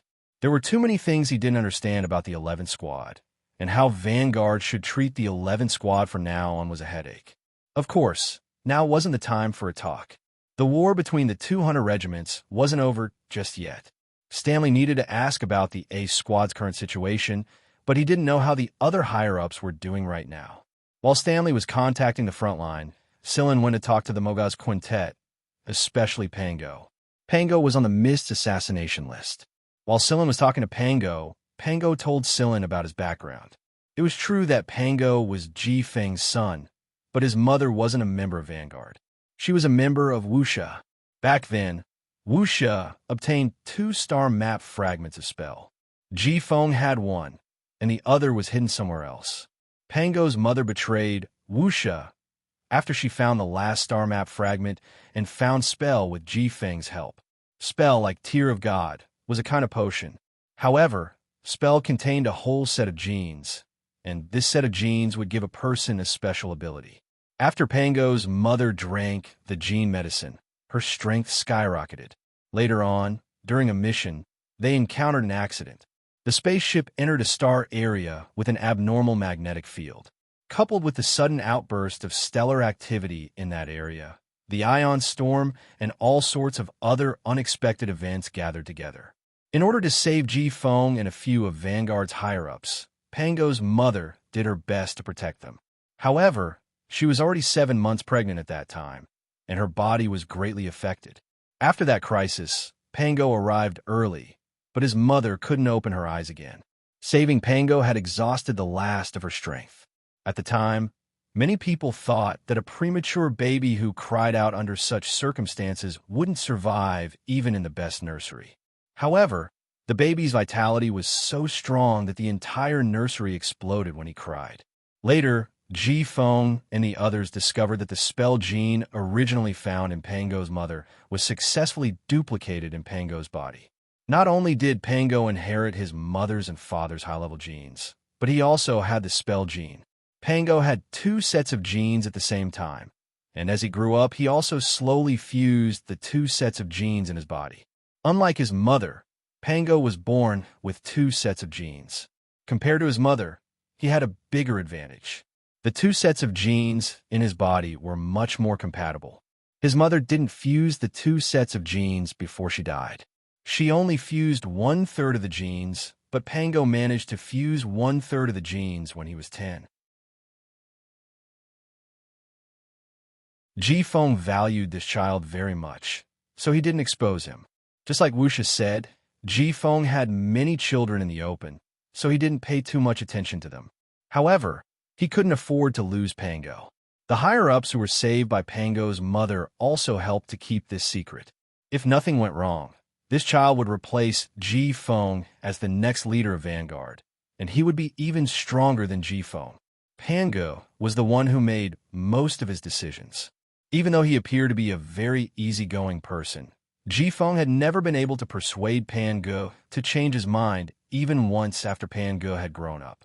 Back then, when Vanguard sent a large number of members to the other teams, Pango had chosen to join the 11th Squadron. At the time, Jifeng didn't want to, but he let him be. At the same time, he secretly arranged Mao, Kong Lujia, and the rest of the stronger members to join the 11th Squad. However, Jifeng didn't expect that other than Pango, only 4 people would remain in the 11th Squad. Mao and the rest didn't know about Pango at first, but when Jifeng secretly contacted them, they were already prepared, so when Sillin talked to them, they didn't show any signs of abnormality. Sillin didn't care whose son Pango was, whether he was the future leader of Vanguard, or whether he was the bearer of spell. The only thing he cared about was the 11th Squad. Sillin gave the 5 of them 2 choices. One was to leave the 11th Squad and forget about this incident. They would still be members of the same Hunter Corps from now on, but they wouldn't be as close to each other as before. After all, being in the same team was like being a family. The second choice was to stay in the 11th Squad. However, the 11th Squad had its own rules, and they knew this from the moment they joined. Sillin was the leader of the 11th Squad, and Sillin was the one who made all the decisions. When Sillin wasn't around, there was still the vice captain. They could talk to the captain, the vice captain, or any other member they trusted. They couldn't skip the 11th Squad and accept orders from someone outside the squad, not even Jifeng. It wasn't that Sillin was being too dictatorial, but the 11th Squad had too many things that no one else had, including some huge secrets. If the 11th Squad didn't work together as a team, they would run into all kinds of trouble in the future. This was also why Sillin didn't tell the 5 of them about the 11th Squad secrets. All 5 of them chose the second option. Pango might not be able to stay in the 11th Squad forever. Jifeng would definitely transfer him back to the 11th Squad after he successfully fused the 2 genes together. Even if Pango didn't want to, Jifeng would have to step down sooner or later. Sillin understood that Pango had a responsibility he couldn't escape from. However, Pango showed great sincerity. After his time in the 11th Squad, Pango didn't want to join any other squad ever again. The 11th Squad was a very special one, and he was very happy here. He was able to learn a lot of hunter and non-hunter knowledge. Moreover, every member of the 11th Squad was very strong. Even their pets were several sectors ahead of the average hunter. The 5 of them chose to stay, but they were sent back to the probation period. Mogaz was confident that he would be able to regain his teammates' trust. After talking to Pango and the others, Sillin walked out of the room and saw Stanley walking toward him with a very ugly expression on his face. Stanley had contacted the A Squad just now and learned that things weren't going well at the front line. 2 of the higher-ups were dead, and 5 were seriously injured. One of the injured was Bart, whom Sillin was familiar with. Somba Leruo managed to escape death this time. Of course, he wasn't sure if he was on the assassination list or not. The commander is also injured, so I'm going to head over there right now. As for this matter, we'll talk about it after the war is over, Stanley told Sillin. Sure. However, I hope you can keep your subordinates' mouths shut. There are some things that are better left unsaid. I know that. All right, that device doesn't look like something a navigator could have made. Stanley had a feeling that someone was adding fuel to the fire. At the same time, he tactfully told Sillin to let him know if he discovered anything. Stanley quickly led his men to the front line's central battlefield. He wasn't worried about Pango's safety, and he didn't want to get involved after seeing the 11th Squad's freaks. It was better to talk to the commander about the 11th Squad after the war was over. After Stanley left, Sillin recalled everyone from the 11th Squad, including the space plane that Shikai and the others were on. Sillin didn't send any robots to participate in the war this time.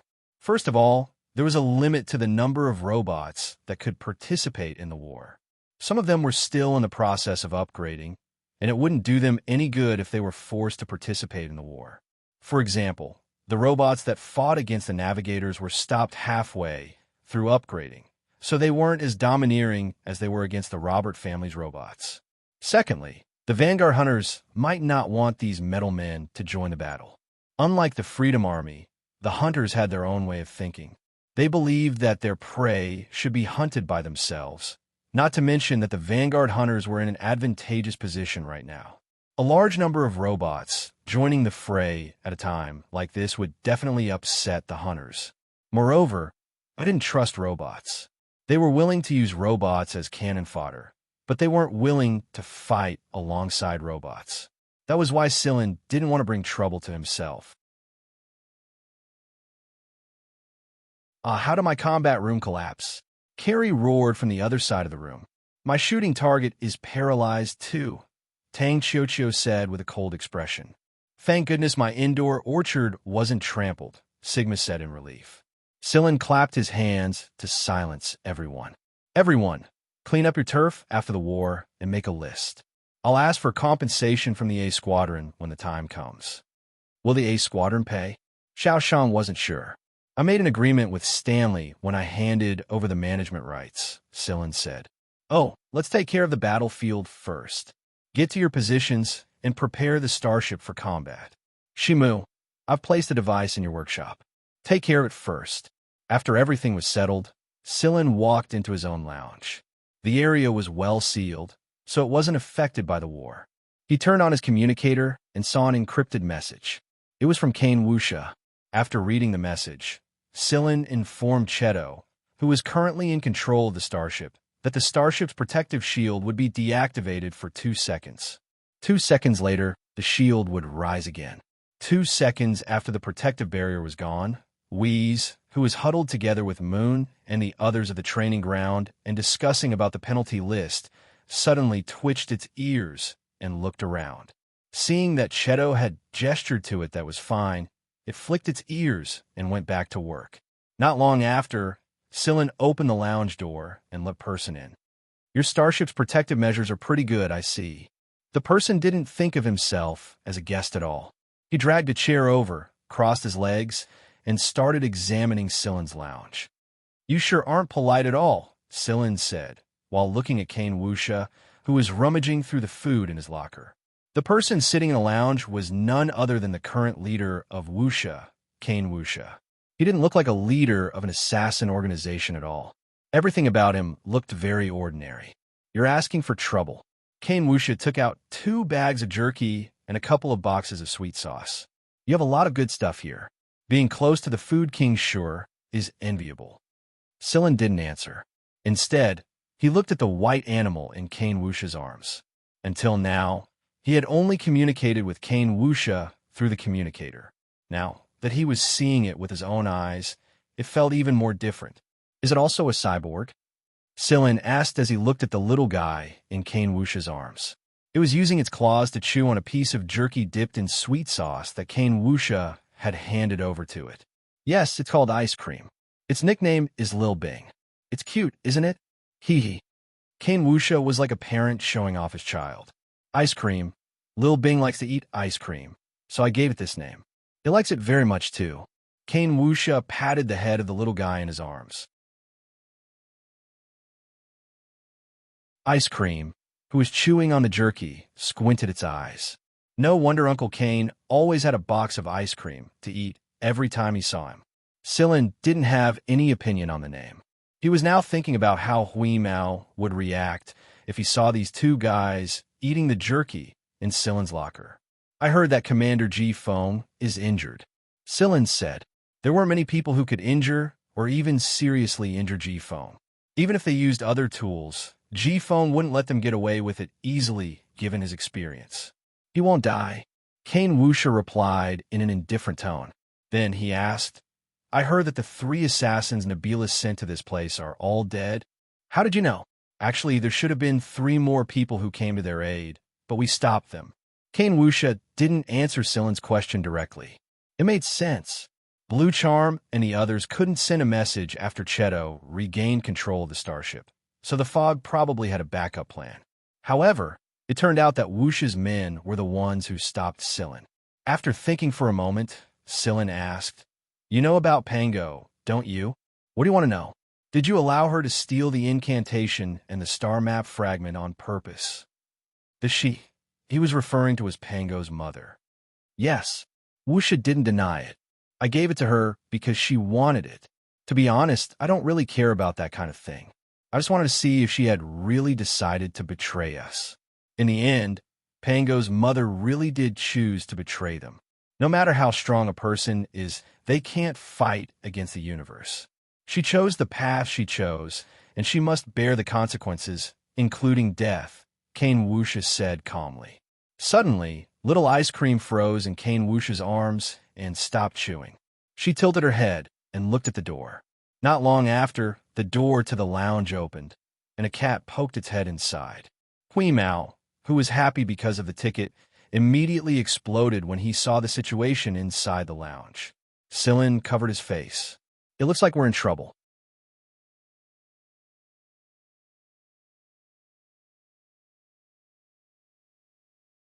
Chapter 394. Put down my jerky. Hui Mao's fur stood on end. Its claws popped out and made a few holes in the floor. Ice Cream squinted at Hui Mao, then took a few bites of the jerky in its claws. It added fuel to the fire. Meow. How dare you be so arrogant in my territory? Sillin pulled Hui Mao back before it could pounce on him. Hui Mao, who was pulled back by Sillin, was still making threatening gestures. It stared at Ice Cream, who was nestled in Wuxia's arms, warily.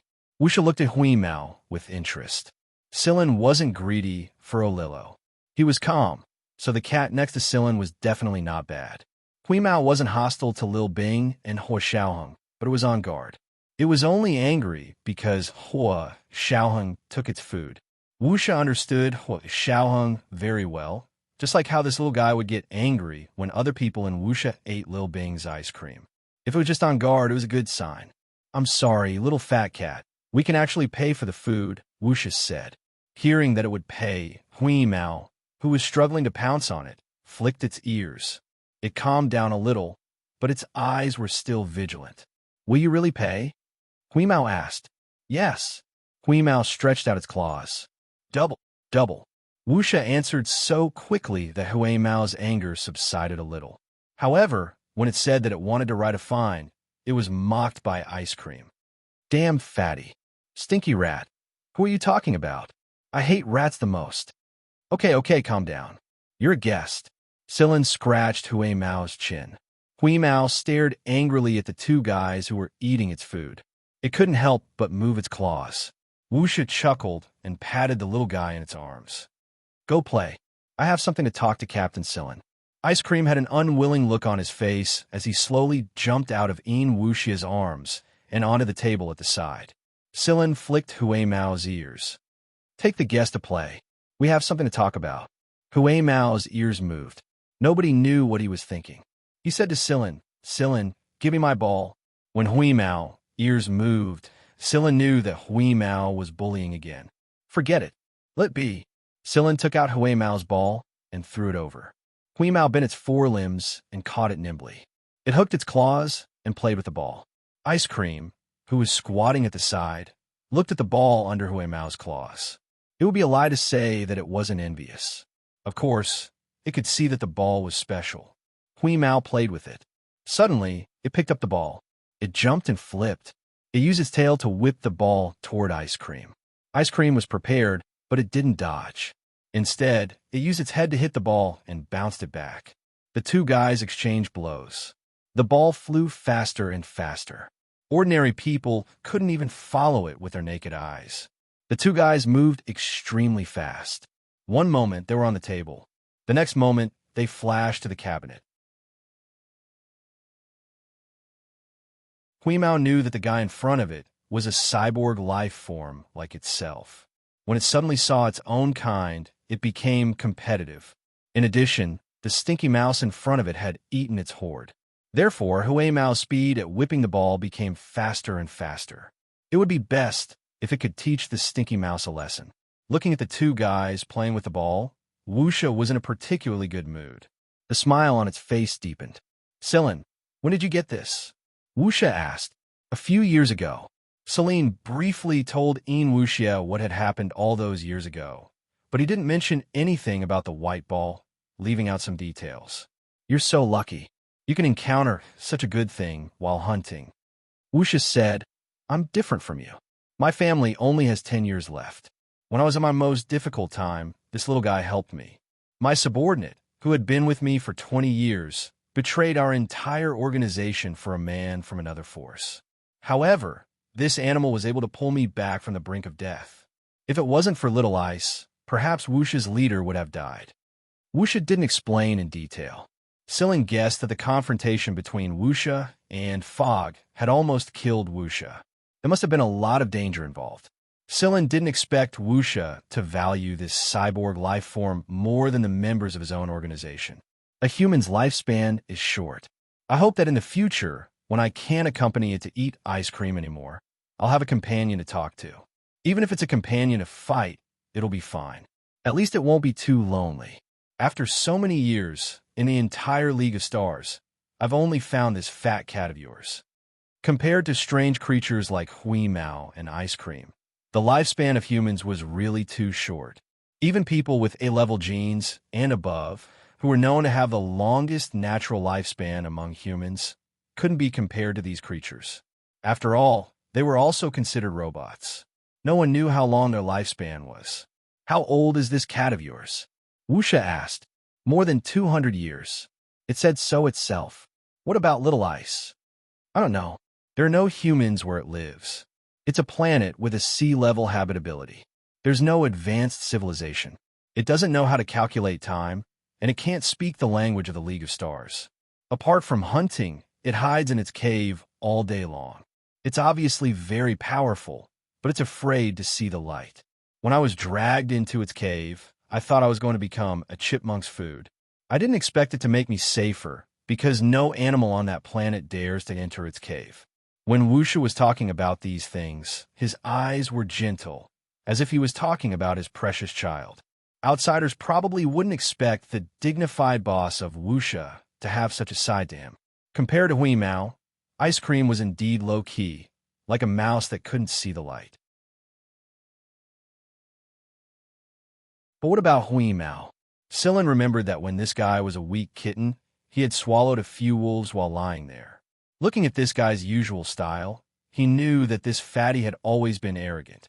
Although Wuxia had said all this, Sillin didn't think that this uncle had come all the way here just to talk about ice cream.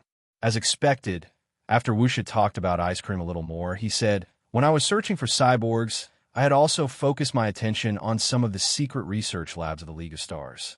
There are a lot of research labs in the League of Stars that research cyborgs, but the results were not satisfactory at all. They were all failures. Did you send someone to the research base at Sector C to steal experimental information as well? That's right. One of the labs was researching the fusion of machine and organic life. I thought they would create something new since they were so secretive, but it's just trash. Wuxia's expression was calm, but his words were filled with mockery and disdain. I've learned some inside stories while I was collecting information over the years. For example, the most influential company in the League of Stars, Miracle Corporation. I know who's supporting them, including the shady deals they've made in the dark. There was one time that group of people came to capture Lil Bing with Nabila. In a fit of anger, I carried out an assassination attempt. Who are those people? The old fellows of the Yu family. However, if Azrael's men hadn't interfered, I would have succeeded. Oh, by the way, you and the little princess of the Yu family, Yu Linglong, are you? Did you know that Yu Linglong's legs were broken for a period of time? She was injured by us during that assassination attempt. Sillin frowned. He remembered that Yu Linglong had been in a wheelchair for a period of time. It was when Sector Z was opened, and Sillin had sensed the presence of Azrael's men at the time. Azrael's men and the Yu family had a deal. I don't know what the deal was, but they're definitely connected. This time, Navigator has a device that can seal off the starship's AI system, right? That's the result of Azrael's research. There was too much information in Wuxia's words. Navigator's men had Azrael's help? Or was it the Yu family who was adding fuel to the fire? There's one more thing I need to tell you. You must not know that the little princess of the Yu family once had designs on the cat beside you, right? You may have protected the cat well in the past, but some people still recognize the cat's uniqueness. However, when they decided to take action in the end, they still targeted me and Lil Bing, who had been staying with me all this time. Politicians are all born actors. Sillin had been silent all this time in response to Wuxia's words. The Yu family aside, Wuxia had known about Hui Mao since a long time ago, but he had only revealed himself now. It would appear that Wuxia had been observing Sillin and Hui Mao all this time. If Sillin and Hui Mao's performance was unreliable to Wuxia, then this conversation probably wouldn't have taken place. A long while later, Sillin asked, So let's work together. I won't interfere with your business, and you shouldn't interfere with Wuxia's business either. Private matters are private matters, and we'll work together when there's a need to work together. What do you think? Azrael and Fog both have partners, so I think Wuxia is looking for a partner as well. Who are you going to work with, Vanguard or the 11th Squad? Sillin looked at Wuxia. The 11th Squad, of course. I don't get along with Vanguard. You know that. After some thought, Sillin extended his hand and smiled. It's a pleasure working with you. Pleasure working with you. Wuxia extended his hand and high-fived Sillin. They didn't sign any agreement. To them, a so-called agreement wasn't essential. If they wanted to betray each other, a mere agreement wouldn't be able to stop them.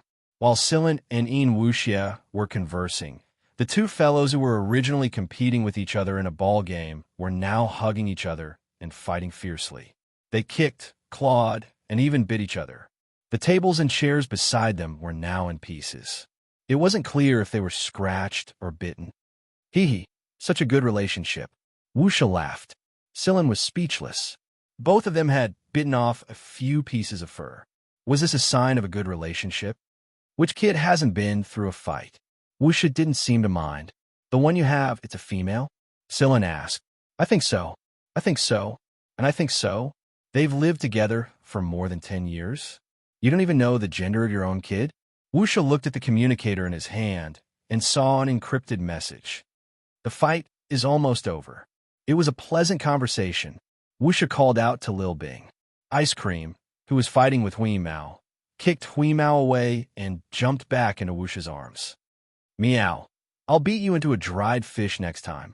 Hui spat out the white fur in its mouth and pointed its paw at the direction of the sound with a threatening tone. Ice Cream, who was nestled in Wuxia's arms, snorted and started licking his fur. Both of them had bald spots all over their bodies, but the wounds quickly healed and new fur grew on them. For creatures like them, this level of injury was a piece of cake. Wuxia left the starship with Ice Cream. No one except Sillin, Hui Mao, and Cheto knew that Ice Cream had been here. Not even Sigma and Moon knew about it. Hui Mao buried his head in a storage cabinet and counted his belongings. Meow, they didn't pay. Stinky rats. Don't let me see them again, or I'll beat them to death. Sillin shook his head and walked to the side to pick up the forgotten leather ball. He didn't want the cat to lose it. Just like Wuxia said, the battle was coming to an end very soon. Both sides had called for a ceasefire because it would only benefit the others if they kept fighting. The navigators had suffered more losses this time, so they were the first to retreat. Vanguard's people stayed behind to deal with the aftermath. G-Phone was lying inside a healing pod on one of the A squad starships. He was covered in multiple wounds, and his condition was fairly serious. The healing pod was connected to his body with all kinds of tubes. It was a scary sight. However, G-Phone was still conscious. Beside the healing pod, Stanley and a few other high-ranking members of the A-clan stood there and reported the situation to G-Phone. G-Phone listened with his eyes closed. When Stanley told him about the 11th Squad, he opened his eyes. Let Pango stay there if he wants to. I'm not that easy to kill. As for the 11th Squad, don't worry about them. Let Sillin think what he's doing. But don't you think the 11th Squad is too unstable, Commander? Someone asked. As long as we don't force him, Sillin won't harm Vanguard. He's a member of Vanguard after all. Moreover, the 11th Squad has something the other squads and even the 4 great hunter regiments don't have. They have extremely valuable technical talents there.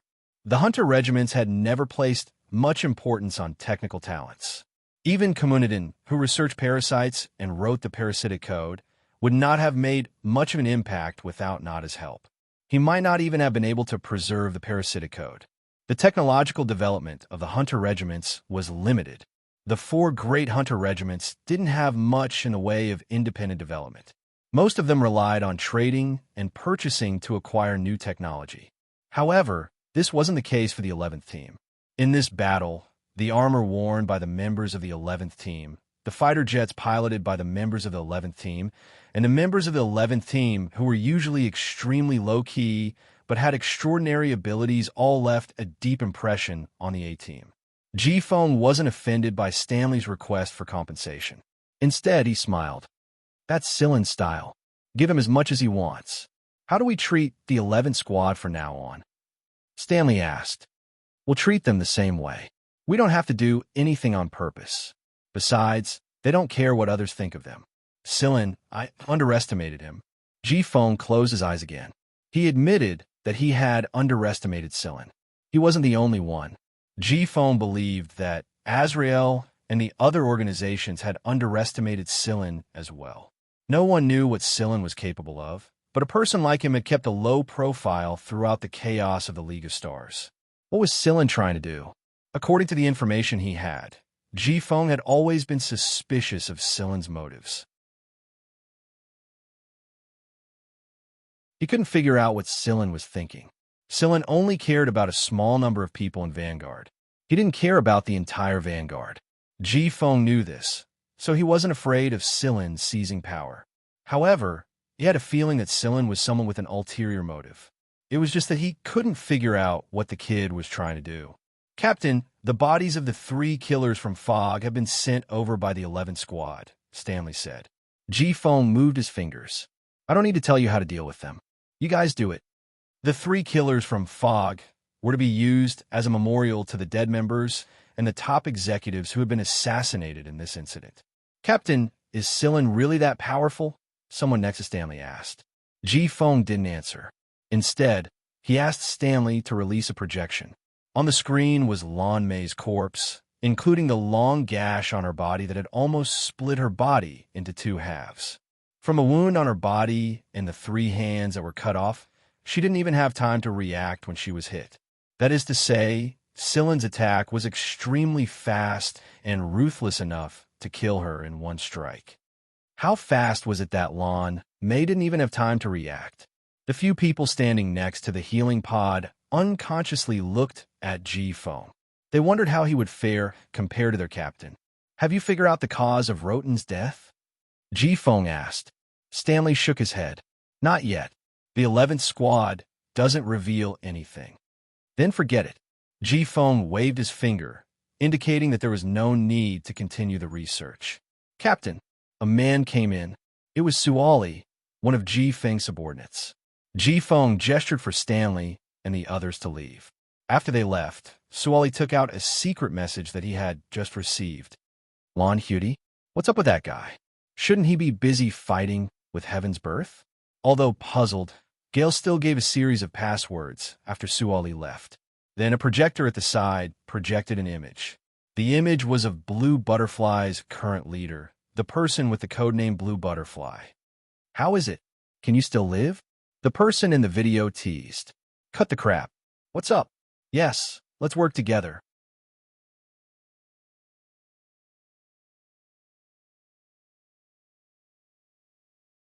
Chapter 395. Ji-Feng didn't seem surprised at Lan Hudi's suggestion to work together. You can't handle him on your side? Not really. Lan Hudi put his hands on the table, crossed his fingers, and smiled. As long as I have enough time, I can finish them all, including Bloomer. Bloomer, Lan Hudi, Ji-Feng, and Tamer the Navigator were all starring hunters. These 4 were known as the 4 giants in the world of hunters, because they were the leaders of the Hunter Corps. The 4 giants were the symbols of the entire League of Stars. The 4 giants had been in this situation for a long time, but now, Lan Hudi actually said that as long as he had enough time, he could finish off Bloomer. It seems you have made a good plan, Ji-Feng said. No emotion could be heard from his voice. That's because no one else is paying attention to me. But you are in trouble. The 3 most difficult powers to deal with in the League of Stars have all interfered in your battle against the Navigator. You're lucky that you can still speak. Lon Hudi said. The three most difficult powers that Lon Hudi mentioned were Azrael, Fog, and Wuxia. Anyone who got involved with one of them would have a headache, much less all three at the same time. But this time, what Lon Hudi didn't know was that Wuxia wasn't interfering for the Vanguard, but for Sillin. It could be said that the Vanguard had received some help from Wuxia because of Sillin. Otherwise, the Vanguard would have lost a few more high-level members.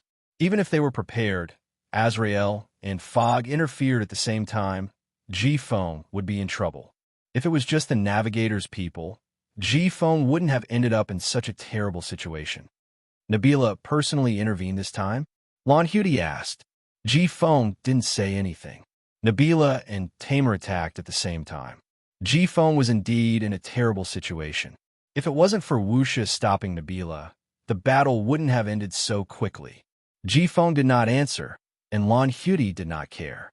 His main purpose this time was not this. Let's cooperate, Lon Hudi said.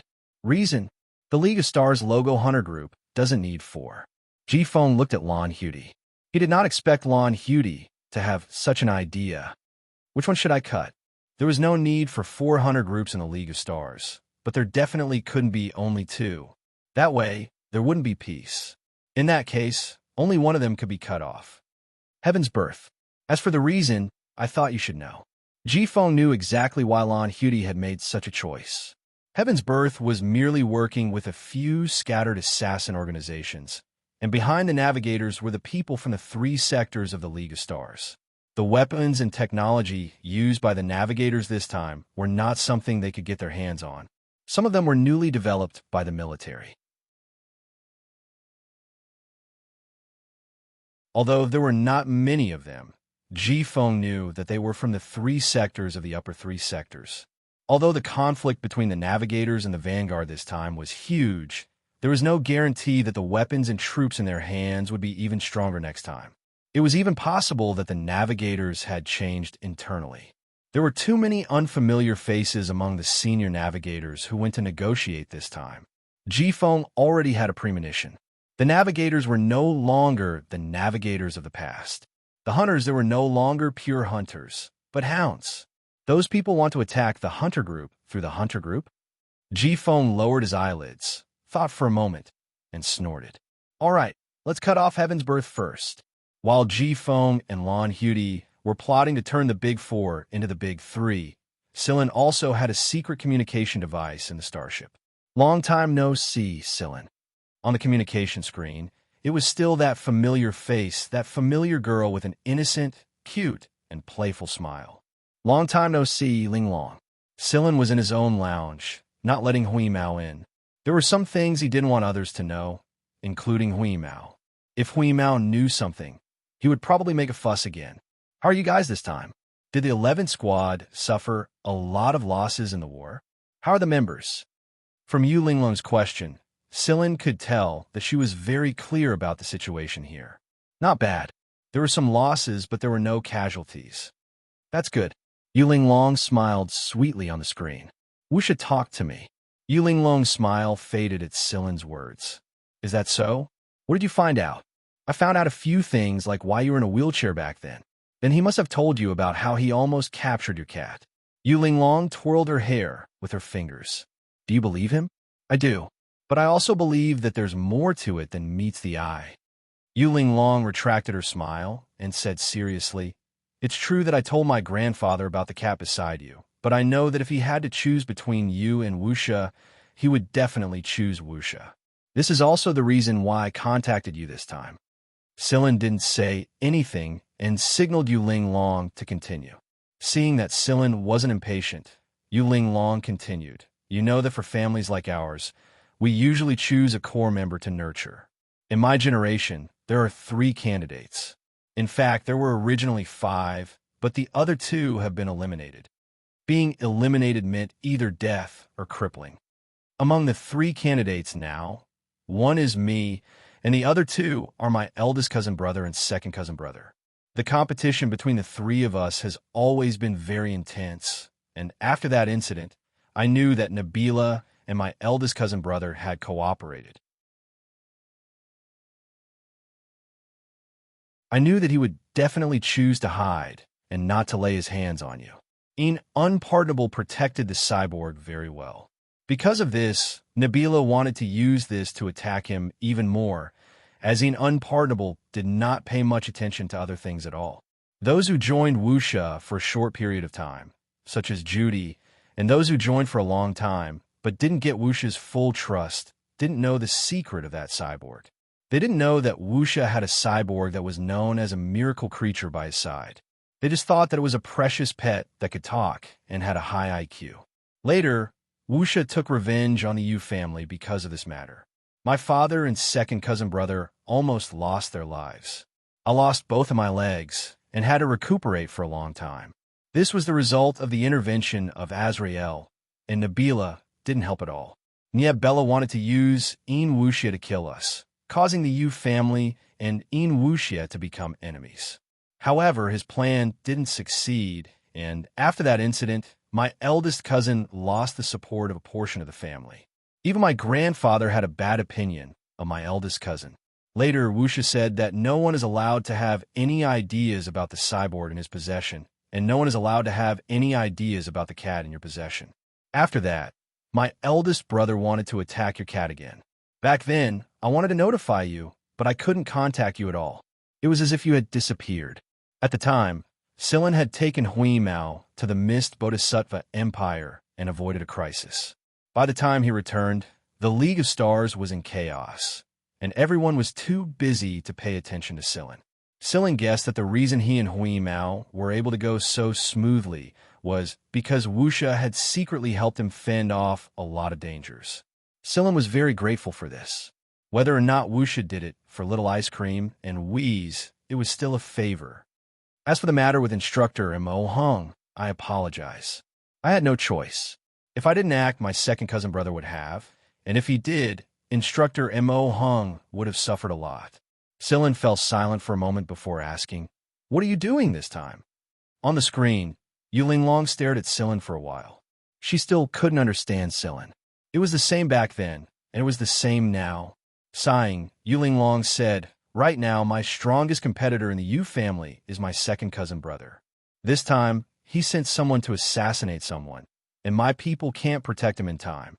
Therefore, I hope that you can help me find that person and protect him until reinforcements arrive. This man may have stepped down from his position, but his influence still remains. If I can get his help, the support I will receive at Sector, it will be much greater." When she said this, Yu Linglong's aura changed completely. She was no longer the mischievous and lively girl she used to be. Right now, Yu Linglong exuded a sense of competence and coldness. This was the real little princess of the Yu family, and perhaps the empress who would control the entire Yu family in the future. Silen looked at Yu Linglong in this state. He felt a little unfamiliar, but he wasn't surprised. Besides, the fact that Yu Linglong could say all this meant that she trusted him enough. "Who is it?" Silen asked. "Former Senator Sambert." Yu Linglong told Silen about Sambert's information. This was equivalent to a trade between an employer and a hunter. Their friendship was nothing more than a weight of trust. "All right, I'll contact you when the time comes. Don't worry, the number of people who know about this is limited. There won't be more than 3 in our team." Silen read the information once and deleted it in front of Yu Linglong. "Silen, thank you," Yu Linglong said after a moment of silence. "No need, you've helped me a lot in the past." "Silen, do you know? When I first saw you at 7 Luminaries, I had a feeling that if I had this person by my side to help me, it was only a matter of time before I took control of the Yu family, or even the entire League of Stars." "I'm sorry, I just want to be a hunter," Silen said with a smile. "That's true. You, Silen, don't like to be restricted." Yu Linglong also smiled and softened the cold expression on her face. "Be careful. The Yu family assassins may not be as strong as Mist or Wuxia, but they're definitely not weak." Silen made a "got it" gesture and ended the call. The lounge was quiet. Silen lay on the chair and thought back to what Yu Linglong had said. Silen believed Yu Linglong's explanation. Back then, Yu Linglong and others had helped him a lot, such as Wuxia, who helped him in secret, and Gaydar, who had never shown up again. Sillin knew why Wuxia helped him, but why Gaydar? Rubbing his forehead, Sillin decided not to think too much about it. He was going with his intuition. Sillin knew of the Sambo Yu Linglong spoke of. He had met him once before. Sambert was the old man Hua she wanted to protect at Sector M back then. That old man was an important person. If even Yu Linglong paid so much attention to him, it was obvious that the old man's influence wasn't low. When he thought about the star map coordinates Yu Linglong gave him, Sillin smiled. What a coincidence! Sambert's space plane was attacked by Yu Linglong's second cousin brother's men. In order to avoid being intercepted, they fled to Sector X, Planet X, C-362, Sillin's birthplace, Planet Brown Earth. It was time to go back and take a look. Sillin got up and walked out of the lounge. The first thing he saw was Hui Mao running towards him with cat-like steps. The guy looked to be in a pretty good mood. "You're finally out, Sillin," Hui Mao shouted from afar. Then he jumped on his Sillin's shoulder and said, "A squadron has allocated funds. Only more, no less." Hee. Sillin had also guessed that it would be like this. There really were only a few things that could make this cat happy. So, Sillin wrenched the gray cat off his shoulder. There were still some food crumbs stuck to its claws. It probably hadn't even had the time to lick them when it heard that the A Squadron was going to allocate funds for its repairs. It was so happy that it forgot everything and ran straight over. Also, most of the repairs on the starship are done, and we've got an extra sum of money. What do you think we should buy? The gray cat walked in front of Sillin and raised its tail. The tip of its tail was even curled into an arc as it muttered to itself. Sillin didn't interrupt it.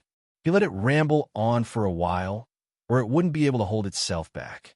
When he arrived at the command room, Sillin called Cheto over and told him about the new operation. Just like before, Sillin only planned to bring Cheto and Wheeze with him when he went to find Sambot. Everyone else should stay in the team for now. It was only after Hui Mao was done nagging that it noticed Sillin and Cheto were discussing something else. Another mission?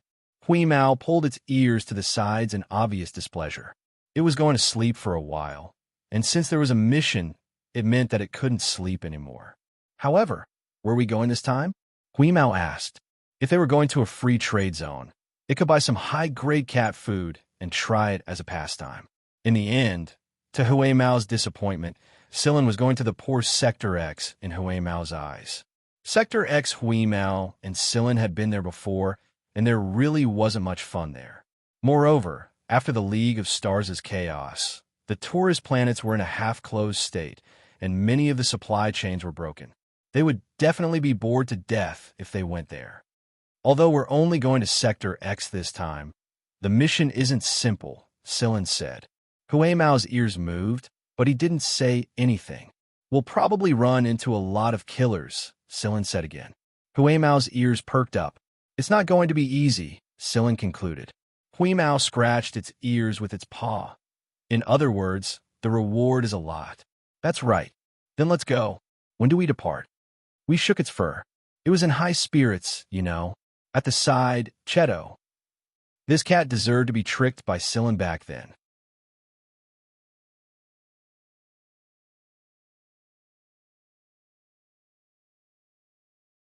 Chapter 396. Sillin didn't stay for the post-battle meeting. G-Phone was busy with his healing, so he couldn't attend to the post-battle meeting for now. Therefore, Sillin left with Cheto and Hui Mao after informing Stanley that he was going to leave. Stanley didn't bother with Sillin either. G-Phone had said that Sillin could do whatever he wanted, so there was no need for him to interfere. Moreover, Stanley was actually very wary of Sillin after this incident. Now that Sillin was gone, he didn't have to face him anymore. He let out a sigh of relief. Yudi took Sillin's place to participate in the post-battle summary meeting. Right now, the 11th Squad was under Yudi's command. Shikai and Shimu were busy upgrading their robots. Last time, they were halfway through the upgrade, but they hadn't finished yet. This time, they received some new data and information. Both Shikai and Shimu were busy upgrading their robots. Their data and information were all derived from actual combat. The data they obtained from this battle was very meaningful, and it was a good opportunity for them to upgrade their robots once more. After the meeting, Yudi and the rest of the 11th Squad returned to the base to rest and reorganize. Their armor needed some repairs, and Carrie's group needed time to get used to each other. Not only did they need to repair the hardware, but they also needed a heart-to-heart talk with each other. Everyone was tired after the battle, so it was time for a good rest. "Hey, don't you think our captain needs to rest?" Xiaoxiang leaned on the railing and said lazily to Carrie, who was busy repairing the fighter in the workshop below. "How would I know? Our captain is a busy man, but we don't need to worry about that. We just need to improve ourselves." Carrie knew very well why Sillin had only brought Cheto and Wheeze with him. One reason was because of the secrecy of their mission, and the other reason was because of the level of danger. Although they were above average compared to other hunters, they were nothing compared to Sillin and Cheto. He circled around the starship once before sitting down at a corner. No one knew what he was thinking. "Hey, Ayu, why are you daydreaming again?" Behind him, Zoel and Sigma flew over as well. The four of them had been working together all this time.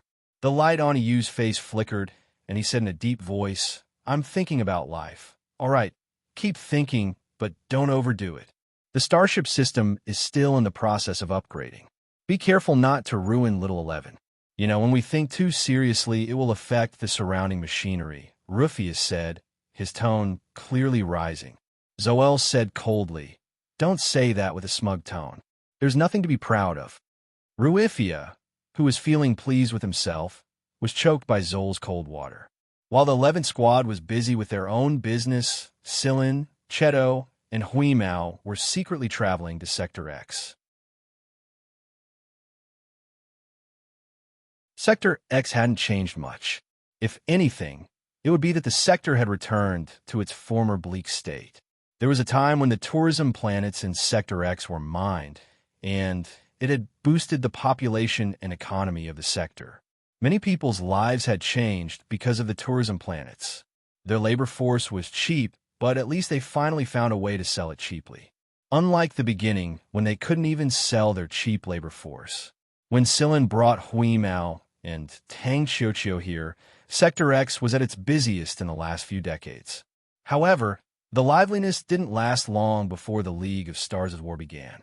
After the Fenier's family's Little Garden and other tourism planets were half closed, Sector X returned to its former bleak state.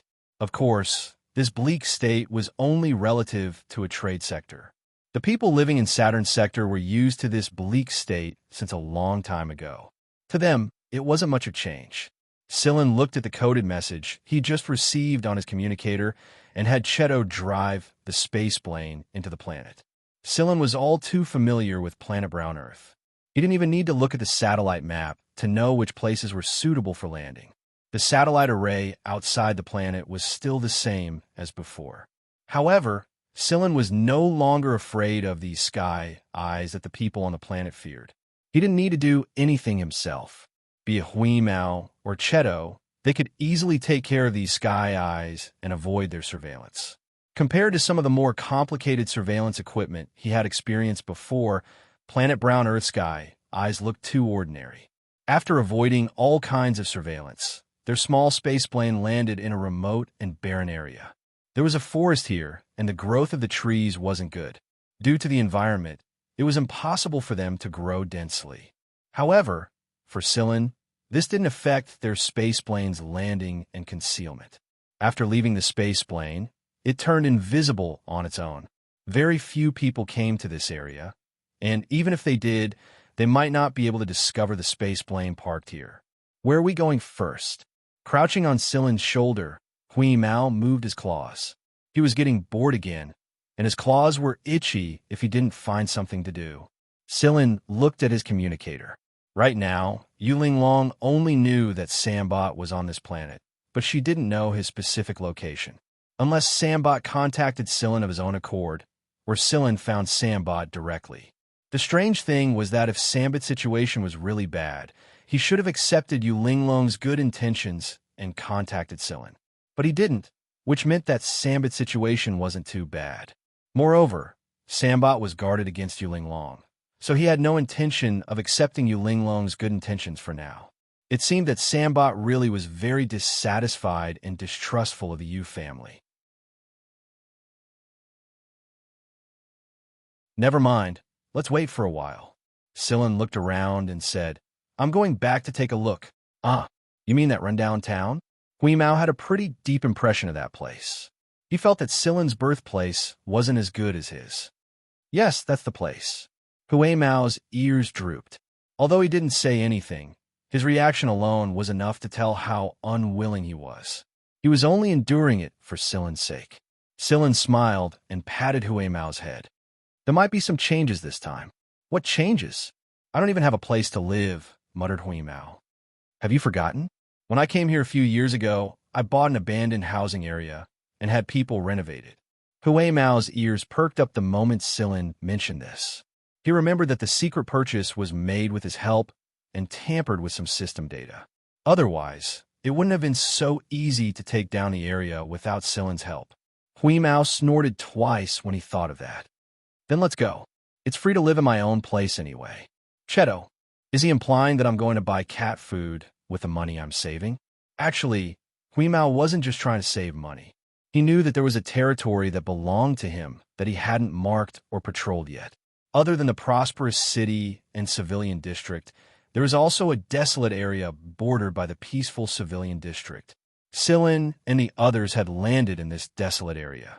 They walked straight ahead, and it didn't take long before they saw the poor houses at the edge. No one noticed that Sillin and the others were a lot less populated than before.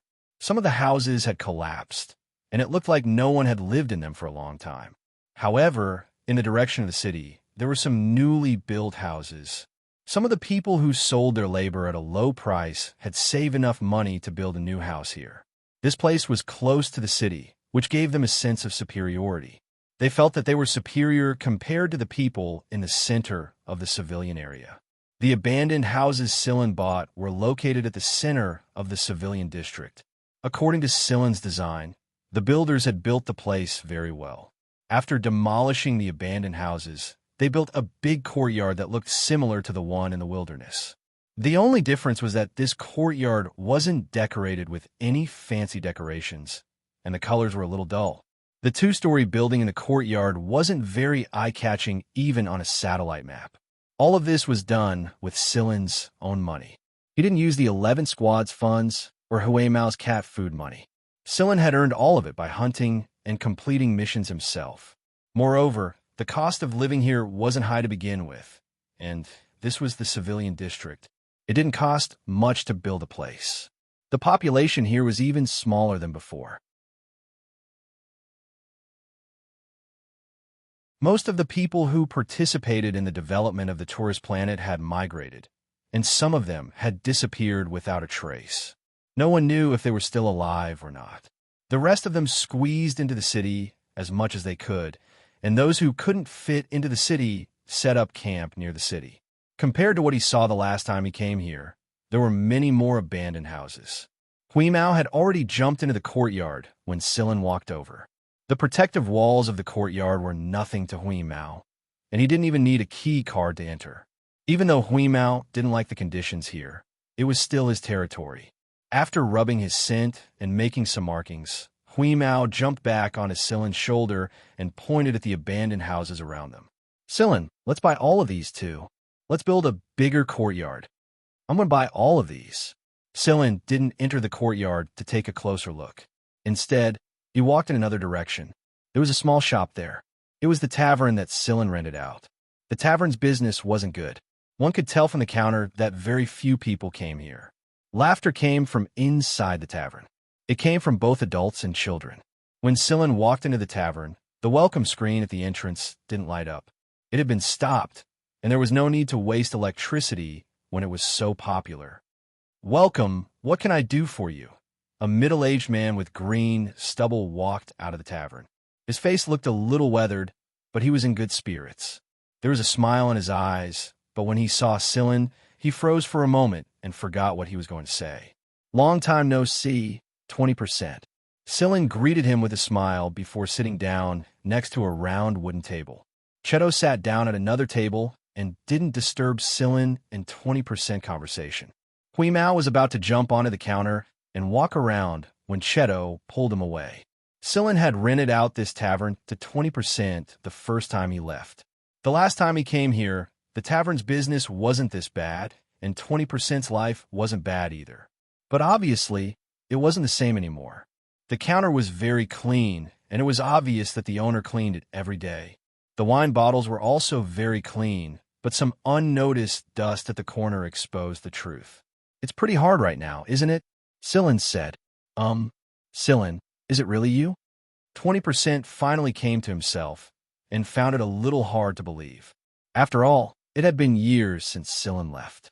Although he rented out the tavern, Sillin had never asked about the tavern situation, be it when it was profitable or when it was in dire straits these past 2 years. After Sillin nodded in confirmation, 20% chuckled. "You don't look like you've changed much."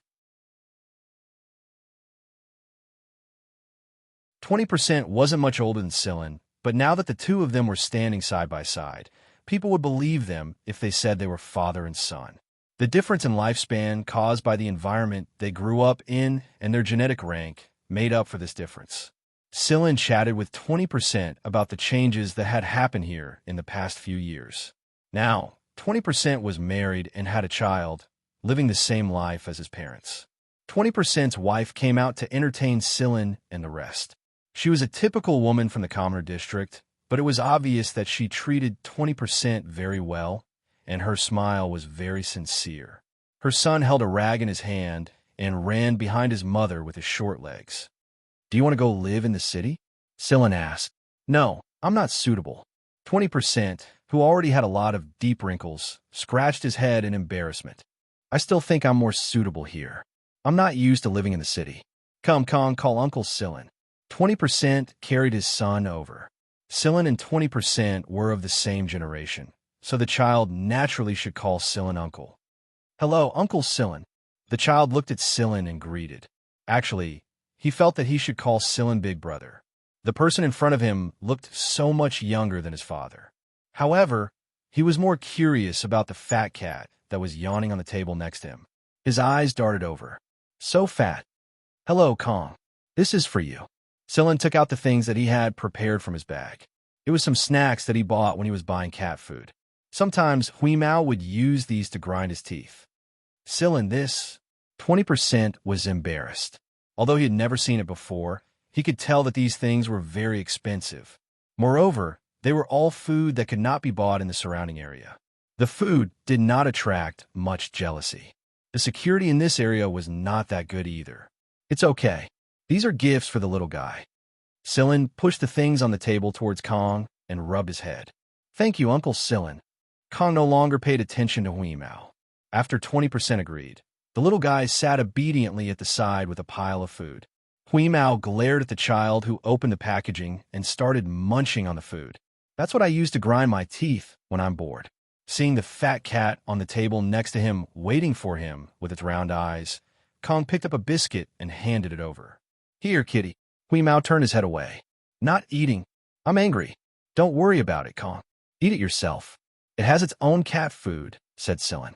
20%'s wife brought over a box of wine and a plate of snacks. She placed them on the table where Sillin and 20% were sitting.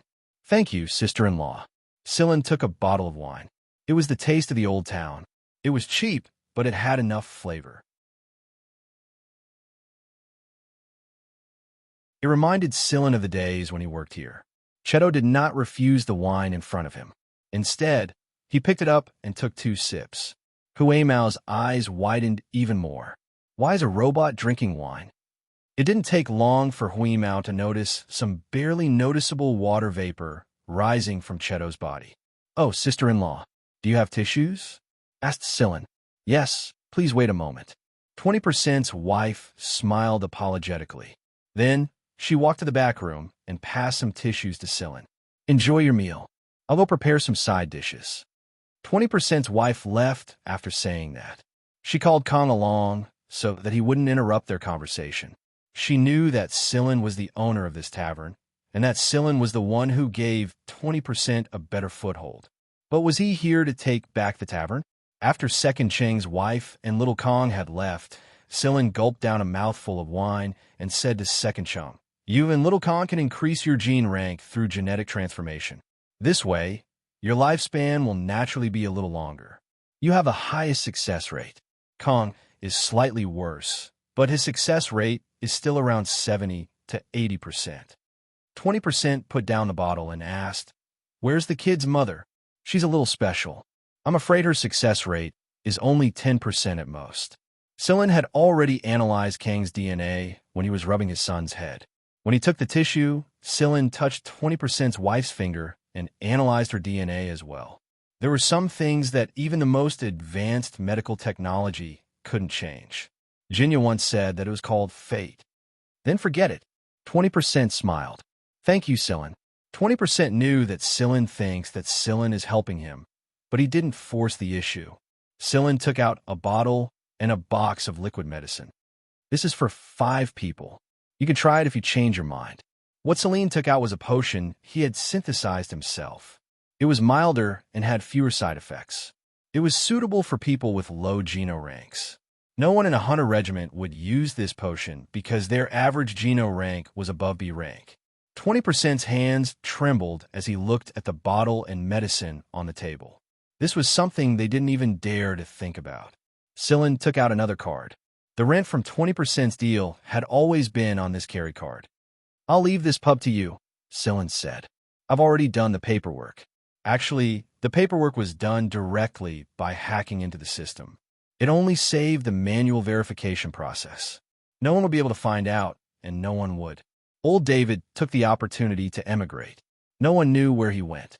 On this planet, 20% was the only person that Sillin knew. After leaving the pub, Sillin went to Xianxia's former residence. The lush and leafy Fuji tree in the courtyard looked a little sickly right now.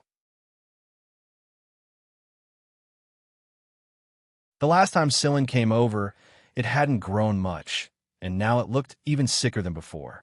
Sure enough, without the people from the Jin family, the Fuji tree couldn't grow. Sillin touched the cracked bark on the Fuji tree and said, "Hold on a little longer. I'll take you to the Jin family." Sillin was standing quietly in the yard and reminiscing. Squatting on the broken, almost rotten wooden rocking chair under the Fuji tree, Mao's eyes narrowed. Suddenly, his ears twitched, and he looked toward a certain direction in the yard. At the same time, Sillin and Cheto also looked in that direction. In the next moment, a figure nimbly jumped over the wall, avoided the protective equipment on the wall, and landed steadily on the ground. It was a very arrogant landing posture. Then, the bearded man who was dressed like a normal civilian in this area was stunned when he looked up. It was obvious from his expression that he didn't notice that there was someone in the yard, and there wasn't just one. Even the fat cat sitting on the rotten wood was looking at him. His face twitched as he landed in an arrogant posture. However, the sense of vigilance he had when he found out that there was someone in the yard was greatly reduced when he saw the person in the yard and the fat cat who was looking at him as if it had seen something fun. "Cough! I've entered the wrong yard. Goodbye." A rough male voice rang before he turned around and prepared to slip away. "Where are you going, Huzi?" Sillin's leisurely voice rang.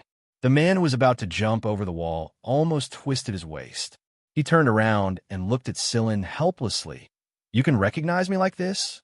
Mao yawned again, narrowed his eyes, and continued to sleep. He wasn't an enemy, so he couldn't fight. Boring. "What are you doing here?" "Sector X and Sector S are pretty far from each other," Sillin said. The bearded man in front of him, who looked like the most common civilian in the ghetto, was the disciple of the current leader of Fire Phoenix, one of the 3 great forces of Sector S, Pianhua. "You're always dressed like a man every time I run into you. Do you have transvestism?"